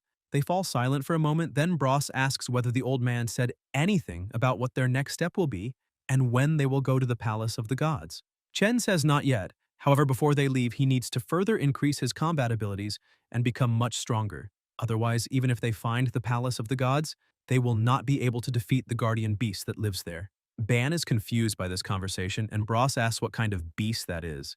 The protagonist replies that, from what he has learned, compared to the guardian beast, Dorop should be nothing more than a weak child. Therefore, if they truly want to overcome this challenge, everyone needs to find a way to become even stronger than they are now. After saying all of that, he jumps off the building, stating that he is going to rest and that they should also go to sleep early. The two watch the protagonist leave and Bros comments that it seems he is becoming more and more mysterious. Chen goes to the edge of a cliff and begins to look at his system interface, thinking that after defeating Dorop, his level or cultivation reached 708 and now he also has 41 levels available to use.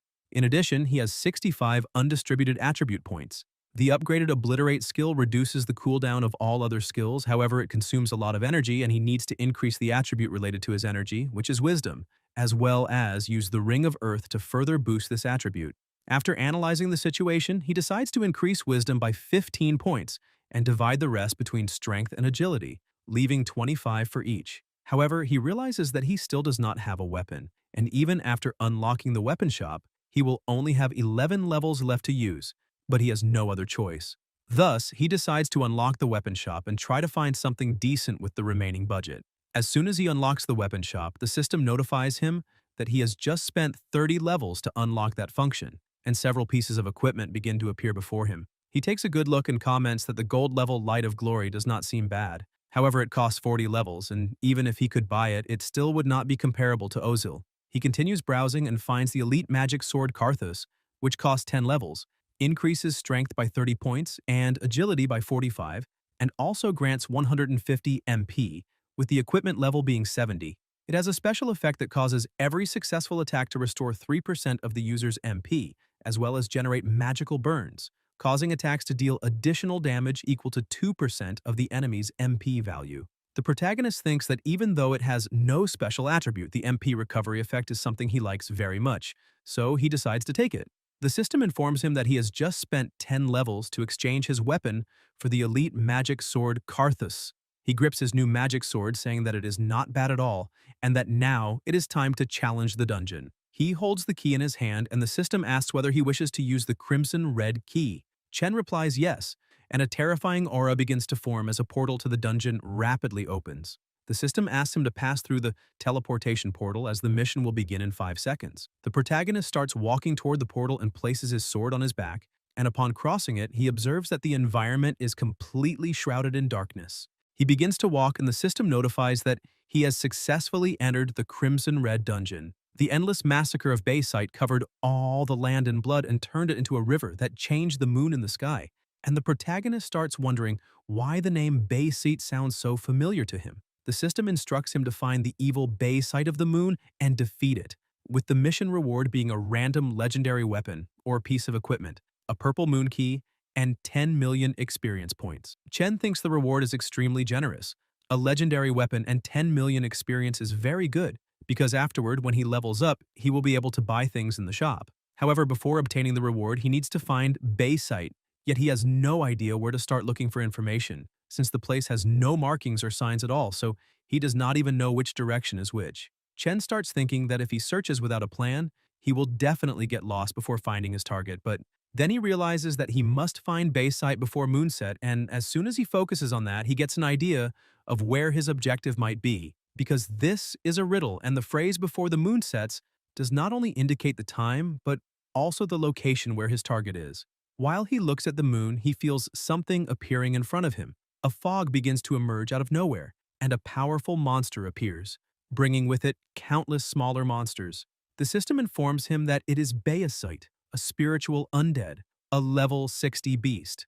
The monsters begin to slowly approach, quickly surrounding the protagonist. He draws his magic sword and looks around, saying that it seems there are many level 60 undead spiritual beasts, and that if it were in the past, it really would have been difficult to deal with them. One of the monsters tries to attack, but he easily dodges and eliminates it with a single strike. He begins to move and wipes out all the monsters around him, as if they were absolutely nothing, thinking that at his current level, those monsters are nothing more than free experience being handed to him. Meanwhile, on a mountain some distance away from the city, Argolis is observing everything and confirms that Sunil was indeed killed, and even if he did not possess that divine power, he should not have been killed so easily. He begins to smell a very strong scent of insects, but then realizes that the smell is familiar and wonders if it could really be him, because that should be impossible. After all, he should have died a long time ago. Argolis starts to smile, wondering if that bastard really did not die and is hiding among the insects. In Delktown, the old man is reading a book and realizes that the sealing of the evil god Murius is not the end of the story, but the beginning of everything. The appearance of Hesiod and his absolute power made the gods fear humans, and according to what the goddess Jeffin saw in the Book of Prophecies, a godslayer will appear among humans and judge the gods, and then the world will be reset. The gods became enraged that humans had created their own power that could threaten them, so they massacred and slaughtered humans, and the oppressed humans eventually resisted and fought back. It is then that the Godslayer will appear and lead humanity to defeat the gods, and after the battle with Dorop, the old man no longer has any doubts that the Godslayer is the protagonist. He begins to wonder whether humans and gods will truly go to war, but suddenly he senses a massive threat approaching. He quickly opens the window, asking if the barrier is under attack, but instead he sees an enormous fireball in the sky, creating a huge explosion. He rushes there, and when he looks to the side, sees that it is the same trash that killed Morse and Luna. The two stare at each other, and Argolis asks the old man if he is the guardian of that place and demands to know where the bastard who killed Sunil is, saying that if he tells him where he is, he will die without pain. Otherwise, he already knows what will happen. Meanwhile, the protagonist is focused on completing his mission, and as he begins to release his power, he manages to destroy the monsters in front of him. The system informs that the magic sword dealt an additional 300 points of damage, and with that he eliminated 3 undead spiritual beasts of Bayside and obtained 30,000 experience points. He pauses for a moment and looks at his sword, saying that if only the Annihilation Strike could also stack passively, then he would have unlimited MP. He leaps into the monsters, saying that it is better to have that than to have nothing, so he will try it.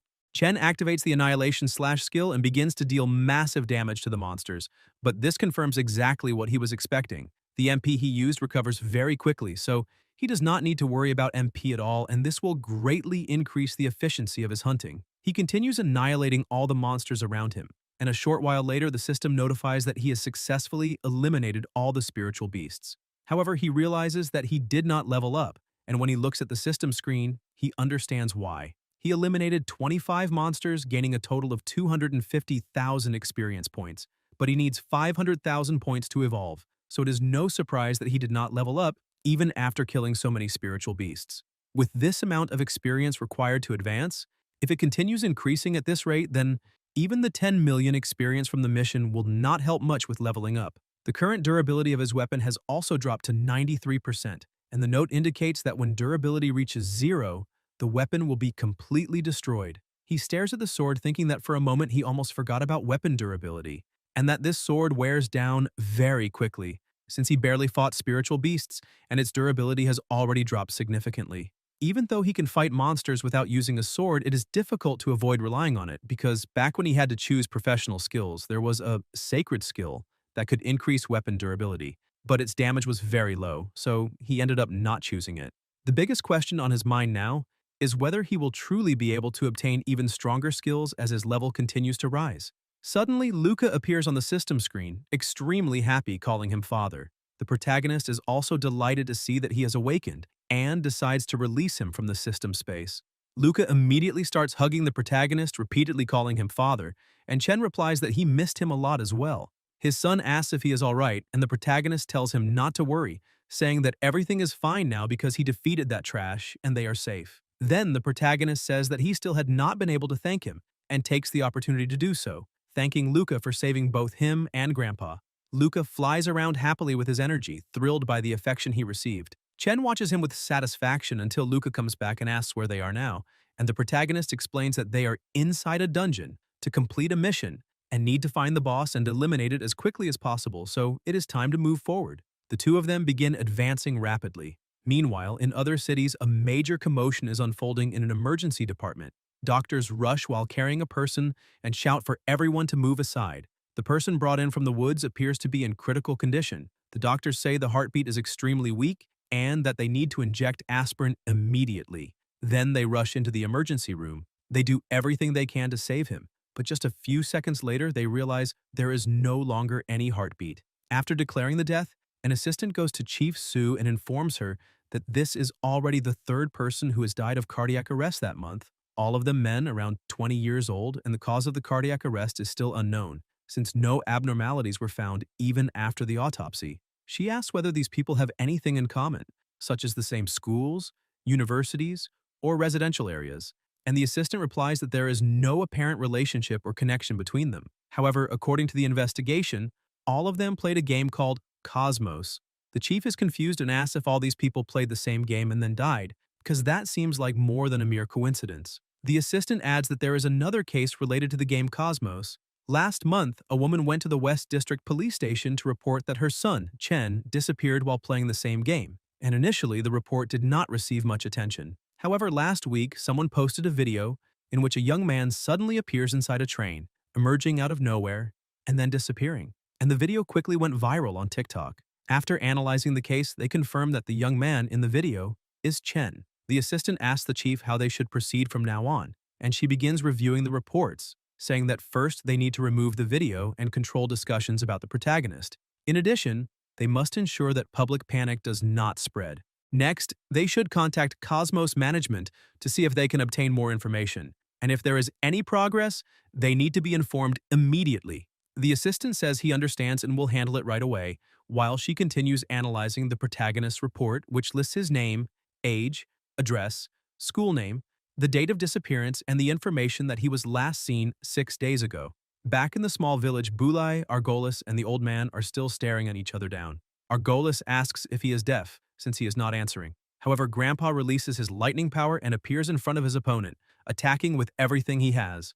Argolis blocks the attacks with just one finger, and using only one hand, counterattacks, hurling the old man far away. Ban appears holding Bulai and asks if he is alright. The old man says yes and asks why Ban is there, ordering him to leave as quickly as possible because they cannot defeat that man. Ban tells Bulai not to worry, saying he did not come alone, since Lucius and Hicks are also there to help. Inside the Crimson Dungeon, the protagonist realizes that the closer he gets to the moon, the more spiritual beasts appear, and their level is much higher than the ones he faced before, reaching level 70. He continues eliminating the monsters ahead of him, and to prevent his weapon's durability from dropping too fast, he decides to stop using the Annihilation Strike and switches to normal attacks. However, this change makes it take much longer to defeat the enemies, and if he continues like this, he will end up running out of time to face the boss.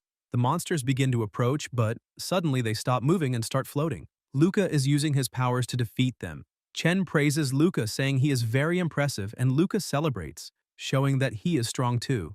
Another small army of monsters begins to appear, and the protagonist thinks that he has no other choice. He must eliminate all those spiritual beasts as quickly as possible because he cannot waste any more time. The villagers begin to realize that a great battle is about to happen, and without fully understanding, some ask what is going on, and whether demonic beasts are attacking again, feeling a bad premonition about everything. Argolis looks at all of them with contempt, saying they are just a bunch of weak insects and that he does not want to waste time there, then asks once again where the man who managed to kill Sunil is, emphasizing that his patience also has limits. Ban points his sword and says that no matter what he wants, that city is under their protection and demands that he leave, otherwise they will be forced to act. Argolis looks at them disdainfully and, in the blink of an eye, appears in front of Ban, shocking everyone, releasing his aura and stating that human trash always overestimates itself. He attacks Ban, but the old man steps in front of him. Ban asks why he did that, and Boulay says he is fine, telling Ban to leave immediately because none of them are strong enough to defeat that being. Ban grows worried and asks if the old man is serious and who that man really is. Boulay explains that he is not human, but someone from the underworld, a subordinate of the god of Hell Hades, the Hell Dragon Argolis. The Hell Dragon begins licking the blood on his hand, saying that the taste seems familiar and wondering where he has tasted it before. The old man states that this being is the one who killed Sally's parents and emphasizes that elemental powers are useless against him, so he will delay him as much as possible while Ban must take the chance to escape immediately. Argolis says it is better to forget the idea of discovering whose blood that is because he has devoured so many humans that he no longer remembers, and asks if they really think they can still leave, since it is already too late. When he tastes fresh blood, he never lets any prey escape alive. Lucius and Hicks shout, preparing for battle. Lucius apologizes to Boulay but states that they will not leave, and Hicks says that unfortunately they are still the guardians of that village, so there is no way to run. Ban is also consumed by anger, saying that that bastard killed Sally's parents, and that whether human or god, he will not be forgiven, claiming that if they attack together, they will surely be able to defeat him. The old man says that since it has come to this, there is no turning back, and everyone prepares to enter combat. But Argolis begins to smile, saying that insects are always all the same. A gigantic dragon starts to rise behind him. Meanwhile, inside the dungeon, the protagonist breathes a little easier and the system notifies that he has leveled up. He asks Luca if he is okay because they need to rest a bit, and even after killing countless beasts, he only managed to level up once. In addition, his weapon's durability is also nearly at its limit, and with his current attributes and skills, he is very strong in one-on-one duels, but not very effective at defeating many monsters at once. And when it came time to choose skills, he could only choose 2 out of 3 options, and he chose the ones with higher damage, even though Holy Light has lower but fixed damage. However, it was an area of effect skill that could also reduce the rate at which a weapon's durability decreases. And if he could choose another profession, he could obtain better and even stronger skills. Still, he could not understand why he was only allowed to choose 2 skills instead of all 3. The system explains that when the player's hidden level reaches 100, a new skill slot will be unlocked. He is surprised to learn that he will gain a new skill slot as soon as he reaches level 100, which means that after defeating the boss of that dungeon, he will be able to unlock it. He looks toward the horizon, saying that they need to speed up and defeat that guy as soon as possible to obtain the new weapon and equipment, and with a new skill slot, it will be easier to fight Nabus of the Palace of the Gods. He calls Luca to move forward again, but a monster suddenly appears, letting out a deafening roar. Chen asks if that monster could be Baysite. The pressure in the space and the wind begin to change. An aura twists into a vortex, and a monster emerges from within it. That is Baysite, terrifying level 120. The protagonist starts laughing, saying that it seems it is just another big kitty. He tells Luca to be careful not to get killed, saying that he will protect himself as well. Luca gets irritated and says that he is very strong. The protagonist replies that he knows his son is strong, but it is still good to be cautious. He looks at the big cat and says that it is time to end this once and for all. In City B, the news is reporting that in recent days, many cases of death with unknown causes have been reported all over the world. Some speculate that there has been an outbreak of a deadly virus that the government is trying to hide, while others say it is related to nuclear contamination. However, one theory that is gaining traction is that the cases are connected to Cosmos, the latest metaverse game. At present, people are protesting against the game company and demanding that the government investigate and provide an explanation. That afternoon, the government invited Country K, Country J, Country A, Country Y, and many other countries to an emergency conference to address these deaths. The government stated that it would provide an explanation for these special cases of death at a press conference that night. Suddenly, someone collapses in the middle of the broadcast. The reporter is startled and says that she is Lu Yao, and together with Neo TV will continue bringing everyone the latest updates. Lee Yuman, a PhD and medical expert, explains that all victims in these death cases were thoroughly examined by multiple medical specialists, but no viruses or signs of poisoning were found. However, during the autopsies, they discovered something. Those victims did not die of cardiac failure as initially believed, but what they found was illogical and far more complex than that. He emphasizes that the victims' organs were damaged by something sharp, as if by a weapon or something similar, and therefore he believes that all those victims were killed by illusions produced by their own brains. Everyone in the room is confused, talking among themselves, unsure whether such a thing is even possible. Human continues saying that he is currently part of a brain laboratory project in Europe. What they do is place a small amount of brain tissue in a petri dish to conduct research. They use electrical signals to stimulate and teach these brains to play simple games. And they discovered that this brain tissue learns much faster than an artificial intelligence they created. They might say that these things are unrelated, but he truly believes that this research and what is happening now point to one thing. There is a chance that the world they live in is not real.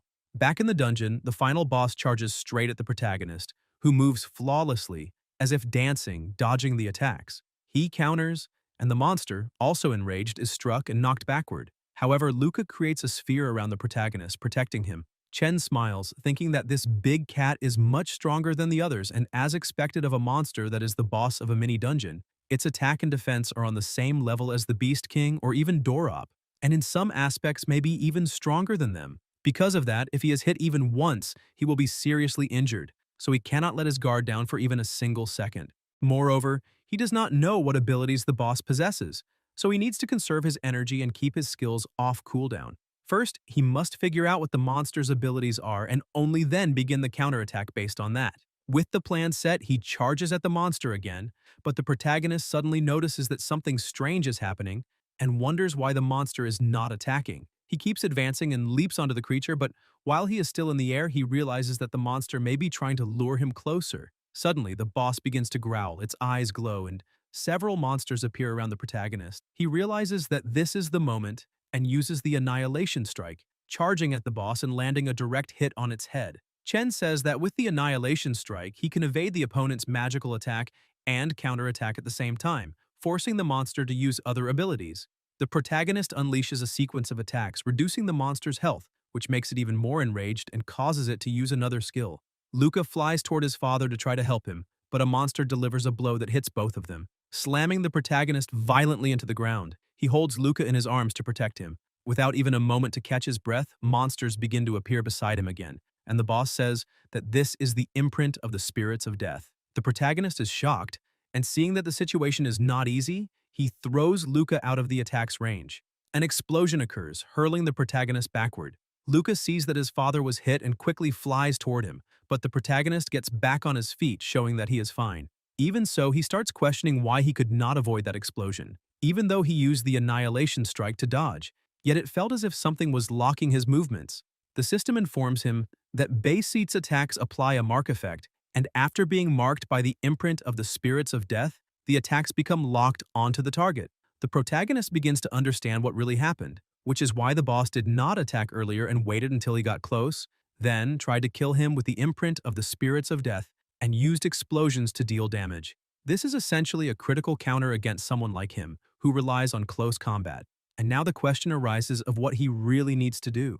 Several more explosions begin to occur, but the protagonist does everything he can to dodge them. He realizes that the speed of the summoned spirits of death has also increased and warns Luca to be careful because the spirits are getting faster and faster. Suddenly, he notices an attack coming toward them, but there is not enough time to react and the attack strikes exactly where they were standing. However, the boss realizes that something is wrong because Luca managed, at the last instant, to create a barrier to protect them both. The protagonist sees that Luca is starting to be in danger, becomes enraged, and once again uses the annihilation strike, hitting the beast's eye and making it scream in pain. He takes advantage of the opening and unleashes countless follow-up attacks, but the beast manages to knock him back. Chen looks at Luca and sees that he is extremely exhausted, asking if he is alright. At the same time, he thinks that for now he can only rely on Luca's protection and look for an opportunity to get close enough to attack the opponent, but that will leave Luca increasingly drained. In addition, the boss's speed is increasing more and more,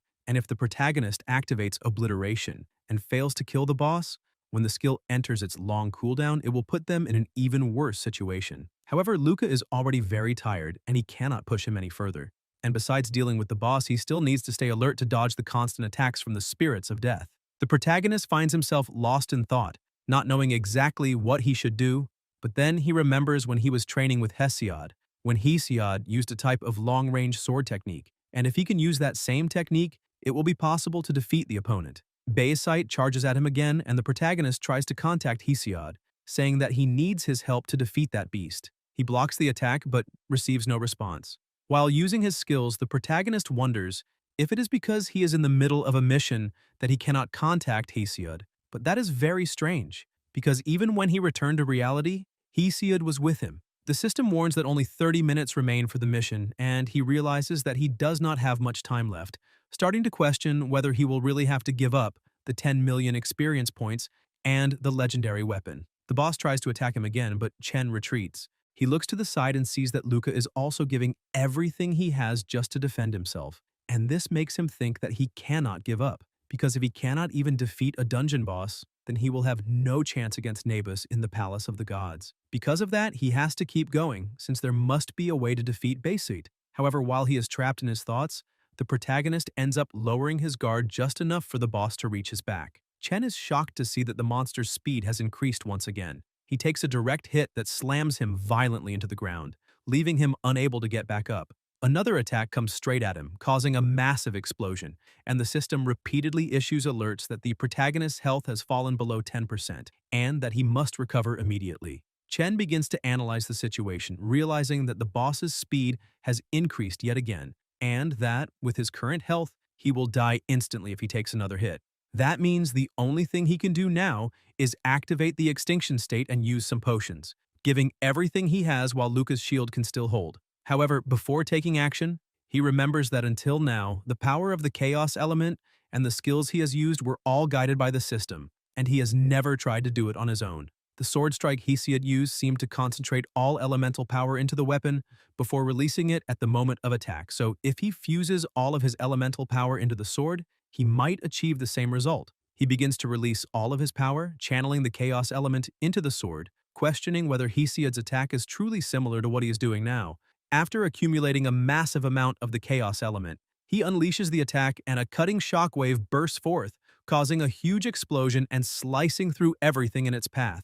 The system notifies him that he has completed the skill Godslayer Crescent Blade. The protagonist rejoices when he sees that he has truly managed to learn a skill on his own. The system explains that the chaotic Godslayer Crescent Blade consumes 100 MP to gather all the power of the chaos element into the weapon and deliver a fatal strike. The damage is calculated based on 2,000 base damage plus 5 times the strength value plus weapon damage, in addition to the explosion damage of the chaos element. This attack also inflicts the following effects: lifesteal and magical burn. The cooldown time is 0, and skills he develops on his own will not occupy slots in the system's skill interface. He thinks this is incredible because he has just acquired another skill and can finally defeat that stupid boss.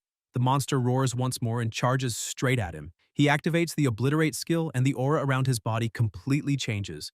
The monster closes in faster and faster, but Chen's concentration is fully locked onto its movements. He moves his arm and with a single simple motion, lands the strike on the monster, slicing it cleanly in half with ease. He breathes heavily, thinking that after using the skill it feels as if he is trapped in quicksand, unable to move at all, but fortunately the battle has finally come to an end. The system announces that he has successfully annihilated Bayside and, with that, completed the Crimson Moon mission. The energy contained within the beast begins to leak out, flowing directly toward the moon. That energy starts to change color, and the protagonist wonders what it could be when, suddenly, a lunar beam strikes him. The system informs him that he currently has 2 million experience points and has just received an additional 10 million experience, causing him to level up rapidly until reaching level 100. He thinks that everything is finally settled now, since this was an extremely exhausting experience, yet his wounds begin to heal rapidly thanks to the recovery granted by leveling up. In addition, he has unlocked the ability to use a third skill.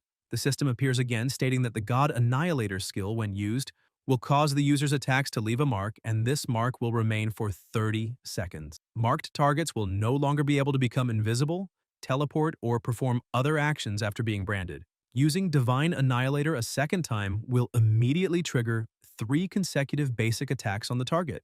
If there are 3 or more marked targets, an attack will be released in the order in which the targets were first marked. The marks deal 300% explosive damage and have a cooldown of 4 minutes. The protagonist thinks that this new skill is almost identical to the dungeon boss's ability and should deal massive damage when combined with the Sacred Strike. Now he only needs to distribute his attribute points and he will finally be ready to face time itself and challenge Nablus. The system continues to report that in addition to all of this, he has obtained the Purple Moon Key, a legendary treasure chest, and a God Essence. He is shocked to receive a divine essence just for defeating a dungeon boss and deduces that the Moon Key must unlock another dungeon, just like the Crimson Key. He looks at the treasure chest and says that he is developing psychological trauma because of it. Luca gets angry, but the protagonist says he was just joking. He looks back at the chest, wondering what kind of legendary weapons and equipment could be inside.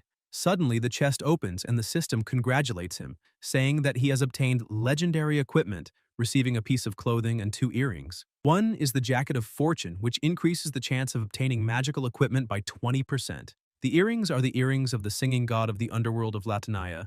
Osiris, the lord of the underworld, chose to remain in that realm and eliminate the evil spirits imprisoned there. However, he was shocked by the overwhelming number of these spirits and their immense combat power. To prevent chaos and destruction, the god of Latania sang the song of the underworld spirits, purifying and sealing the evil spirits within these earrings. They grant 20 points of strength and agility, intelligence points, 8,000 health, and 1,500 mana.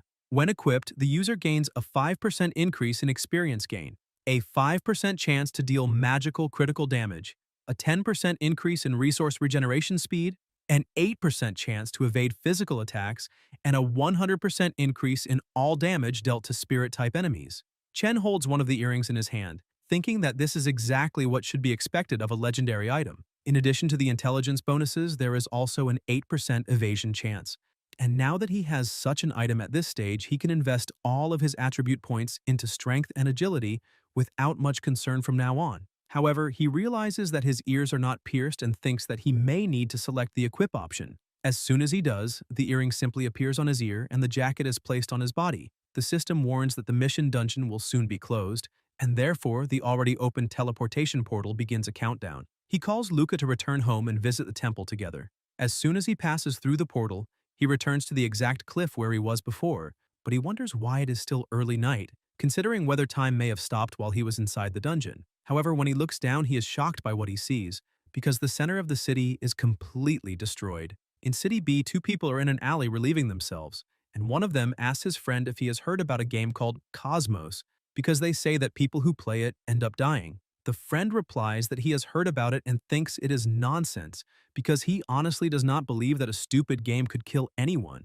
He comments that young people are becoming so obsessed while playing that they forget about their own health. He says he is an example of the older generation, that his physical strength is still at its peak despite his age, and that the girls that night even thought he was just a little over 20 years old. The young man says that, to be honest, he had already played the game before and has not been able to focus on anything else in recent days because he is very afraid of dying, but his friend says they need to stop wasting time because the girls are waiting for them. While they are walking, a flash of energy cuts across the sky and falls nearby. The older man asks why it is so bright and questions whether it is some kind of illegal gathering, when claws begin to emerge from within that light and a terrifying monster steps through, frightening both men. The older one asks what that is, and the young man replies that it is the boss from the game Cosmos. Suddenly, a girl appears, moving at high speed and prepares to face the monster.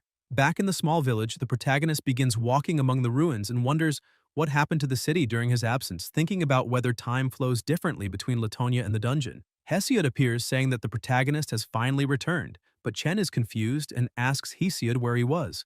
The former Godslayer becomes irritated, saying that that is exactly what he wants to ask, questioning how the protagonist thinks he can simply remove him from his own consciousness. Suddenly, Chen senses something coming toward him and dodges the attack, but another strike follows immediately. He draws his sword and blocks it when Ban appears in front of him, completely consumed by rage. Chen asks what Ban is doing, where the old man and the others are, and what happened there. Ban, with tears in his eyes and filled with fury, shouts at the protagonist, questioning how he dares ask about Bulai and saying that all of this is the protagonist's fault, that the old man. Chen starts to grow anxious and asks what he really means. After their exchange, the protagonist goes to the cabin and finds his team there, but Bulai is gravely injured, missing both arms. Chen sits down beside Bulai and asks how he ended up in that state, since he was only gone for one night, so how could all of that have happened? However, everyone refuses to speak. Chen becomes even more irritated and asks Laxi to explain what happened, and Laxi says that the protagonist was gone for 3 days, which is why they thought he had left without saying goodbye. Chen is shocked and asks what she just said. Ban enters the cabin and tells him to stop asking questions, stating that Chen said he would protect everyone, but ran away thinking only of himself at the most critical moment. Moreover, it was not only Bu Lai who was affected, but there were also tens of thousands of deaths throughout the entire city, and all of it was the protagonist's fault. Ban begs Chen to say who he really is and why that God wants to find him at any cost, but Chen remains completely silent. At the Public Security Department of City B, a policewoman was telling 2 people that if they kept talking nonsense, she would have to arrest them for wasting the police's time. The 2 men kept insisting that everything they had said was the truth. Another officer arrived and asked what was going on there.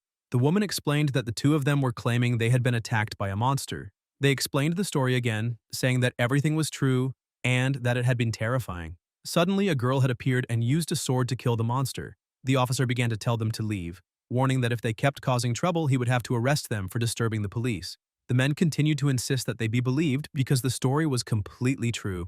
The policewoman's phone started ringing and she answered when she saw it was her boss. Meanwhile, the 2 men kept explaining the situation to the officer, saying that the monster looked like an armored worm and was 3 stories tall. The policewoman was startled and spoke loudly, asking whether an unknown creature had really appeared. She received orders from her boss and said she would immediately gather all the guards and await further instructions. Her partner asked what was wrong, and she explained that the chief said they were declaring an emergency evacuation in City B because many unknown creatures had been spotted walking through the city. Back in the other world, Ban was still furious, shouting for the protagonist to answer and questioning whether he really thought that staying silent would let him escape. Ban grew increasingly irritated and grabbed the protagonist by the collar, asking whether he knew that that piece of trash would come after them and if that was why he had disappeared at just the right moment.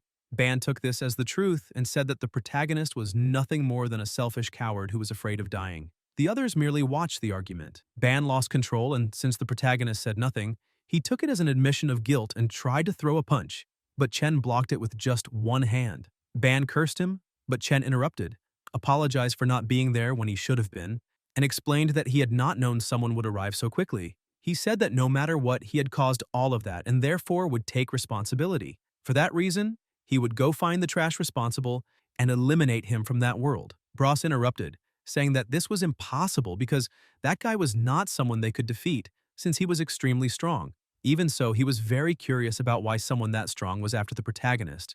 Chen said it was because he possessed the power to kill gods. In his battle against Dorop, he and Bulai had discovered that elemental attacks could not harm him at all, and that was because Dorop had sacrificed his soul in exchange for the power of the underworld god Hades. Everyone was shocked, and the protagonist continued explaining that the element he had truly awakened was the power to kill gods, the element of chaos. Therefore, when he eliminated Dorop, Hades must have sensed his power. Meanwhile, in the middle of the desert, Argolis stopped at a certain spot, studying whether it was the right place, the palace where Lord Hades had sealed that god. Using his powers, he managed to find the magic circle and raise the palace that had been buried underground. The protagonist began to wonder whether that really was a game world, since everything felt so real and at the same time so unreal. Sight, hearing, smell, taste, and even touch could be replicated to deceive the brain, but as a human, his instincts and feelings were real. Thus, he had consciousness and could feel happiness, sadness, anger, and even fear. That was the difference between a robot and a human. Boulay had lost both arms, and many people had died because of him. Even if he told himself that none of it was real, he simply could not rid his mind of that feeling of guilt. Therefore, before leaving, he would find that trash and avenge Grandpa and everyone who had died. Suddenly, he thought that perhaps the pharmacy had something that could heal Boulay. If the medicine were high level, it should be able to restore his arms. He checked the system and found a potion costing 10 levels of Asclepius's protection. The doctor god Asclepius had created that divine medicine, which could immediately restore damaged body parts. Chen thought this was great and that if he gave that medicine to his grandfather, everything would be fine. Suddenly, he noticed something on the horizon, in the middle of the desert. Chen wondered what had happened there since he had felt the ground shake and such a massive amount of energy being released. He was then startled when the system announced that the palace of the god Kebli had been activated. He thought that explained the reason for such a huge wave of energy and that, if he was not mistaken, it was probably the same guy who attacked the city who had activated the palace.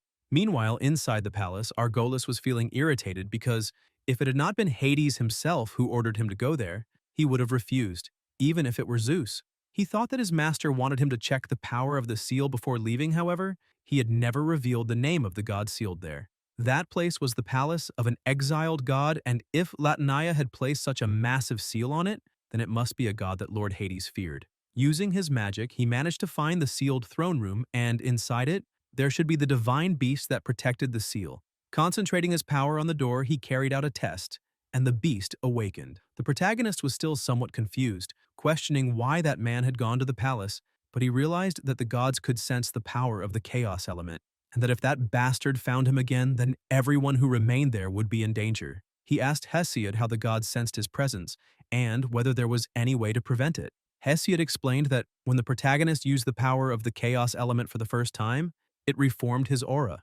Because of that, there would be traces that only a god could sense. Those traces of aura, unless the protagonist died, could not be concealed or erased. And if he truly wanted to obtain great power, he would have to pay a high price for it. Hesiod emphasized that Chen could not hide, so he needed to eliminate everyone who wanted to eliminate him, or simply accept his own death. The protagonist said that before more gods appeared there to try to kill him, he needed to go to the palace of the gods and remove the seal of the desert so he could get all his friends out of there. Hesiod agreed with him, since that was the only thing he could do for his friends. Chen returned home and sat beside Boulay. At the same time, he thought that Ban was right, because he was the reason everything had happened, bringing disaster to the city. The old man had ended up like that, and he did not know how many innocent people in the city had died because of him. He apologized, saying he was sorry for making Boulay go through all of that.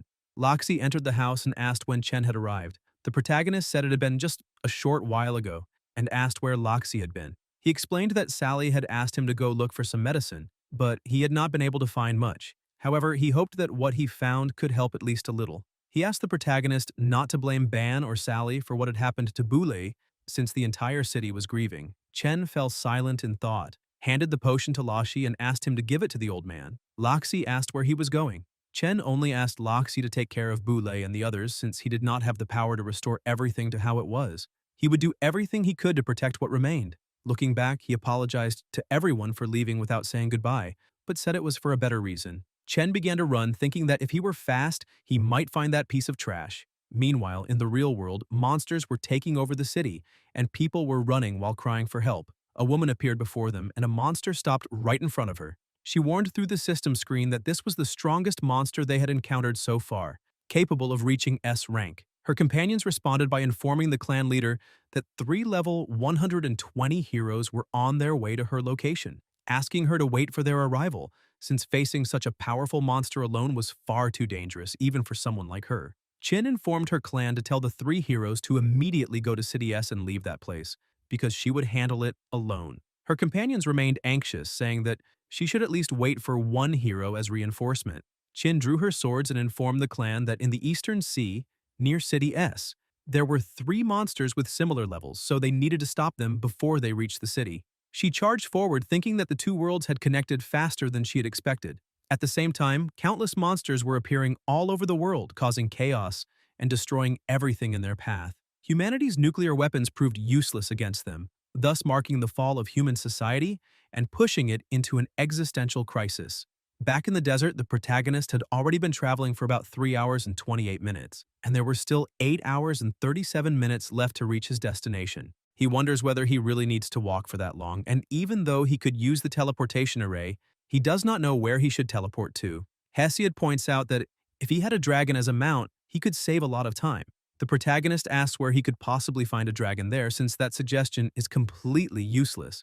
He realizes that Luca can fly and asks why Luca does not carry him for a while, but quickly says that he was just joking. As he keeps walking, he spots the monster that had beaten him badly in the beginning. The monster also notices that he has arrived and looks back, excited for a second round.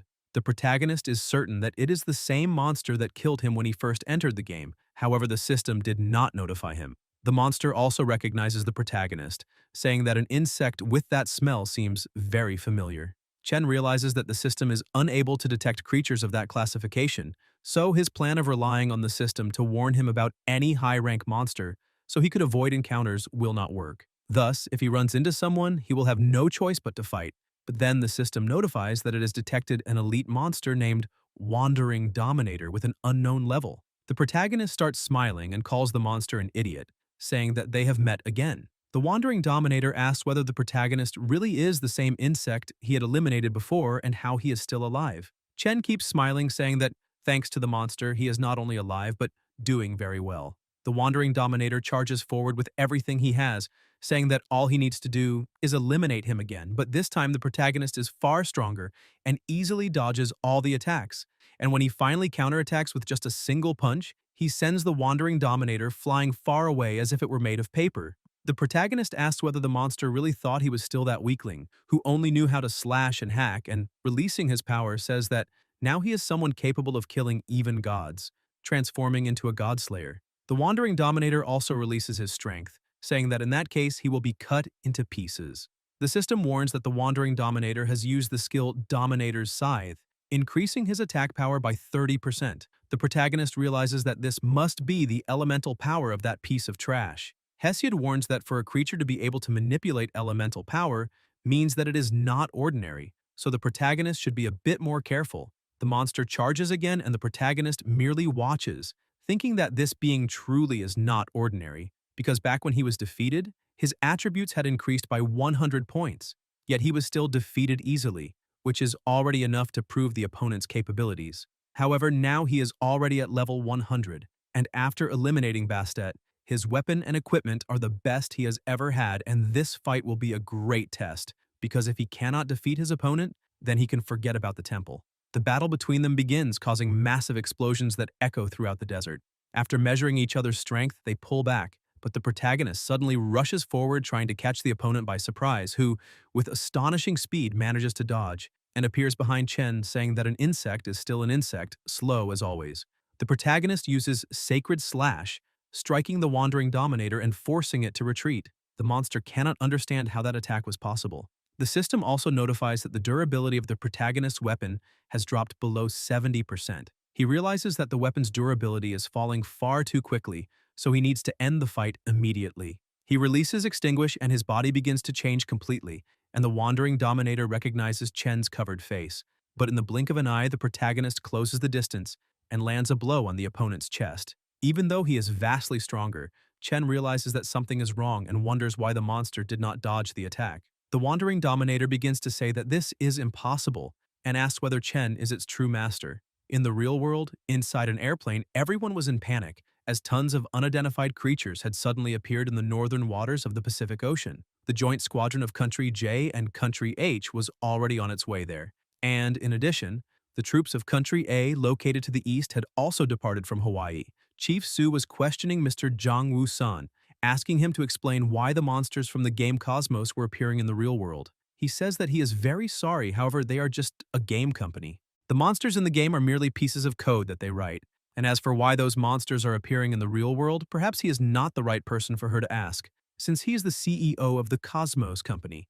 She explains that she is there representing the Special Law Enforcement Department of Country C to request that he immediately shut down the operations of the Cosmos game and submit to an investigation. But he informs her that the game's servers are all located in Europe, so neither Country A nor Country C has the authority to investigate them. Furthermore, there is something he would like to make very clear. The monsters they created are not based on pure imagination. All of them were modeled after ancient legends from countries all over the world. Therefore, the target of the investigation should not be him, but those ancient legends. She looks at the tablet, questioning whether he is really trying to say that all those ancient legends are real. Meanwhile, on the battlefield, the three heroes look at the monsters and say that this is the first time they have seen three monsters of that classification together. Since the last time a single S-rank monster was faced, 4 elite heroes of level 80 and 2 heroes of level 120 were mobilized. But now there are only 3 of them, and the archer agrees, saying that they will not be able to win with only 3 heroes. However, the biggest issue is that President Qin said they only need to delay those monsters because she has already requested reinforcements. These are Bruce, Balang, Dafu, and Li Xiangqian, all level 120. But unfortunately, this is an unprepared force. Otherwise, the manhwa would end right here. Dafu tells everyone to prepare for battle, but suddenly they feel a terrifying presence, and another monster begins to appear. Dafu questions what kind of land exists beyond that entrance, because the monster that appeared is extremely gigantic, possibly classified as SS rank or perhaps even higher. In the desert, the wandering dominator drops to his knees on the ground, and the protagonist asks what master he is talking about. The monster explains that the power he just used is the power of his master. Chen senses movement and quickly retreats as the wandering dominator stands up and calls the protagonist master. Chen remains suspicious and asks what the monster truly means by the power of his master. However, the wandering dominator is also very confused, questioning why his master's power is inside the body of an insect and how that happened. Chen asks whether Hesiod is really the master of that monster, but Hesiod explains that he has lost all his memories, so if it truly is him, he cannot remember it. The protagonist continues questioning whether Hesiod is the master of that monster, and decides to ask the wandering dominator if his master is a middle-aged man with silver hair. The monster replies that no, because his master is not a human, he is the supreme god of that place, called Ra. Chen thinks that Ra is the chief of the Egyptian pantheon of 9 deities. The wandering dominator continues approaching and kneels in front of the protagonist, saying that whoever it may be, the master's power is inside him, and in that case the protagonist is now his master. The system appears, informing that a new database of divinities has been discovered, Khepri, the subordinate scarab god of Ra.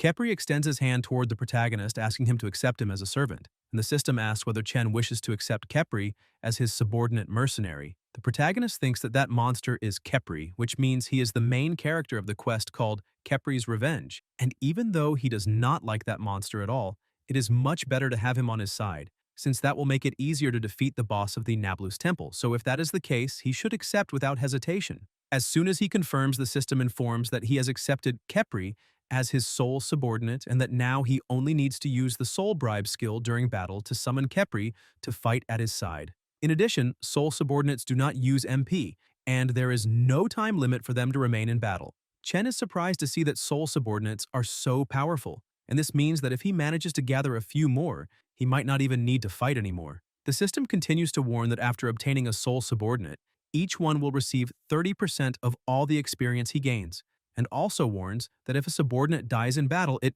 cannot be revived, which means the protagonist will lose that subordinate permanently. Chen thinks that things definitely would not be as easy as he imagined, since having more subordinates means that more experience will be siphoned away from him.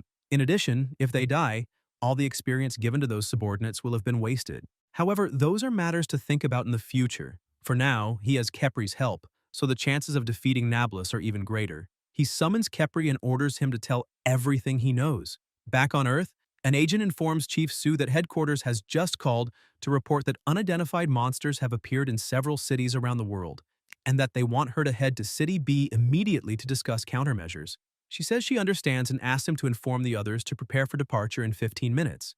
Zhao Zhengyi, head of the Department of Special Affairs, shows a recording that City H has just sent. In the footage, a mysterious woman can be seen eliminating monsters. In addition, the city's maritime patrol has also sent a recording. 3 monsters appeared in the East China Sea, far larger than the others, and most astonishingly, 3 people are currently holding those 3 monsters back. As soon as he received these recordings, he immediately forwarded them all to the specialists in City B. After making several comparisons, they replied that these monsters all come from a game called Cosmos.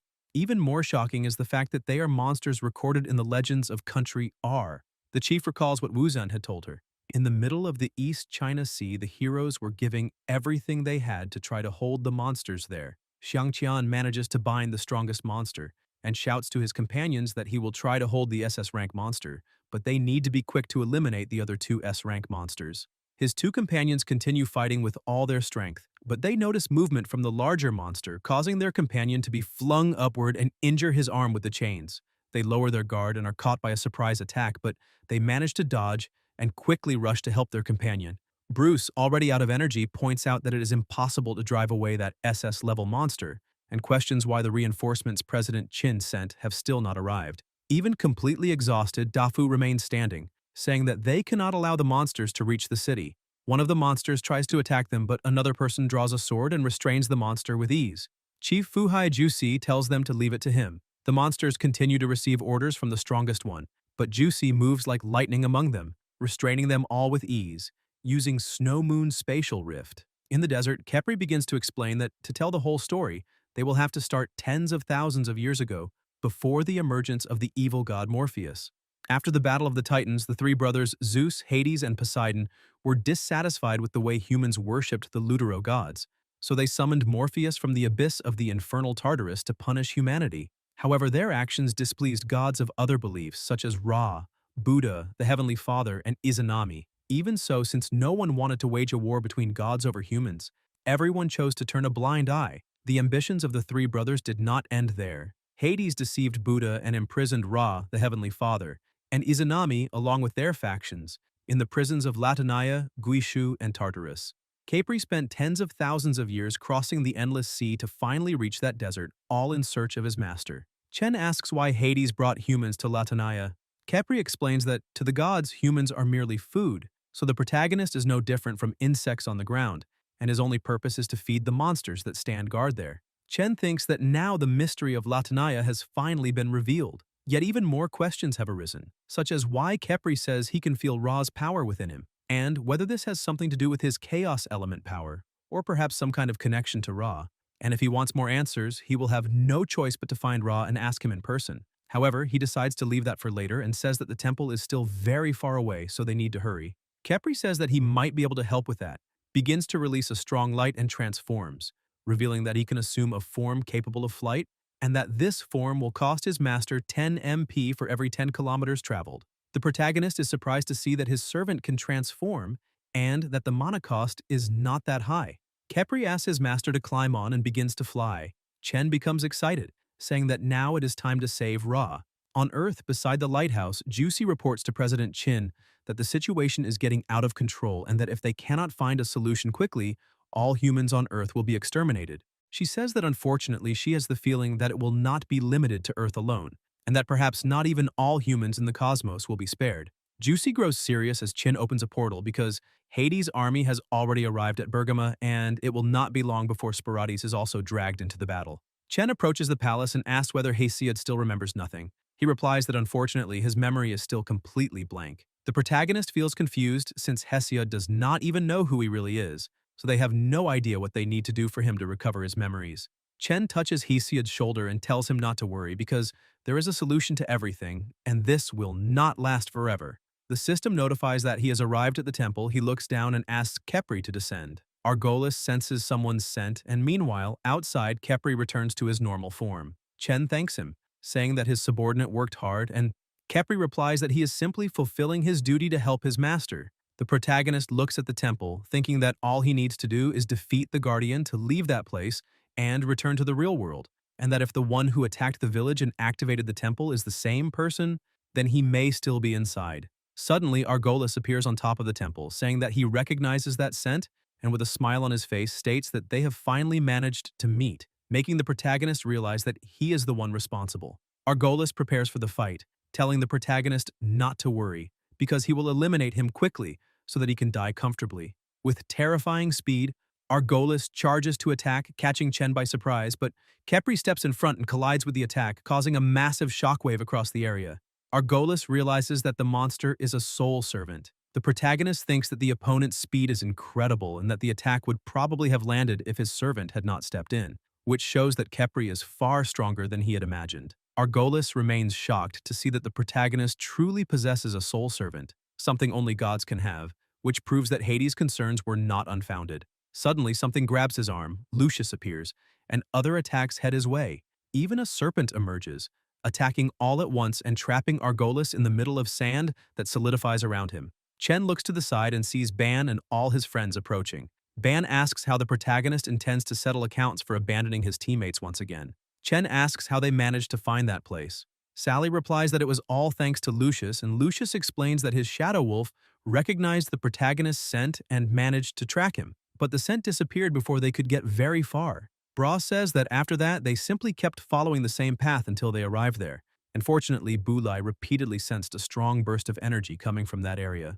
Chen looks at the old man and sees that his arm has recovered. Bulai gives thanks, saying that the healing was complete, and asks who that monster standing there is.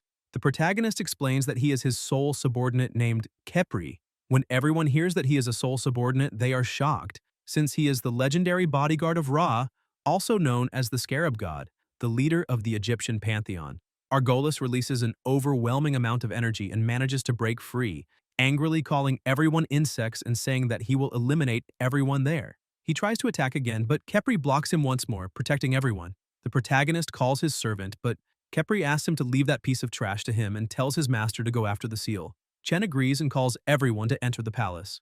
Argolis notices this and tries to stop them, but Kepri blocks him yet again. The two prepare to face each other while the protagonist's group reaches the entrance. Chen opens the door and tells everyone to go inside. Kepri sees his master entering and tells Argolis that now he alone will take the beating meant for 10 people. Inside, the protagonist thinks that something is strange because they have been walking for quite some time and still have not seen the end. He tells everyone to stop, and Ban and the others go on high alert, asking whether he sensed an enemy. Chen says that there are no enemies there, and Ban gets irritated, asking whether he is trying to scare everyone on purpose. The protagonist asks if they still have not realized that they have been walking for a long time and still have not reached the end, which means that something is wrong there. He approaches the wall, saying that he has just observed the temple's structure and that the distance they have traveled since entering should already exceed the temple's full length. The structure of space and time there may be completely different from the outside world. They make a mark on the wall, and the old man says that if they're stepping on the same place when they keep walking, they should pass that mark again. Because of that, they must keep moving forward. The protagonist agrees and takes the lead once more. On top of that, he has noticed that after entering that temple, the system no longer provided the map or any mission hints. He wonders if it is possible that he forgot something. A short while later, Sally points at the wall again, and they see that they have ended up at the same mark. They keep walking, and Ban says that they have already been walking for a very long time and questions why they still have not returned to the entrance. Bra says that based on the time and the calculation he just made, the exit should be right ahead. Sally agrees because the speed they are moving at now is much faster than before, so they should already have reached the entrance. The protagonist interrupts them, saying that there should no longer be an entrance, and that, if he is not mistaken, the place they marked is right ahead, which means they must have been driven mad by time. They really do return to the mark once again. He opens the system and begins to question exactly when they entered that loop, since the system still has not given any warning. He analyzes the system and sees that Kepri is still fighting Argolis. The group gathers once more, and Bra says that they checked all the walls and the floor, but they did not find any doors or secret mechanisms. Bulai points out that they also checked for any barrier or magic circle, but there is nothing at all throughout the corridor. The protagonist asks whether they checked the ceiling as well, but the old man says they checked everything, and there is nothing there either, no clue and no place. So the only thing they can do is think of another method. Ban asks Sally whether she would like to try using her flame orb and see if it can break through some wall. She's a little hesitant and asks whether that is really a good idea. Bra says that at the moment they have no other path, so the most they can do is try. Bulai agrees, and she decides to use Dance of Fire and launches an explosive fireball. The spell goes straight into the wall and causes a small explosion. They are surprised to see that it actually worked, and the wall had been broken through. Bras takes a look and calls the others over, asking if that really is the method for them to move forwards. But as soon as they look inside, they see the same mark as before. They look more closely and realize that it really is the same mark the old man made with his sword. Sally questions how that is possible.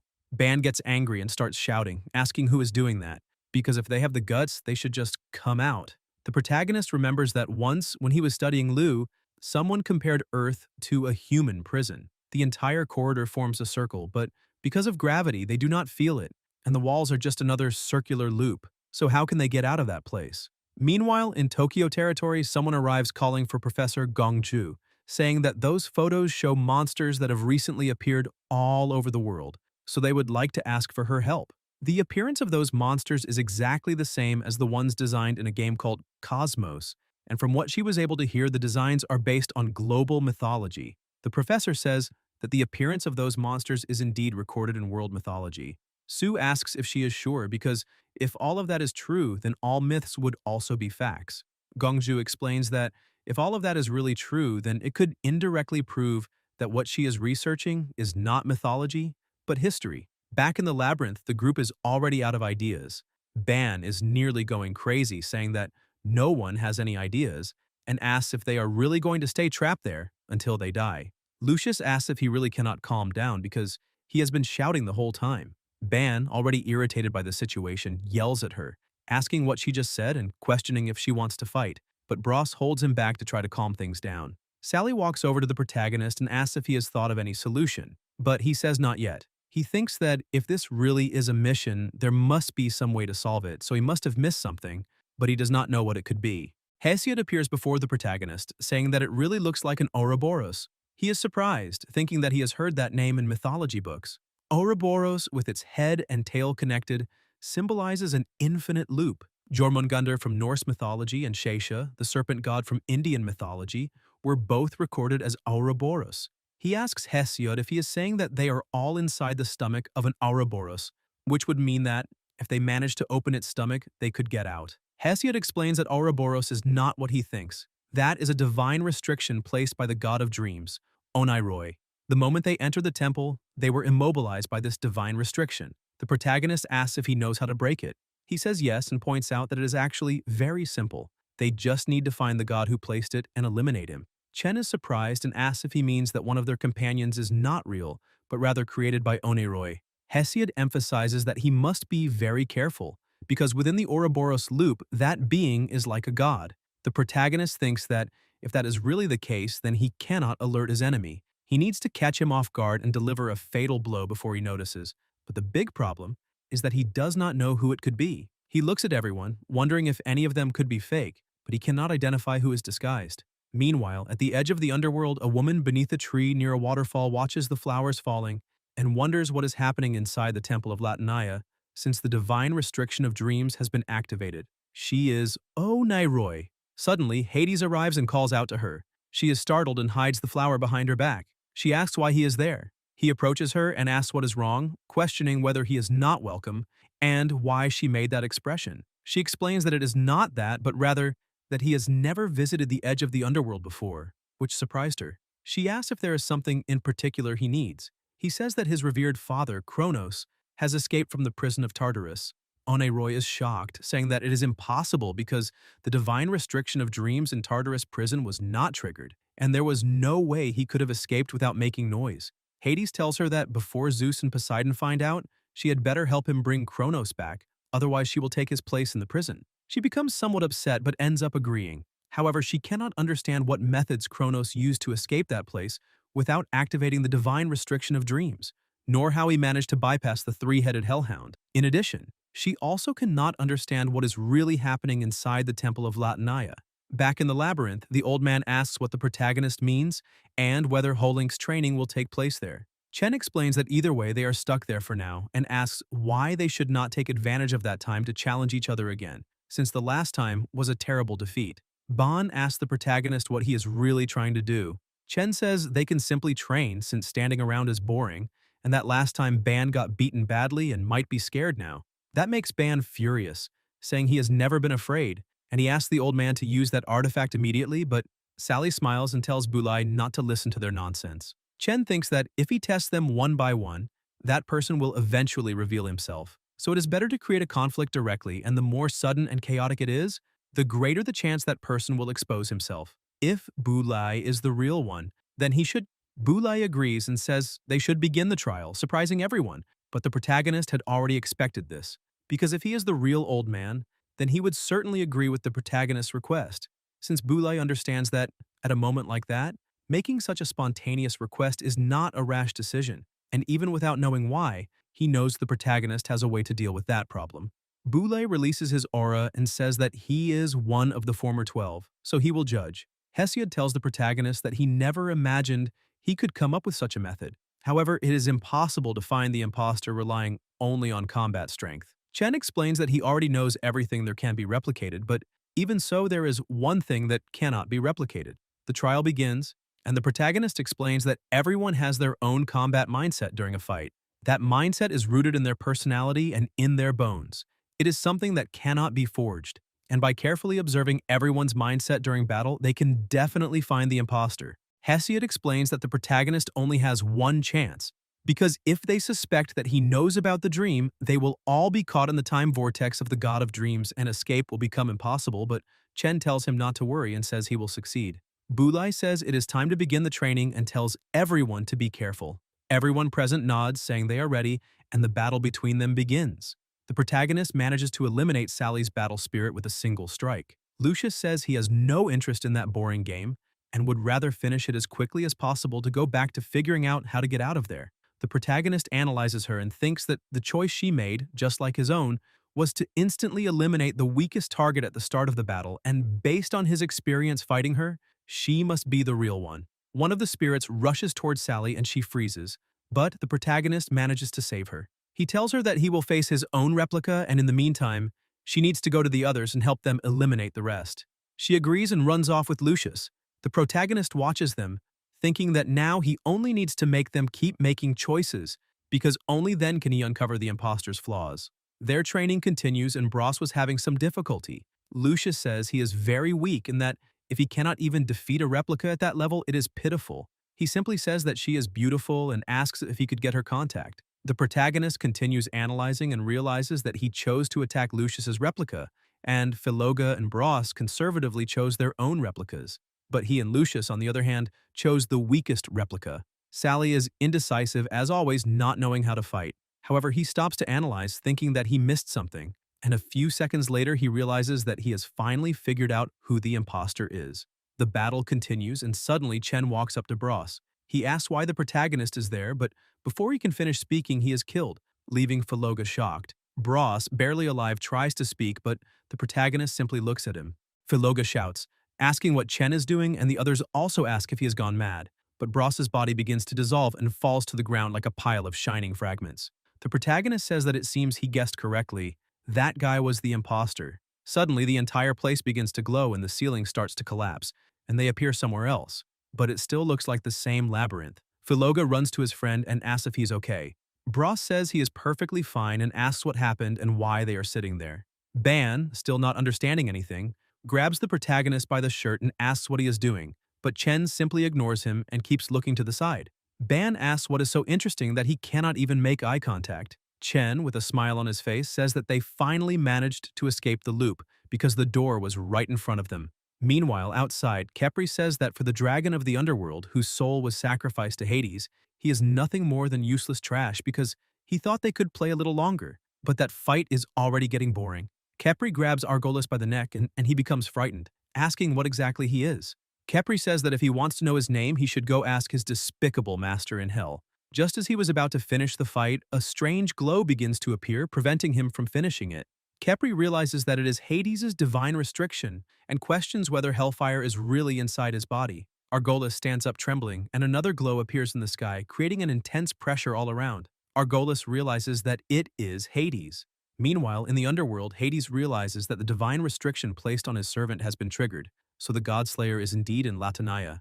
Aniroi also sees the last petal of her flower being undone, which means that her prison has also been broken. Back inside the temple, the old man asks the protagonist if he's really saying that all of that was the divine restriction of the god of dreams. However, what he really wants to know is how the protagonist would know about a divine restriction. He tries to disguise the situation, and Sally changes the subject by asking her grandfather what a divine restriction is, since she has never heard of it before. Ban says he does not know either, and asks how the protagonist found out about it. Bros also joins the conversation and asks how the protagonist knew everything that was happening. Lucius begins to explain that every god possesses a unique divine curse, something like a divine restriction, which can take the form of a person or an object. Once a divine restriction is cast, it can only be undone if the god actively removes it, and most importantly, divine restrictions are also effective against the gods themselves. It can be considered a supreme weapon of the gods, and it is a miracle that they managed to escape alive from the divine restriction of the god of dreams. But she also does not understand how the protagonist knew that he needed to eliminate Bros to break the divine restriction of dreams. Bros becomes frightened and asks what he just did. Chen explains that they were trapped in the divine restriction until just a moment ago, so he needed to eliminate the fake Bros in order to escape. But the important thing is that everyone is safe. Suddenly, the system flashes red, warning the protagonist that Kepri has been sealed and that the duration is 30 hours, which surprises him. He tells everyone that they need to move in immediately because the guy outside managed to seal his servant and should be recovering soon. Everyone walks toward the door, and upon opening it, they are faced with a place full of rooms. The old man tells everyone to be careful, but Sally finds it very strange, since there are no monsters around. Suddenly, the door they came through closes on its own, drawing everyone's attention. Sally shouts for them to look ahead, and several zombies appear walking toward them. Bros points out that he already expected there would be monsters behind the door, but he did not expect there to be so many. Philoga adds that it is not just the number, but also the combat power of those monsters, as they are far stronger than the monsters they usually face in the desert. The protagonist watches them and thinks that, although the level of those hell demons is only about 20 levels higher than the beasts he eliminated during the Red Moon mission, due to the large number that appeared all at once in the narrow passage, the oppressive feeling caused by such an imbalance makes people afraid. Those are level 80 Hell Ghouls. A system notification announces that the mission Eye of Hell of Nablus has been activated. Mission completion conditions: the Eye of Hell created by Nablus will continuously summon Hell demons, so he must eliminate all the demons and destroy the Eye of Hell. After completing the mission, the Temple Guardian Nablus will be summoned. After understanding how it works, the protagonist thinks that all he needs to do now is wipe everything out, because that is the most important thing to do at that moment. He looks at his companions and realizes that they are all somewhat frightened. Sally goes to her grandfather saying that the number of those monsters keeps increasing, so she has no idea what they are supposed to do. While everyone stands frozen, staring at the scene, the protagonist shoots forward like lightning and begins destroying all the monsters in front of him. He thinks that besides eliminating all the monsters, the most important thing he needs to do at that moment to achieve a good outcome is to restore the confidence of all his companions. As he destroys the enemies, his companions can only watch his movements. He tells everyone to get fired up because the monsters are all being summoned by that eye, and all they need to do is cover him while he destroys it. Then they will be able to pass. Sally becomes worried about him, but Ban thinks he is truly incredible. The others look at each other, and the old man prepares for battle, saying that everyone must provide cover so the protagonist can reach the Eye of Hell. Chen continues advancing and destroying all the undead while thinking that he needs to make all his companions remember that they are not fighting alone because he is the one they can rely on. Because of that, everyone else begins to fight as well, and Ban thinks he cannot let the protagonist take all the glory. With everyone fighting together, things start to become a little easier. But suddenly, something happens. The monster horde changes. The protagonist tries to attack one of the monsters but realizes it is still standing. The system warns that the hell demons have become spiritual bodies, and that spiritual bodies are immune to all physical attacks. The monster turns toward him and he tries to strike again, but instead, he defends himself while questioning what he should do now.